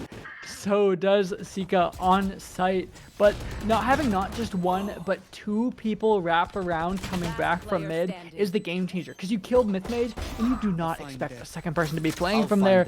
Donut Keeper getting the kills at the perfect time. You love to see it. Just a single ult needed. Yeah, no, just a single ability there to be expended. But look at it. Look at the aggression of the belt area. They are ready, though. ABC will nap one back. That's the 1-for-1, and that is a very rapid hit.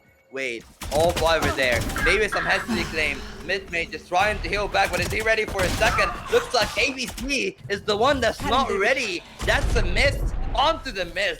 And that's gonna be a second for him, a 4v2. The plan on the opposite end of the spectrum, the equator, trying to get the is running around. Look at Sagamans. They have the pincer, but who is pincering who? Will it be Myth that's being pincered? Will he get out? He will not. Click that head, son. Let it go. And now the pincer is turned around on the defense. Maybe they have an idea. Maybe they have meanwhile, the spike has been planted on B. Yeah, in case you forgot, the objective is being gone after. I totally missed it. I was just watching all this carnage unfold.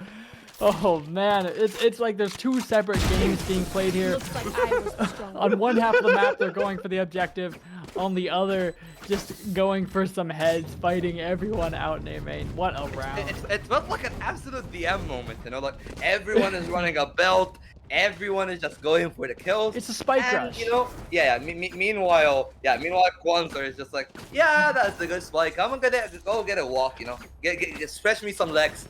Get away from the chamber, the pesky chamber that's like trying to go out on a date with me. Stay out. Ew, man, ew. And well, that's another round. That's 9-9. And you know, this is the closest that we've seen the game. Both teams are on a very dodgy economy, and Sagaman will just delete. Where did server? I have no. That was mid. I think that was mid. Oh, the rest did come through in mid. You're right. But yeah. What a duel. Yeah, just instantly trading around. A misround here is gonna get 1 onto Kwanzaa, and suddenly the round is looking very doable here. He's gonna even get a second, and that is Sagaman, you know, the danger man, been taken out. Still though, There is a chance. Never mind. This is onto a tear. He's ready. He's aiming for it, but Chica will shut him down. That's it. We're trying to find something. The Viper Spit is very dangerous, though, especially when you have a Sova trying to escape from the trap. He will get trapped, though. ABC going down. Clickhead will trade the favor, and that's the pick going down. But are you ready for Clickhead? And the answer is no, and double digits are on the board.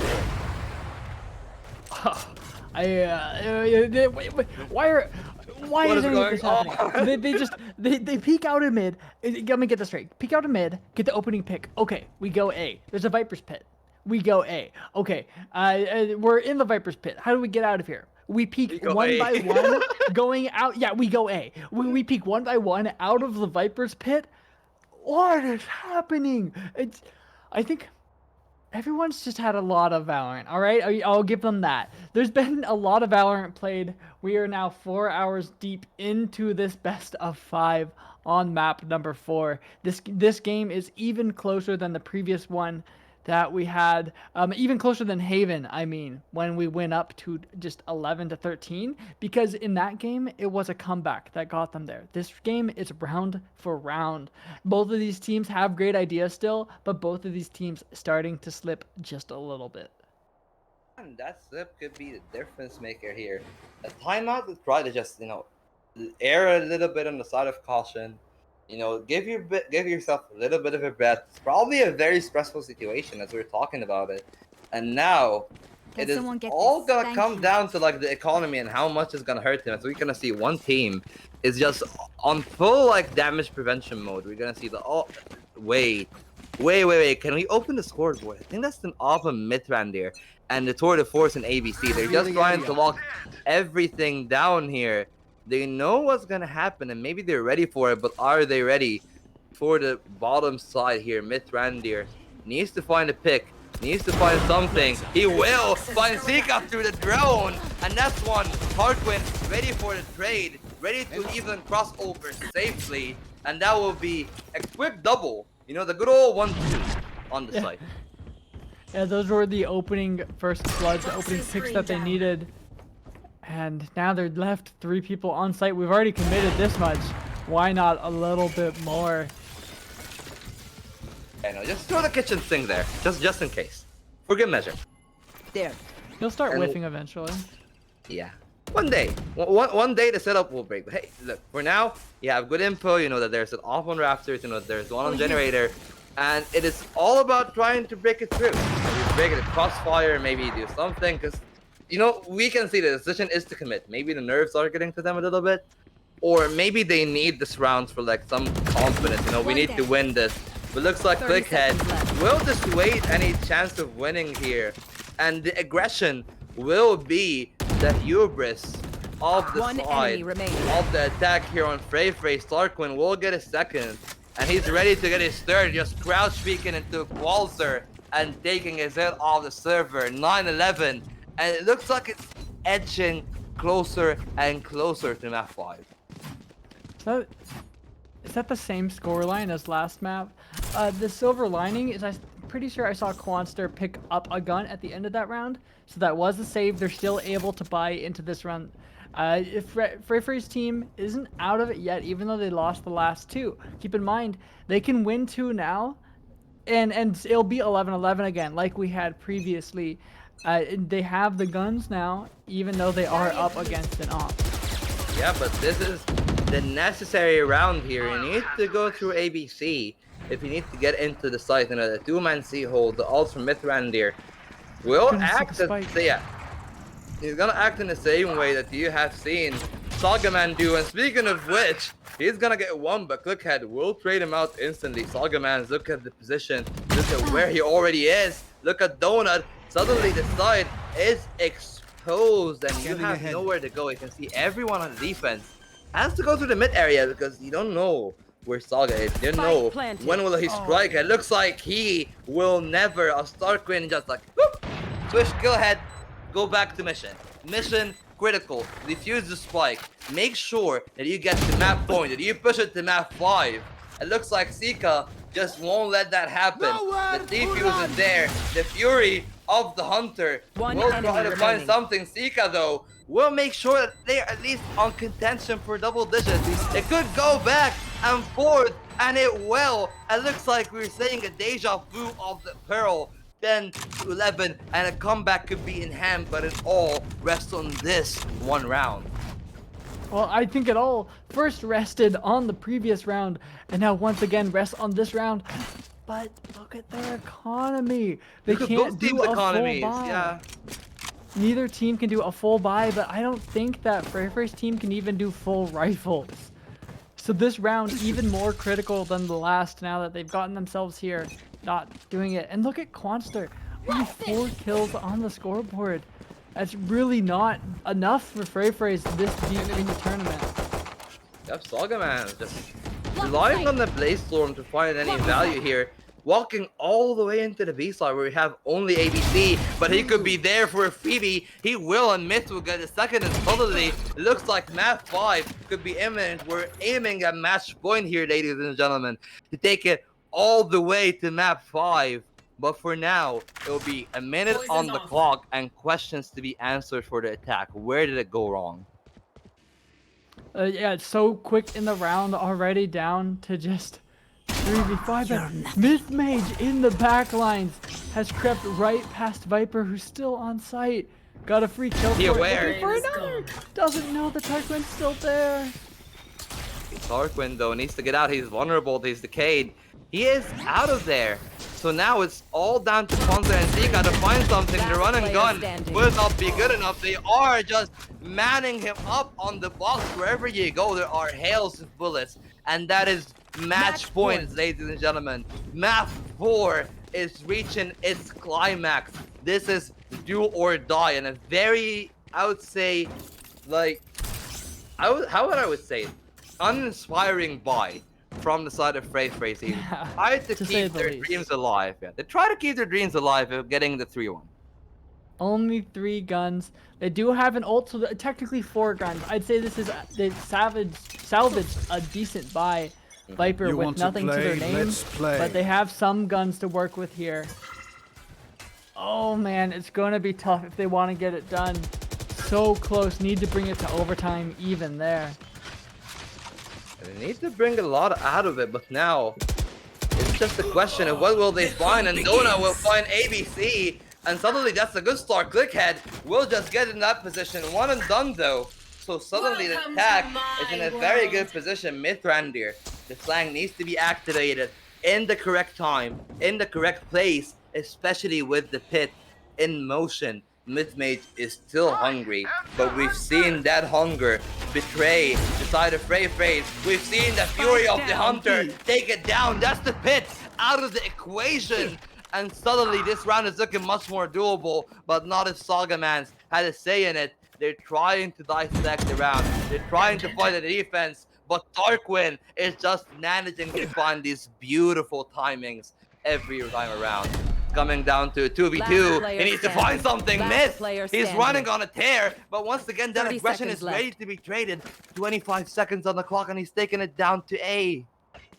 Saga running for their life, running for their game, just trying to get a safe plant because Mithrandir ever the threat. I like this plant spot, something unconventional, easier to hold.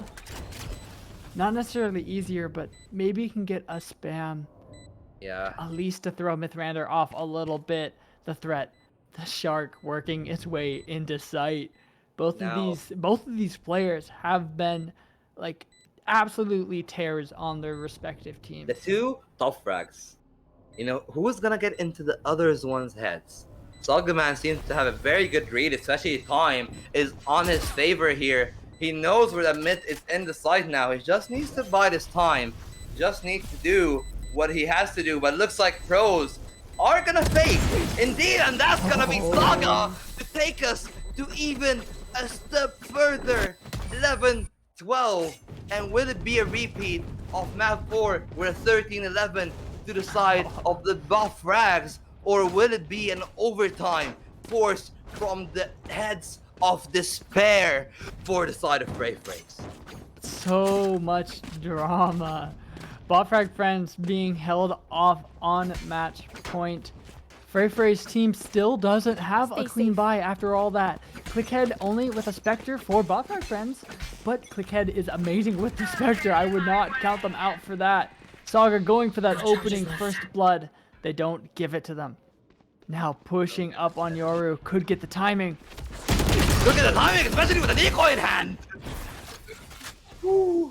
That's huge. Mythbrander out for the round. Mythbrander has been the carry for Botfrag Friends. This is it. This is all for overtime. The pit has been used on the other side. Viper is staying behind, but ABC, she's here to try to stop it. She's at least gonna get one. And now the task is to try to route out that rat in the kitchen. There is an imposter in the kitchen. It's all a Ratatouille all over again, and they will be successful. The critic has taken him out, but at what cost? ABC is gonna get one, and looks like the map is ready to be wrapped. It's only down to Myth and Kwanzaa. We've seen Myth pull these out before. He's gonna get one. The healing will be stopped though by the decay. Shortwin is gonna get two with the transfer, and that's it, ladies and gentlemen. We have Defenders win. You in Silver Scrape. I don't know. This is Valorant. Don't you in Silver Scrape. I don't know. Play Ashley, though. Do whatever you want to do. Oh my! I'm in disbelief. What is an going amazing on, run by Botfrag Friends. Ending it with 5 players alive? There's no way. Wow. I don't know what happened. I'm lost. Yeah, I mean, we clearly did not expect it to come this far, at least this closely. The Botfrag Friends... I have what happened. Yeah? I actually just got it. I am looking at the scoreboard. Mythrander has 10 more kills than anyone on their team. A hard carry from Mythrander to bring them over the finishing line, more than Saga and Myth, who are the next 2 highest kills in that map. It was just a frag session. Mythrander was performing so highly that game, and you'll be able to see it in every other scoreboard. Mythrander has just been constantly taking that top spot. What a fantastic player, being able to pull through some fantastic impacts on their team. They've managed to take 2 games now and put themselves at series point. So both teams are now level at 2-2. It seems like, Easel, that Botfrag Friends have found their mojo. It really does.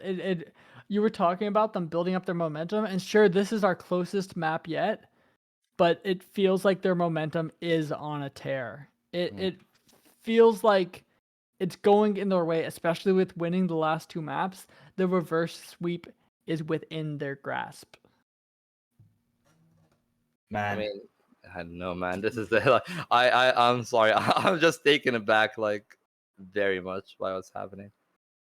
It is fantastic. The fact that Botfrag Friends did find themselves in a position to be able to completely flip the game on its head, despite expectations that kind of resided in the air after those first 2 games, because they were very strong, very clear victories. And both of Botfrag Friends' victories have been extremely close ones. They haven't won without getting Frey's to at least only 11 rounds.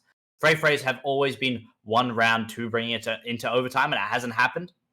We still have 1 more game to go tonight, and that will be the last game. There will be no more compromises, no more opportunities to lose for Frey's. They may have swept through the first 2 games, giving themselves a nice buffer to sit back and relax on. But now that their couch has been, the rug has been swept out from underneath them. They have now been put into a position where they're going to have to stand on their own 2 feet and look at Botfrag Friends in the eye.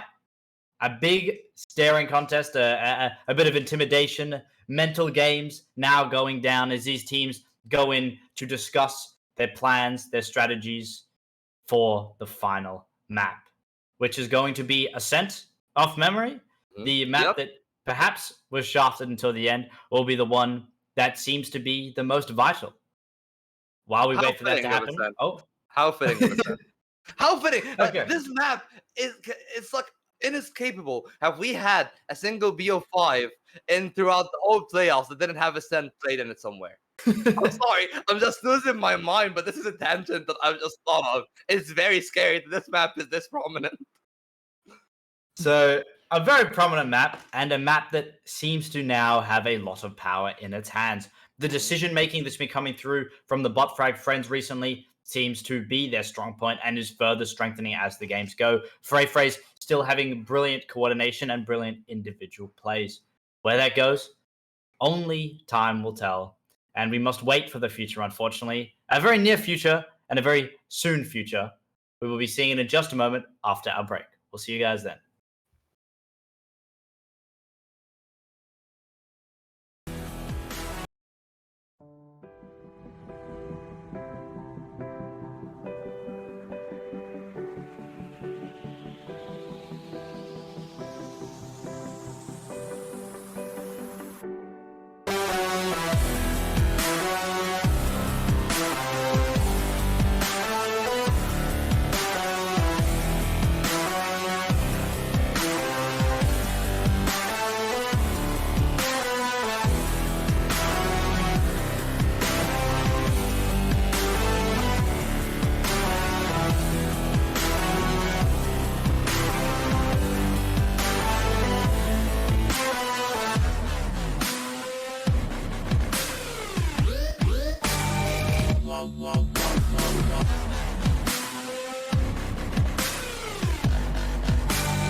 One enemy remaining. One enemy remaining.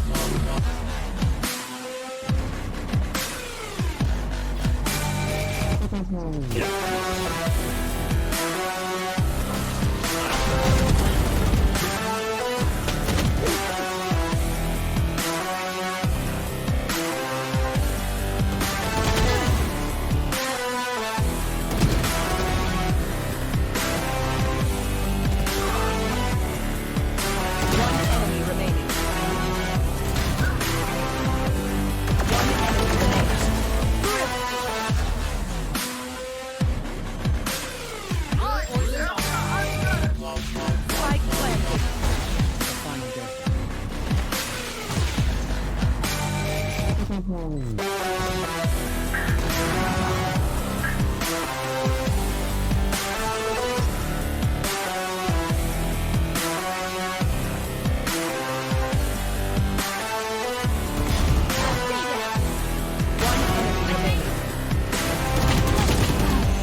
One enemy remaining.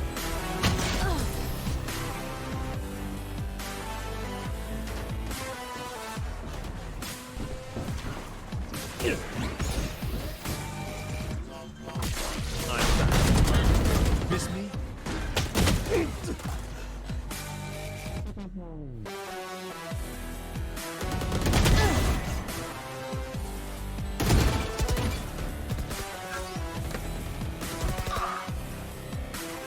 One enemy remaining. One enemy remaining. Oh, no, much too late. Easel, how? Hello? When it's You're asking how tall I am? I'm trying to walk up and then, okay, I'll bring it back, Well. Look where we find ourselves, how the tables have turned in so many ways.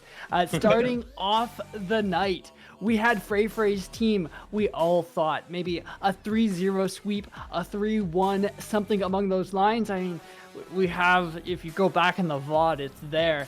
We can't take that back, but somehow, some way, Bot Frag Friends have shown it wasn't a fluke. It wasn't just a magical, who knows, in the previous rounds of the finals. They deserve to be here, and they're grinding out every step of the way, punch for punch. Like Quicksand was saying, these maps have been getting closer and closer, and we've seen the way that Bot Frag Friends have just consistently ramped up. So that's here to continue happening and continue going forward. So for this final map, I am joined by Quicksand and Volt on the casting desk. Both of you guys going to have Quicksand be covering the action a little bit more in depth. So guys, let's get ready for map number 5. Yeah. How did we get there? Like, what happened? And look, it's not that I'm okay with my prediction going right if it's gonna be this banger of a series, to be honest. But just how did we get there? Like, you know, when we walked in, it's like, oh yeah, it's a pretty slow start for Bot Frags.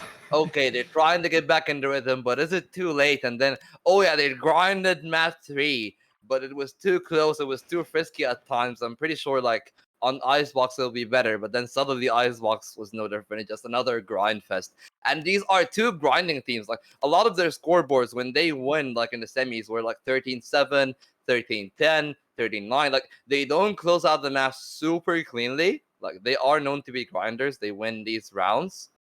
So for them to like be at peak performance for maps 3 and 4 has been an absolute blast. Map 5 though, it's gonna come down to energy. Like, I'll be honest, all of us are tapering off at this point. Look, Yeah. the fact that it's gotten so close is unbelievable. Like, these, again, I'll remind you, the Bot Frag Friends have won both their games at 13-11.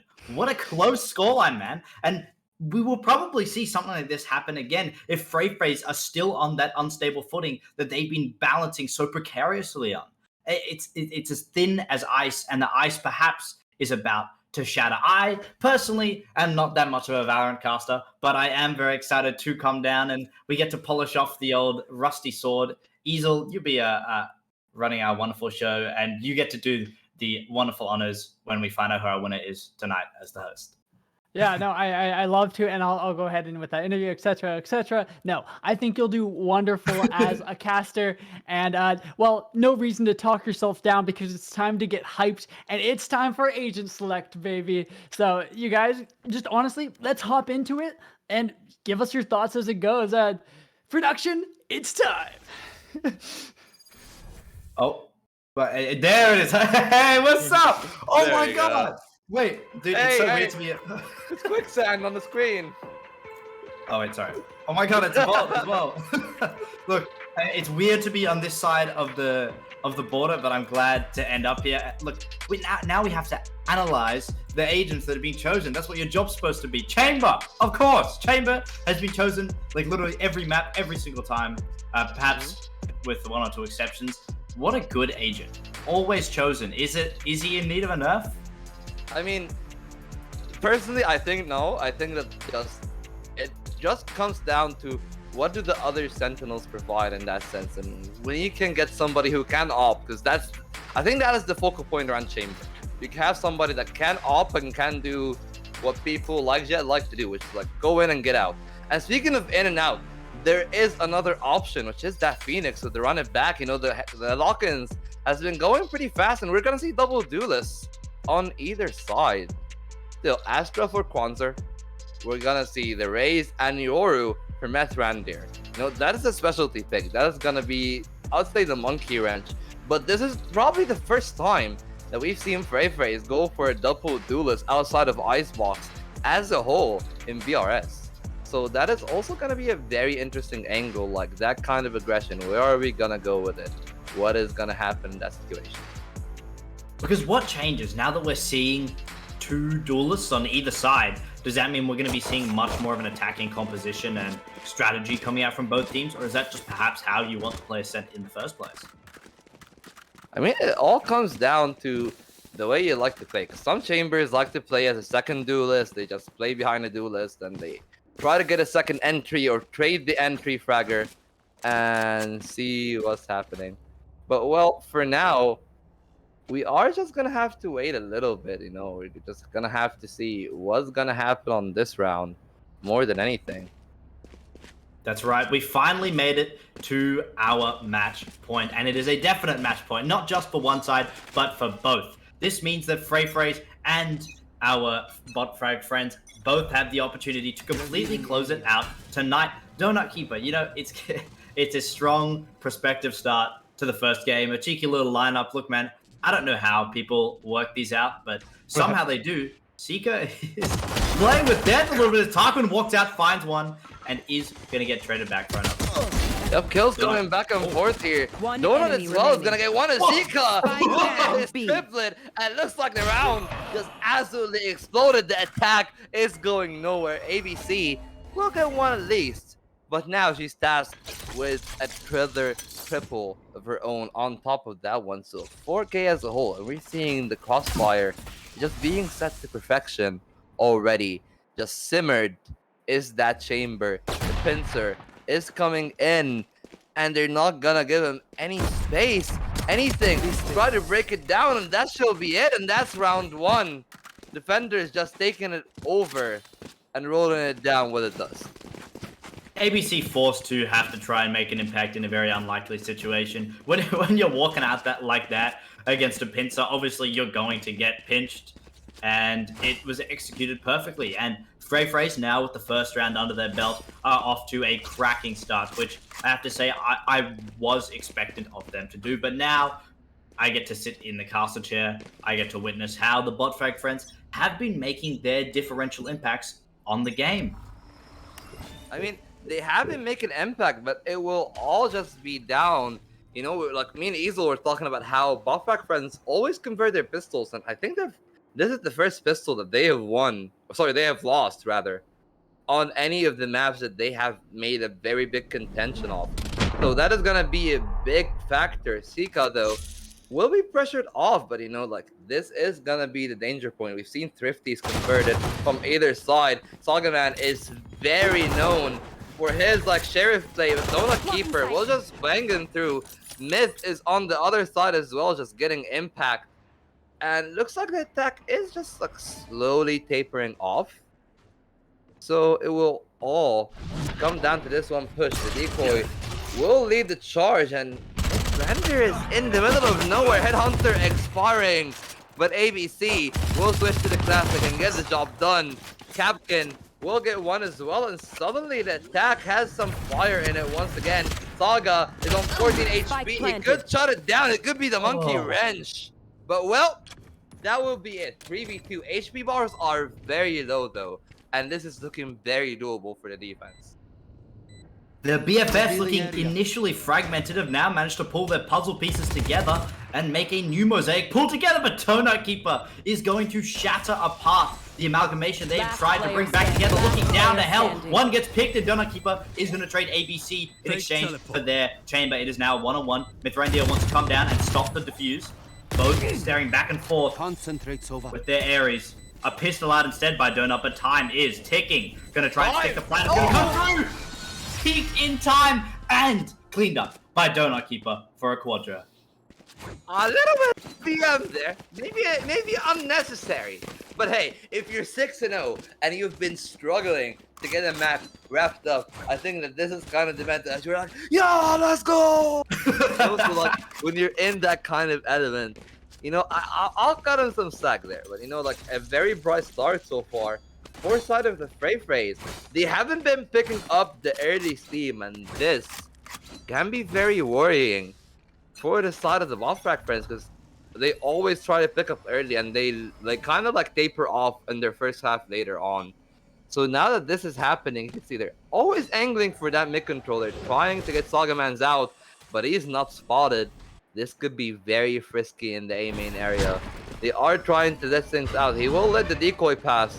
And I think now it's going to be swing timing. The two Spike will down line up A. for him. And suddenly the attack has been fractured. And Darwin will get one, but Saga is still on the ready. Still on the hunt, switching the gun, trying to get enemy something. remaining. But will ABC is tasked with a 1, a 2, and a 3 with a minute left on the clock. Now, Vandal in hand. Saga made a really nice attempt to try and switch to the Vandal instead of reloading, which I thought was awesome. Unfortunately, the play didn't go the way they were looking for. Once again, the game is tossed in the hands of ABC as the first round was. A 3v1, and now getting highly pressured. Myth Mage was not going to fumble that opportunity as ABC gets closed out, and Fray Frays close out the third round, undefeated so far this game. Yeah, you know, that's another like thing that we've noticed, especially on Match 3 and 4.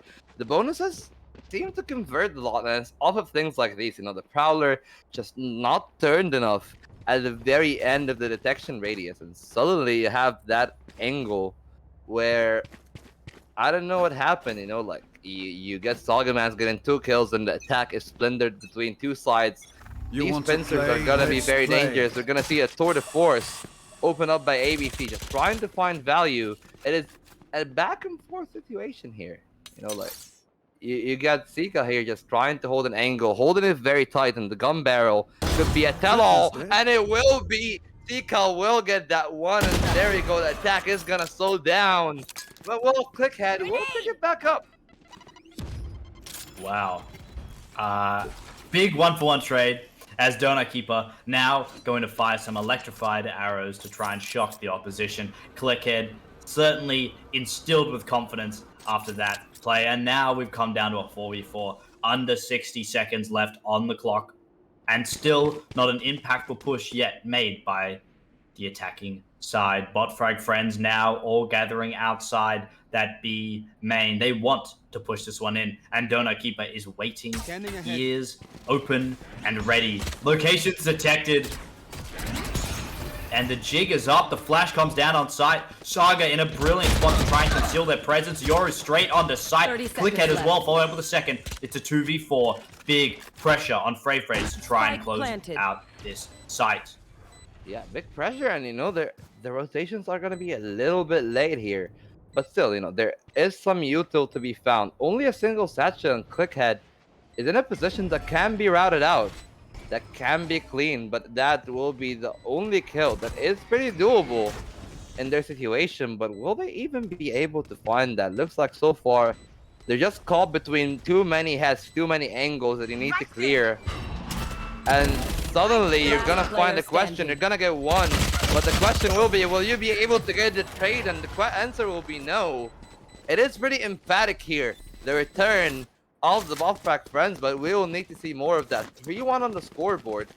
They've been doing pretty well in trying to thin out the herd of the defense, but we will need to see more of that, especially with what's happening. That's right, Botfrag finding a round after so many having to sit in patience and waiting. The economy of Fray Frays did take a hit, but nothing that is going to impact their rounds of pushing. This time they will decide to hold on to a bit of cash though. Deciding, spreading, managing the economy, and are not picked up here on Zika is going to expire all their funds to 0. Not sure how they're still using that credit card when they don't have any credits, man. Yeah, well, I don't know, man. Like that is gonna be like this game is just looking very frisky. We've seen a lot of these cards. we are seeing an op on Zika. Yeah, like with the keyboard broke more than anything. So that's it. Game 5, grand finals. You get too emotional, you just smack the keyboard or something, or Oh like you press the no. W too hard. I mean, have you had it for you, Quicksand, where like a button broke because like you've been abusing it too much? Because that happened for me in League, where like my Q button and my old keyboard just died because I was playing a lot of Edward back then. Yeah, well, I play ADC too. So when you're playing League, you use the A key as an auto attack move button, and on my other keyboard, I like slam my desk and T like spilled out of my mode. His W key broke is what we're hearing as well, which means he can't even move forward. Oopsies.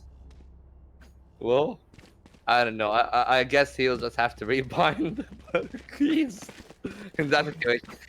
We've heard of WASD, but if you actually heard of ESDF, that is, I'm not actually even kidding. That is something that is used by a lot of arena shooter players. Like boomers like me. I grew up when I was a youngin. I saw people playing Quake. That is where I grinded my Bonne chance, FPS mes hours amis. as a kid. And I tell you, it has real merits. You have a lot of extra buttons. Suddenly you can reach W, you can reach Q, you can reach A, Z, X, C, V. It like allows you a lot of extra keybinds. And speaking of extras, it looks like that might be what we're seeing here in this situation. Tika, yeah, now back and moving again. Spike down mid. Despite a faulty W key or whatever's attempted to be repaired, a bit of a reaction there almost hits the Aura clone, but one pick already down, crippling the attacking side. Yeah, well, the pick is there, and that's Capcan already taken down. There is no Nightfall. Myth will make sure that there is no Chamber as well, and in that situation where you don't have that many players, you'll need to find something, and Clickhead will be that difference maker. Getting in, getting the side, getting the door closed, and ooh, Mithrandir, that TP. I think it will be spotted and taken care of. Will it be taken care of? Yep, that would be the case. That is an option to be cheeky, just taken away from them. The showstopper, just for good measure. And now they run it back. Will be run back I would say, prematurely. More than anything. Retake is coming thick and fast. Myth Mage will get a one this time. He will get a second for his 3K. It's all down to Tarquin, but Sika has his number. And that is going to be 4 for Frey, and they are running this down in this half so far. We good. Full control of the game right now. Losing one round perhaps to a misdecided decision or an unlikely opportunity, but the stats right now are showing that they are not only holding their goal together, but also their minds and their bodies. They have been able to relentlessly push through these first 5 rounds, and I will not be surprised if they continue to do so. 2 ultimates up on both sides, as 4 rounds currently in the hands of Frey as well, 1 in the hands of our BFFs. Right here. Yeah, and it looks like on the attacking side so far, we're seeing a good old mid default, Just clearing the mid area. Probably gonna try to find Sika, who has the AWP in the catwalk. So that is already, one of the danger points of them. Sagamans will be pressured off by Mithy here on the A-long area, and now it will have to come on the other end. ABC and Myth Mage will trade each other off in mid. So, with a minute on the clock, that is a good bit of math that you have taken just for the one player, especially traded. But this is the bad part. If you lose your Omen, you lose your smokes this quickly to Donut in B main, that's not good news. Teleport's ready. No, it is not good news. The B main push steadily coming forward from Clickhead, waiting to be challenged here, but yet to spot an opponent, steadily checking every corner, and we can see those sight lines right in front of us. Clickhead gonna step out means that they will be taken down. Gonna get sent forward there with their own blast back straight up to that Turbo who was holding the corner and does get the trade in exchange for getting that pick. Donut Keeper will go down. Now Yoru trying to deny anybody else coming down from that CT spawn. Kwanzaa wants to get on site now. Has the backup of the rest of their team. Sika now trying to come through market. Mithrandir hiding inside that hut gets 1. Kwanzaa's out already. It's a 2v2 as this bomb starts ticking down. But it is Zika and Sorgaman still alive. The best two you could ask for. Last One player hiding standing. inside that hut, and Mithrandir picking up 4 kills, and 2 of those being the last 2 surviving members of Frey in that round. I guess, you know, Mithrandir is like, I have been sacking a little bit early on, so how about I just win us around? And that was that 4K, you know, just getting an early pick early on in the round, then trying to get it up, wrap it up for the other half, you know, getting 2 on the retake, getting the trade onto Donut Keeper, making sure we get into the site, and even chipping a little bit of Kwanzaa here before entering. And that is a package performance out of your duelist, and that's what you need. But this time around, the duelist is just gonna sprint it up down the B area here. You can see Mithrandir is giving the info, the heads up information for his team. He's gonna open up. They're not gonna hear him, and they're not even gonna hear the Omen TPing. That's Donut going down, and that's the side absolutely exposed here by the side of the boss frags. Time to jump. Yeah, what? Omen coming out. Whoa, look at that. That site is swarming with red players. They have completely taken control of that site, and they are not going to get pushed off at any time soon. Clickhead establishing territory and holding ground. They have found a place to start their new empire with 2 rounds under their belt. They're going to try and bring this to a one-game match. Zika going down. Tarquin now getting another pick to return for their teammate. Mythmage going to find 1. Mythmage still all alone. That fireball finds 1. Damn! Kobe! But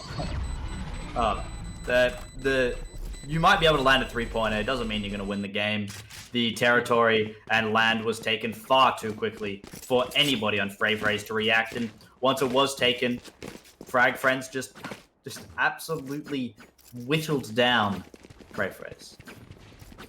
Yeah, you know, you might call them the ball frag friends, but like more than anything, I would say like the play from Mithrandir hasn't been bottom tier at all. He has been no slouch.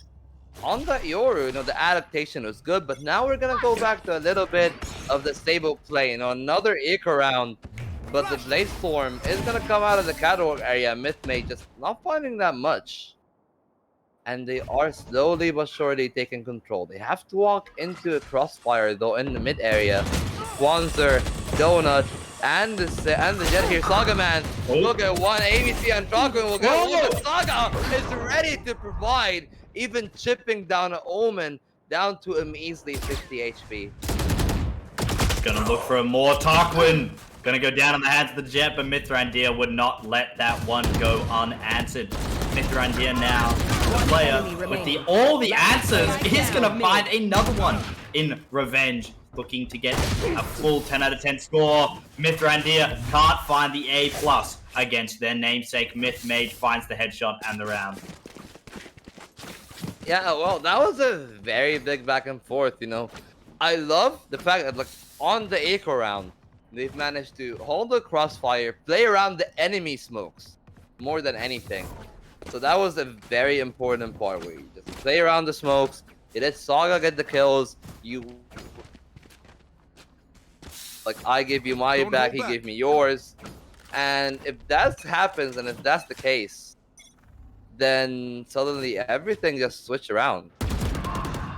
Unfortunately, my game feed has been cut off, so I'm going to hand this one to you for now, Vault. Yeah, well, okay. Speaking of which, Sika has just fallen down. That was a quick kill for Clickhead here. Trying to slowly but surely inch his way. He has gotten the kill into B-main. He's just looking for the gun to get it, and he will recover that truthfully here. And Mithrandir, what is going on, man? He's gonna just get another one.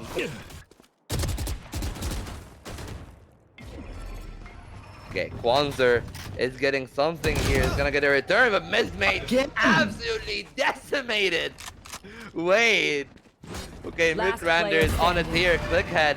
We'll make sure that there is no opposition left. You can see the carcasses all lying down around the tree area. No one is allowed entry on the side, and Donut is allowed nothing. It looks like he will allow himself to be excused for the save here.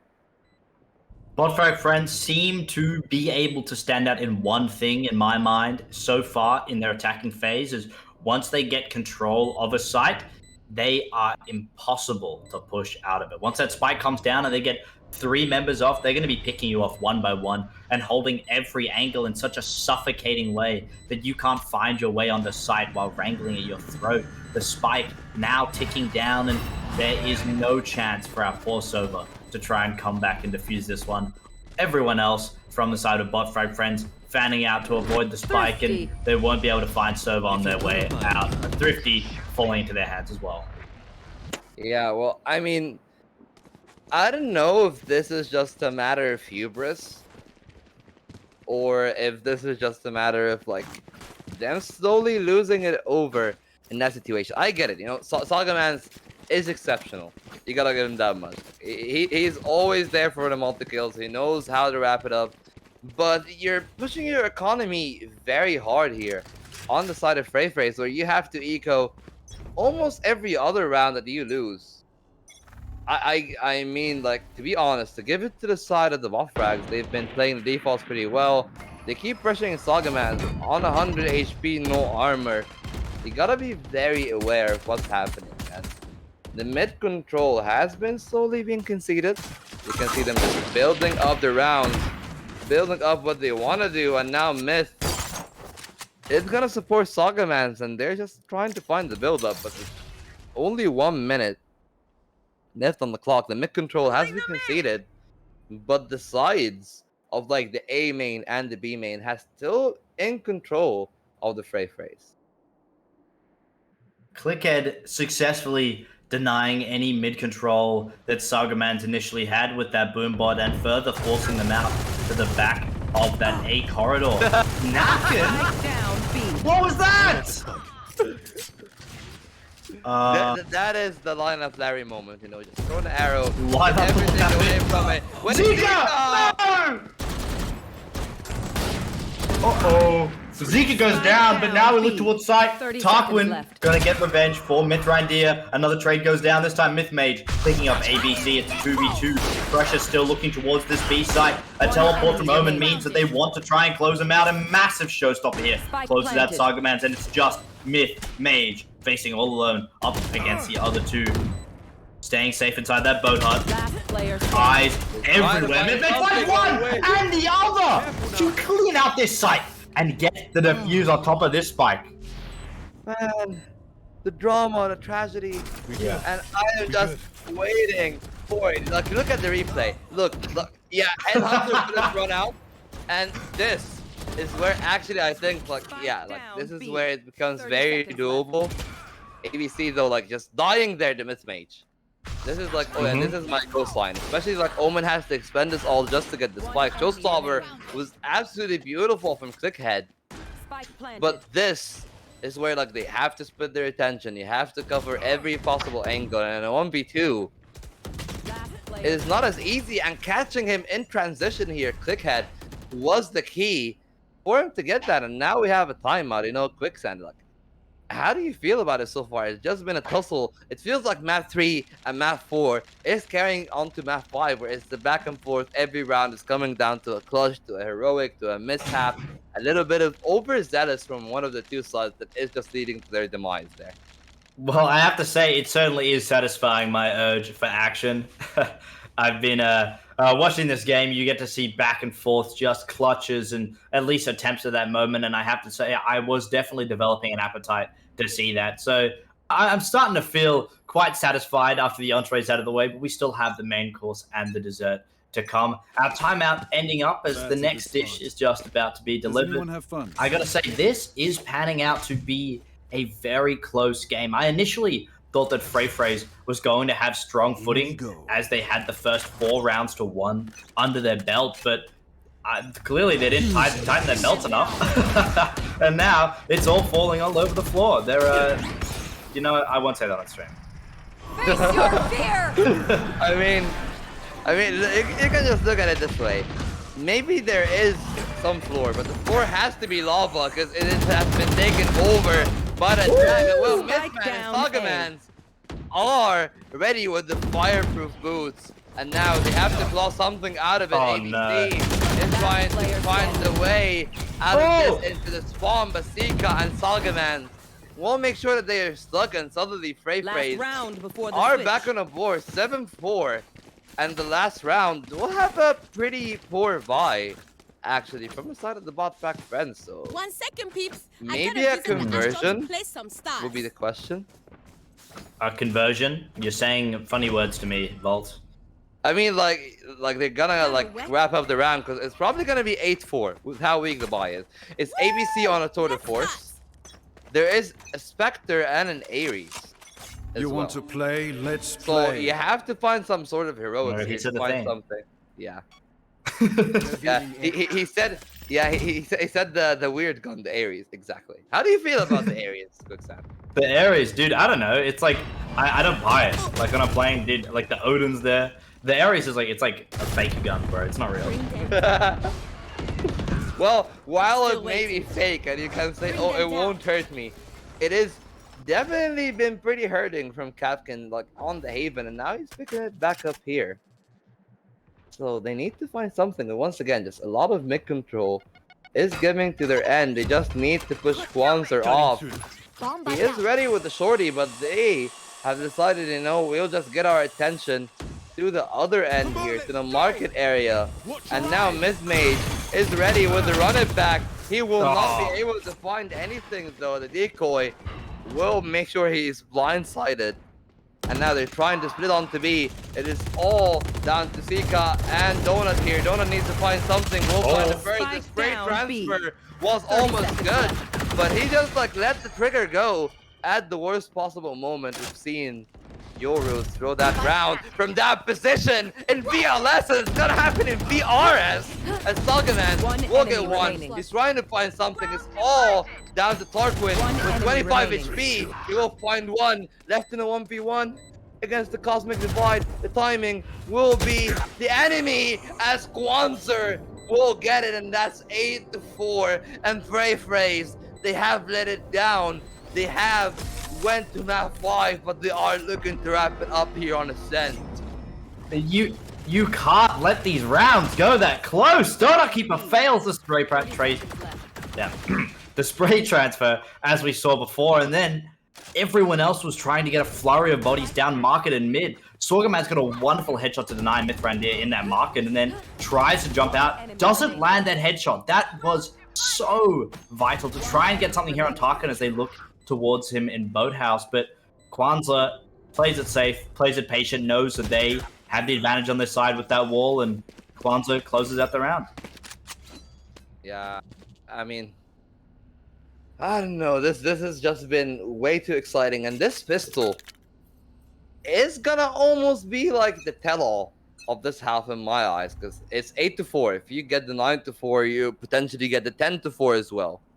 Let me So check the that would script. be I'll let you know enough how the of it. round goes. Yeah. Okay. How How does it read in your book? In my book, I look, mate.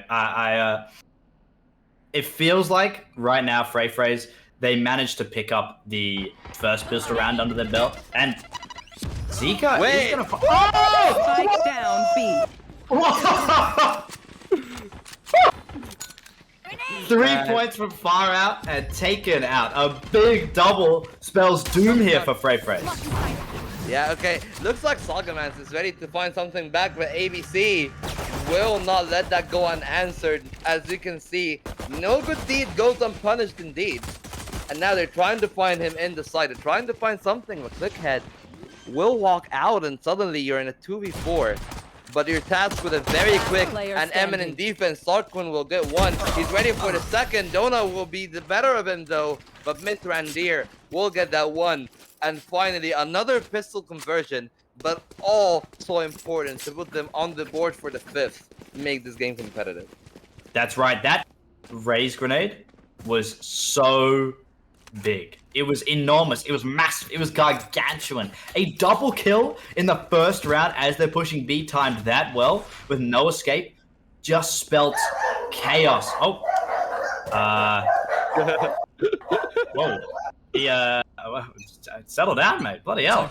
Sorry about that, everyone. My dog seems to have found his mortal enemy standing outside on the street and decided to bark his heart out, perhaps in support for Frey's.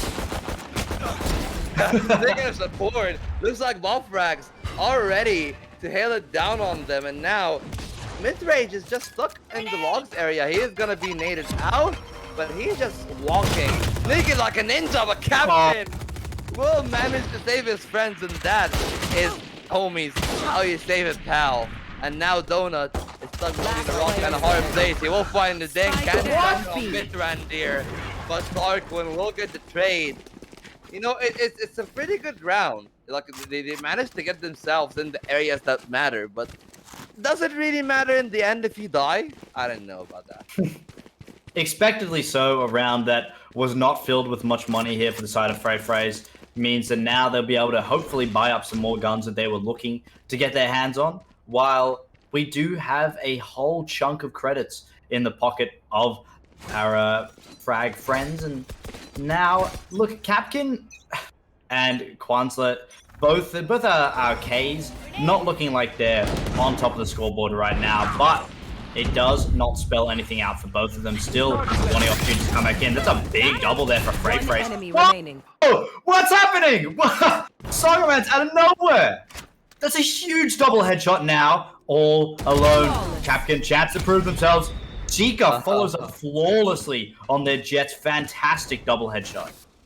I think that this was like, oh, let's do something wacky on a bonus. Let's just run it through mid, try to like use some flashes, something, etc., etc. And Salgaman is just like, I ain't having that. Mid page is like, with me, sorry. I'm like, well, you know, if you're not having that, then I'm not having that as well. And suddenly all goes for naught. You know, that was a pretty good idea. Like the concept wasn't bad, but the execution was met by two absolute terminators here on the attacking side. Now they're trying to slow them down, trying to not let them have the mid control too easily here.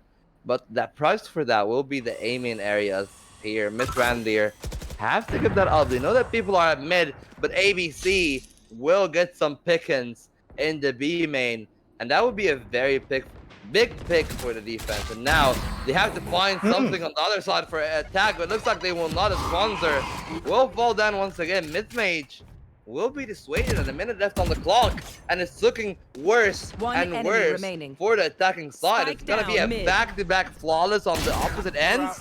Well, Mid-Mage will make sure it's not. Mid-Mage can't make anything any more sure, despite guaranteeing not a flawless round. That's as far as they go.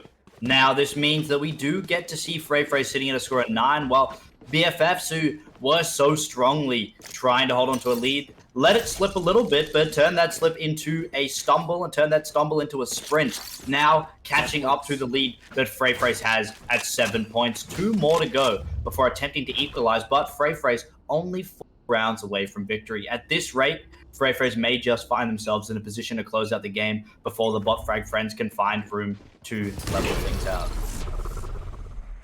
Yeah, well, I mean, looks like ABC is ready to find something. She is onto it, but she will get to run it back and get out. That's a very quick plan. That is a very rapid execute. And, you know, we have Capkin all the way back in mid. He's just making sure that there are no rattlers, there are no stranders all the way back there, but that will be a lot of time bought for the attack. You can see the spike is sticking down, and it is not your friend in that case at all.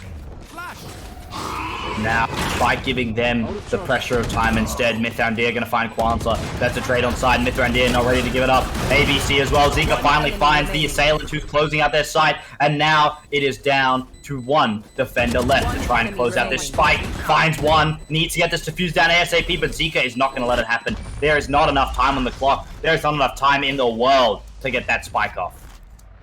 Yeah, and double digits in a very big round, and it all converted off of that absolutely, like, you know, immense, like, I would say explosive execute onto the A side. Suddenly you get in, yeah, you waste the run it back, but that's the value of the ultimate. You just get the off shot, you make ABC retreat off the side, and once you're in, suddenly the other team is like in shock and awe.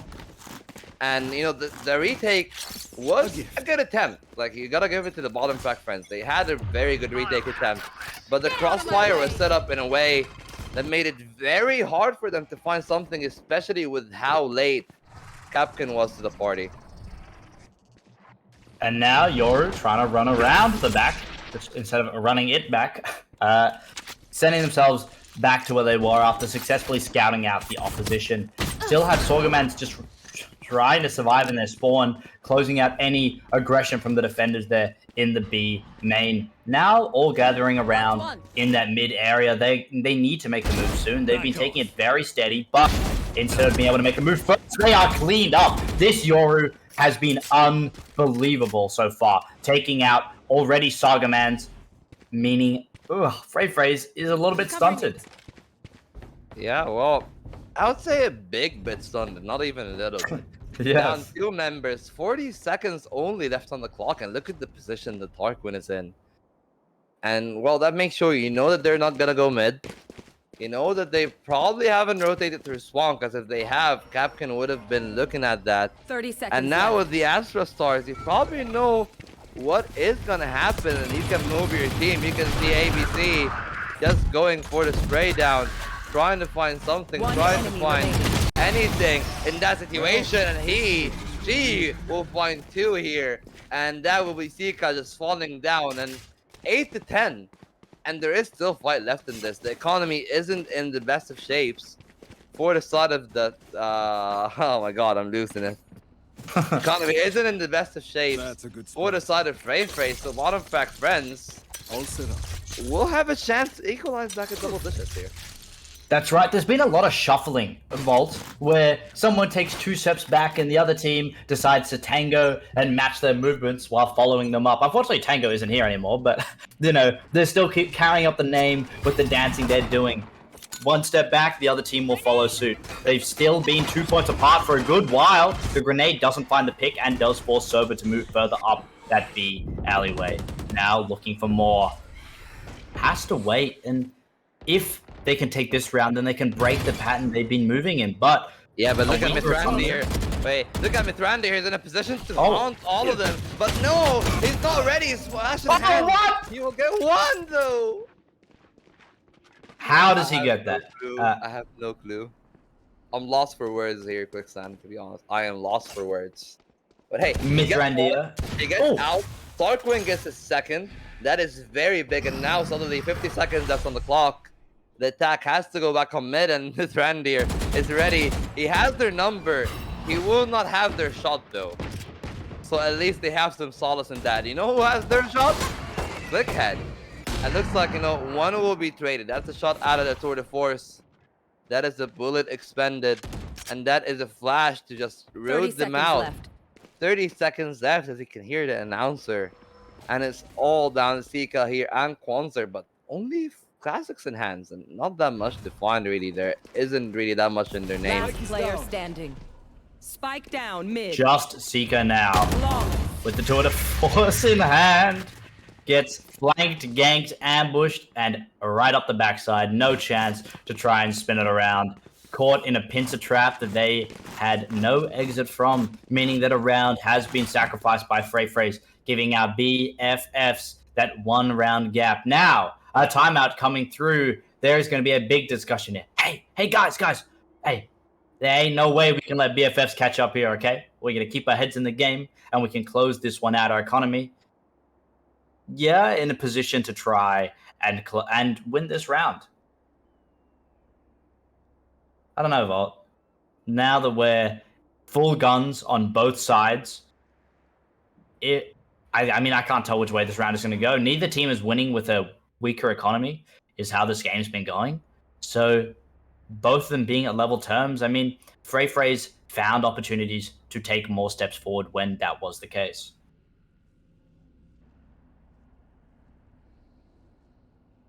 Our timeout now ticking down to its eventual end as our guns, our stocks, and our weapons all starting to look equal. Yeah, I mean, in this situation, I muted by accident. I was like, huh? Yeah, so I was talking about how the economy for the side of the Montreal friends is actually like superior in that situation. But still, you know, this is each and every round counts. This is 10-9.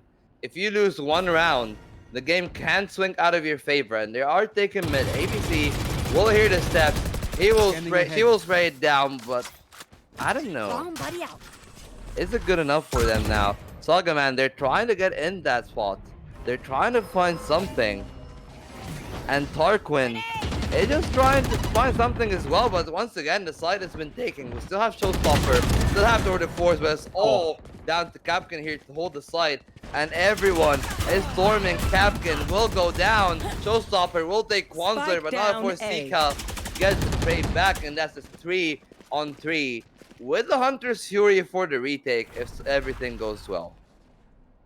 Still a 3-on-3, as you said, a very important thing to point out. Hunter's Fury on one side, Tour de Force on the other. Donut Keeper on site, squeezing the rest of the team on, just waiting to get an opportunity for that plant down, but time is ticking. 40 seconds left on the clock, means that BFFs need to try and make a move now before that spike goes down. Too late. Doomsday clock now ticking. Mithrandir gets Mythmage, not facing too much competition now, and they don't even need to try. It's like their crosshairs are automatically moving to the opponent. They managed to get another defuse off, and I can't. This game is literally just. It feels. I mean, you know, like it feels like that. One of these good old Shakespeare dramas, like, you know, these tragedies. Where, like, you know, you have the like they have the dichotomy of like, oh, like the David and Goliath, you know, like two people who are two great teams in their own rights. Yeah, sure. Not sure if Shakespeare wrote David and Goliath, but you're close. I mean, yes. I didn't say that. I didn't say that Shakespeare wrote David and Goliath. I think Albert Einstein did, right? Yep.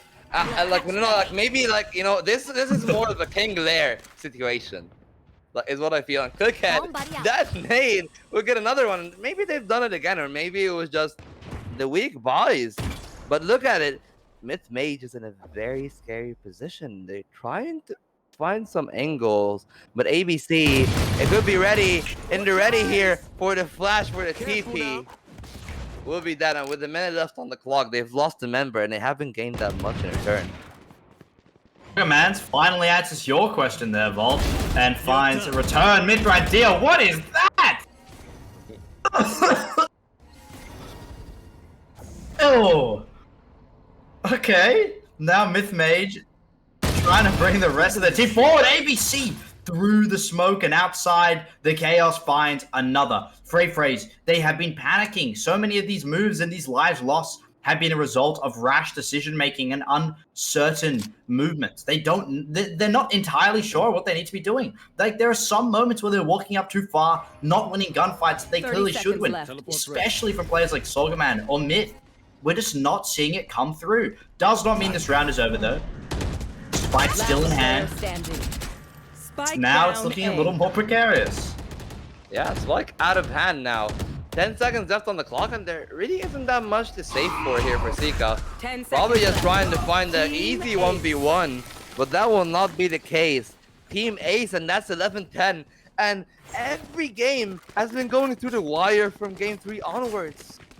I don't know what's going on, but we are gonna be in for an epic finale, regardless of who's gonna win. But so far, the momentum is definitely on the side of the BFF friends here. 11-10. They've been getting a very clean rounds, but you know, we're talking about how the ecos haven't been going well on Ascent.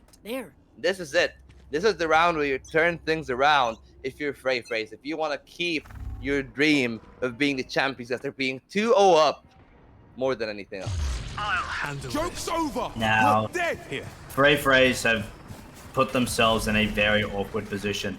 Money running low, and so is the amount of losses they can take. They literally have one more loss they'll be able to take under the belt. While staying, oh no, Mithrandir taken out of that parallel realm at the wrong time. Kwanzaa as well. It looks like Phrase have finally found the moves they need to make to win this round. They moved the queen forward and managed to pick up a couple of the rooks. Still a bishop and a king left on the field. The spike comes down with still the entire armada left up for Phrase. Now, shuffling to position, Mythmage finds another. Clickhead is down. 2 to go. 2 to go, but we've seen Tarquin pulled these out of the bag before. We've seen him being very good, but the gravity well Last player will be standing. very hard for him to move to make any kind of impact. And that would be him and Mythmate, and it's 11 all. And I don't know what's going on, man. This game is taking my heart out. You're ripping all of my emotions, and we are in it for the wire, through the wire. Will we go 11-11? And the timeout will at least give us, more than anything, a bit of a quick breather here as we're going to see the replay incoming. Now, Myth Mage, we saw earlier, just get a nasty little headshot there off the mid to deny the Rays from making any further movements. Really good positioning there as they realize the spike goes down and they need to make something happen. Oh, bye. Myth Mage really doing their job, their part there. That Rays certainly could have made a big contribution, especially with the grenades and with this many people alive. Could have closed out a lot on site. And then just 2 left on site, and despite Tarkin making some differences sometimes, there was no opportunity there to turn it around. Yeah, man. I don't know what's going on. This game is actually just like stealing everything out of me.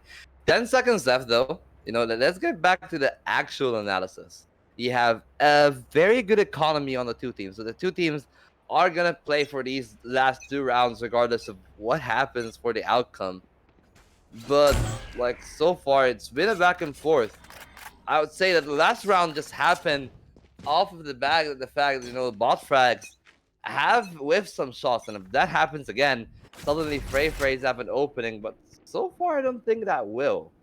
Seeing so ABC, she's moving in for a little bit more of an advantageous position, but a lot of mid space has been gained. It is very quick, minute 25 on the clock, and they've taken all the space. Cookhead will get him down, though, in a very bad position for any kind of other picks, though. Will be a one and done, and that is gonna be the spike planted in 1 minute and 10 seconds here, Quicksand. There it is. This is going to be a massive decider round. Whoever takes this puts themselves at that game point, puts the pressure on, and gets control of how this game might go. Saga!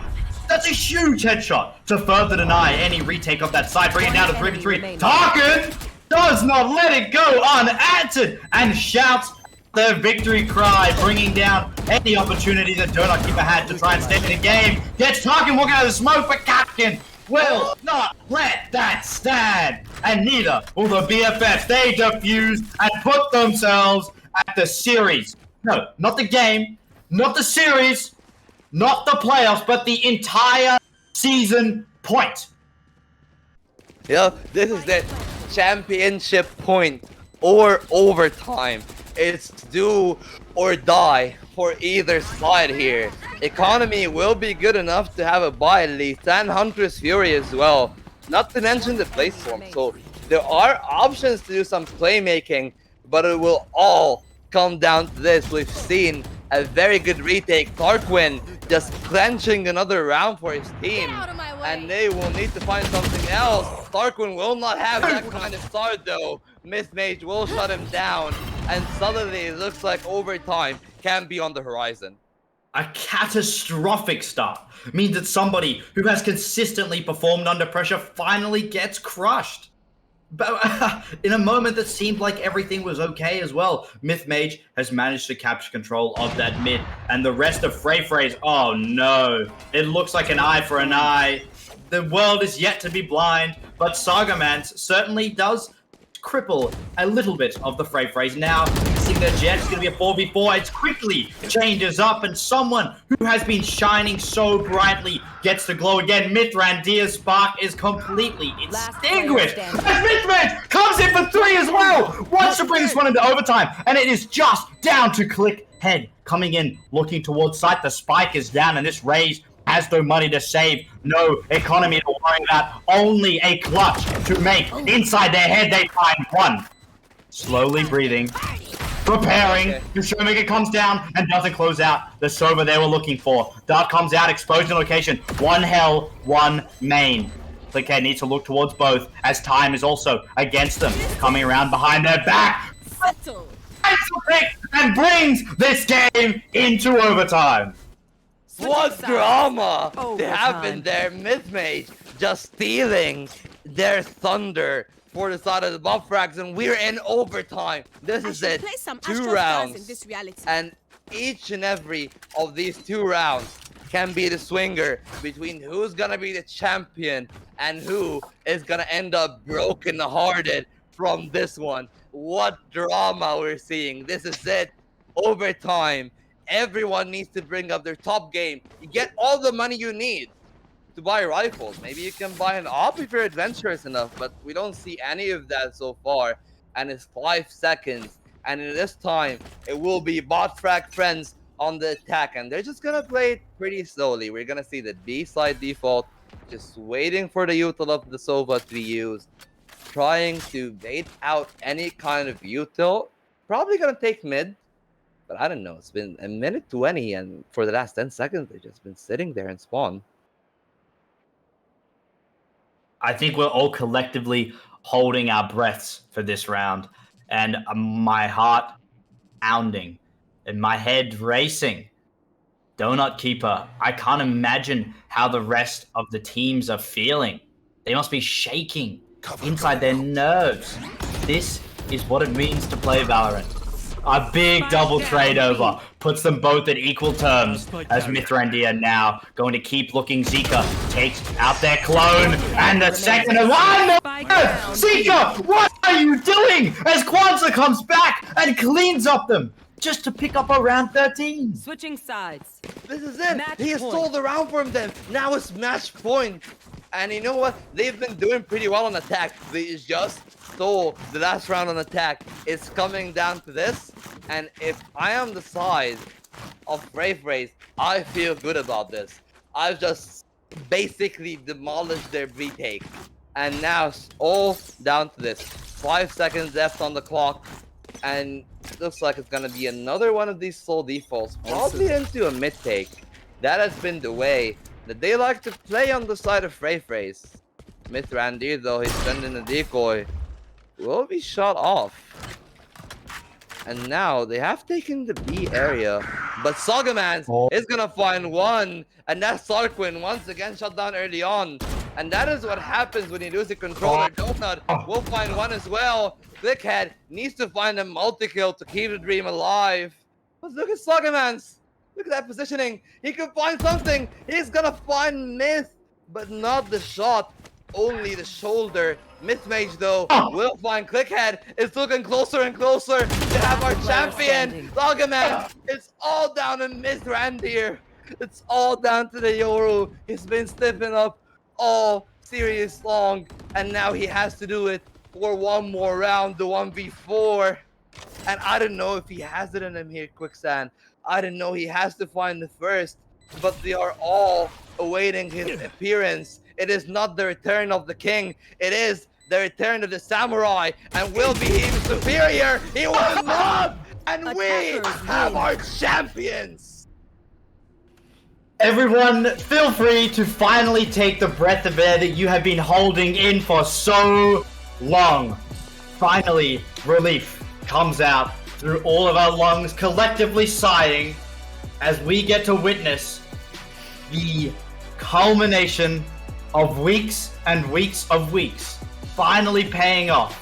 Getting to see Freyfrays stand atop the mountain and claiming the succession to the throne that they so rightfully have proven themselves to deserve. Absolutely, guys, take a step back. That was the most grand finals that we can claim for grand finals. When you have a tournament happen and it gets to the finals, and then if it was a 3-0 blowout, it'd be like, okay, well, it was a finals. But a finals going all 5 maps, not only that, but to overtime on the 5th map, winning by 2 in overtime. You couldn't ask for more. Oh, guys, that was such an exciting game to watch. Volt and Quicksand, amazing job casting. Thank you, guys. You gotta look this way. But what we are actually going to have happen next is an interview, if I remember correctly. So we'll just be on standby for a second while we get that arranged, because, man, what was going through these players' heads to make that happen? Like, the 2 games in a row, and then the 2 games for the reverse sweep possibility. and then coming back, and both of the teams, oh, it could have gone either way. I wrote out interview questions for both teams because I didn't know who was going to win till the very last round. Wow. It's just, I think the biggest thing you need to nail into your head as well is how unbelievably incredible it is to cancel out a reverse sweep.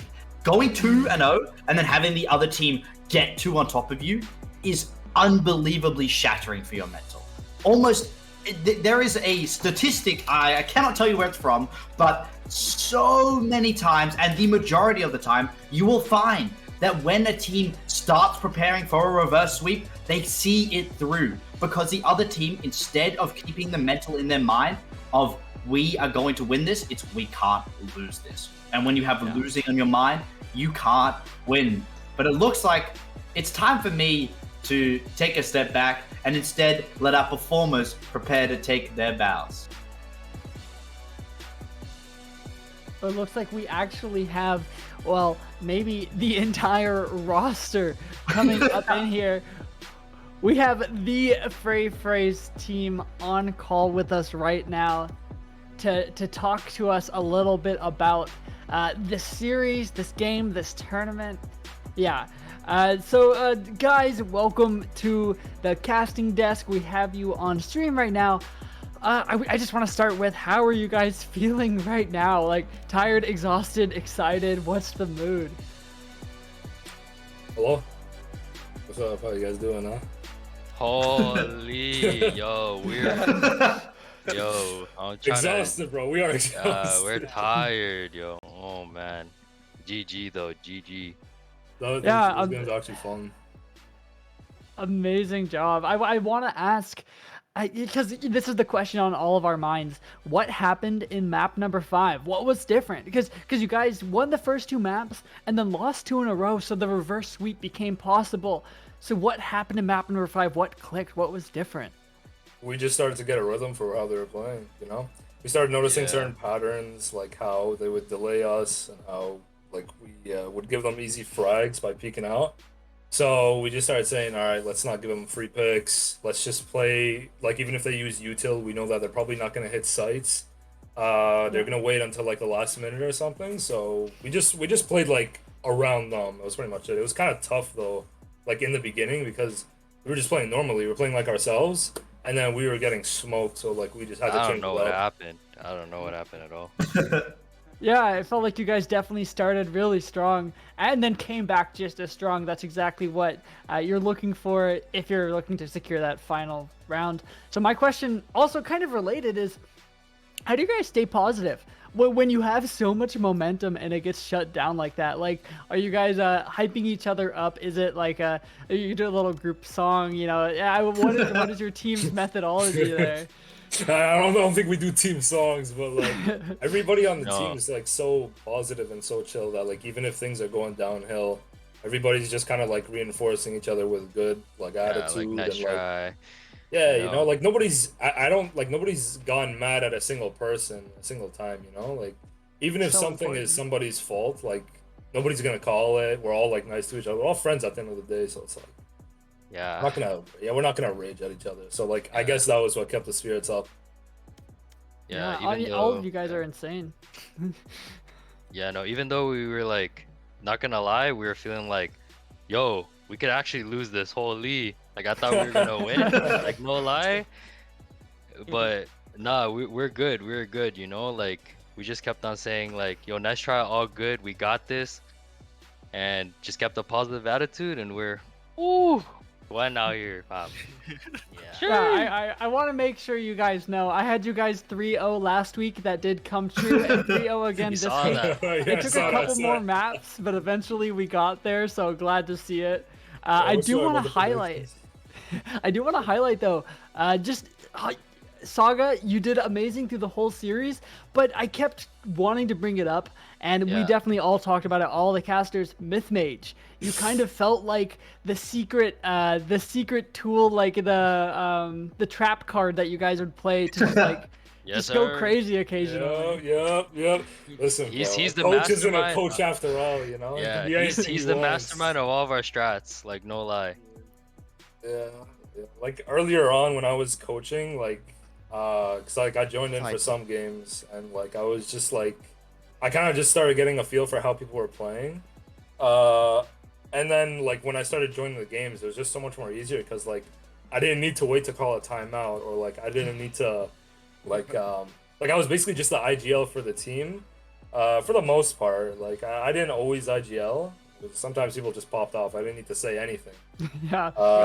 So yeah, I just paired it with my my I don't know, mechanical skill, and I just went off. Yeah, I mean that's all you need to do. In the end of the day, as long as you're clicking heads, that a lot of the times that's enough. I do have one final question, but before I get there, Quicksand Volt, anything else you want to throw these guys' way? Congratulations. You guys managed to put on the performance of a lifetime on a massive stage, and you absolutely killed it. I think there is no better feeling than having the pressure on you and then absolutely killing it. And you must be buzzing right now. I just want to say congratulations. You guys did a great job. Thanks, bro. Yeah. Appreciate it. Thank you. It's actually fun, really fun. You guys are officially crowned as the VRS champions, so huge congratulations. But I want to ask, what's next for you guys? What's next on the table for Frey's team? Jeez. Well, I think we're gonna have a team dinner. Wait, are you talking about like in Valorant, like our future for Valorant, or like just like right after this? Oh, no, what we're gonna do is we're gonna have a team dinner. We're gonna have Freya with us, obviously the dog, and the dog. Oh my god, haven't seen Freya in a minute. Oh Frey, yeah, was it Freya, not Frey? Yeah, that's a nickname. It's Freya. Yeah. It's Freya. Oh, okay, yeah. So team dinner with Freya, and then maybe moving on to more tournaments in the future, more Victoris esports on our next league that we'll have coming up for sure. You know, we had summer, this is fall. What's next? A winter split? I would hope so. Ooh. I just want to say one thing. Shout out to Quicksand. I saw you, Quicksand. One time we were streamed the first time. I think we were first ever streamed, and you're like, I don't know what you said. I remember I watched the VOD, and you're like, yo, Frey is gonna make it. I'm voting for this team. And that was like the second week or something, and I was like, yo, we gotta win now, yo, you know? He's got a crystal ball in his room. He knows the future. I told you day one, bro. It's a logo. You guys sold me. I mean, how can I not choose the team with the dog as their profile picture, man? Ooh, got to do it for you. I also want to shout out the production team. I know we made it kind of difficult last week? Last week, you FF'd instead of causing a timeout. It's too much to talk about. We don't need to dive into that, but I appreciate it all ended up working out. Yeah. It happens. It happens to the best of us. No, all good, all good, GG. Whose fault was that, by the way? We don't name names. Yo, don't expose mans, yo. Oh my god. You got too excited, bro. What can you say? I thought it was me at first because I was the coach, and I was like, bro, I didn't call a timeout. I did not do this. My bad. Regardless, great job, guys. Great performance. You finally made it through the season. And I think that's about everything I had prepped up for this interview. So I appreciate you guys hopping on. Yeah, no, appreciate us. I mean, maybe before leaving, do you have any last words? You know, any kind of shout out, chills you want to do? No. You know, just like get it out there. Oscar, you're the captain, bro. Say something. Yeah. Say something. Nah. He's the one that put this team together. He's the one that put this team together. Say something, Oscar. He does all the scouting. He does all the, you know? Yeah. You guys trying to get signed? Yeah. Oscar, no. It was a for fun tournament for sure. Yeah, for fun. Maybe we'll do it again next time. We'll see how busy we are. Yeah. Well, that's all that we have for the VRL. Then I'm just going to go ahead and throw it to the end right here. Be sure if you want to watch some more Valorant, keep up with our other league that's going on. That's happening tomorrow. Also, the grand finals. So more grand finals right here on this channel or on Victoris GG2. Also got some League of Legends action happening. Follow the Twitter. Follow the Victoris Esports Twitter. Our Twitters are on the screen because we have big egos.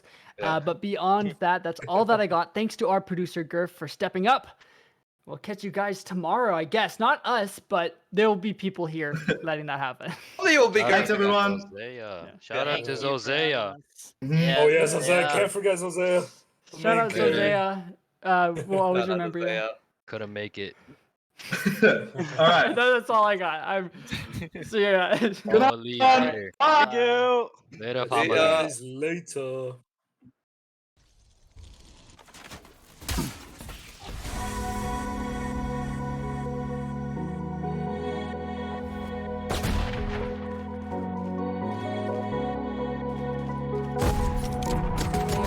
Last player standing.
Spike down B.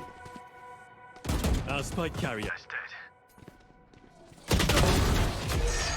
One enemy remaining. Spike down B.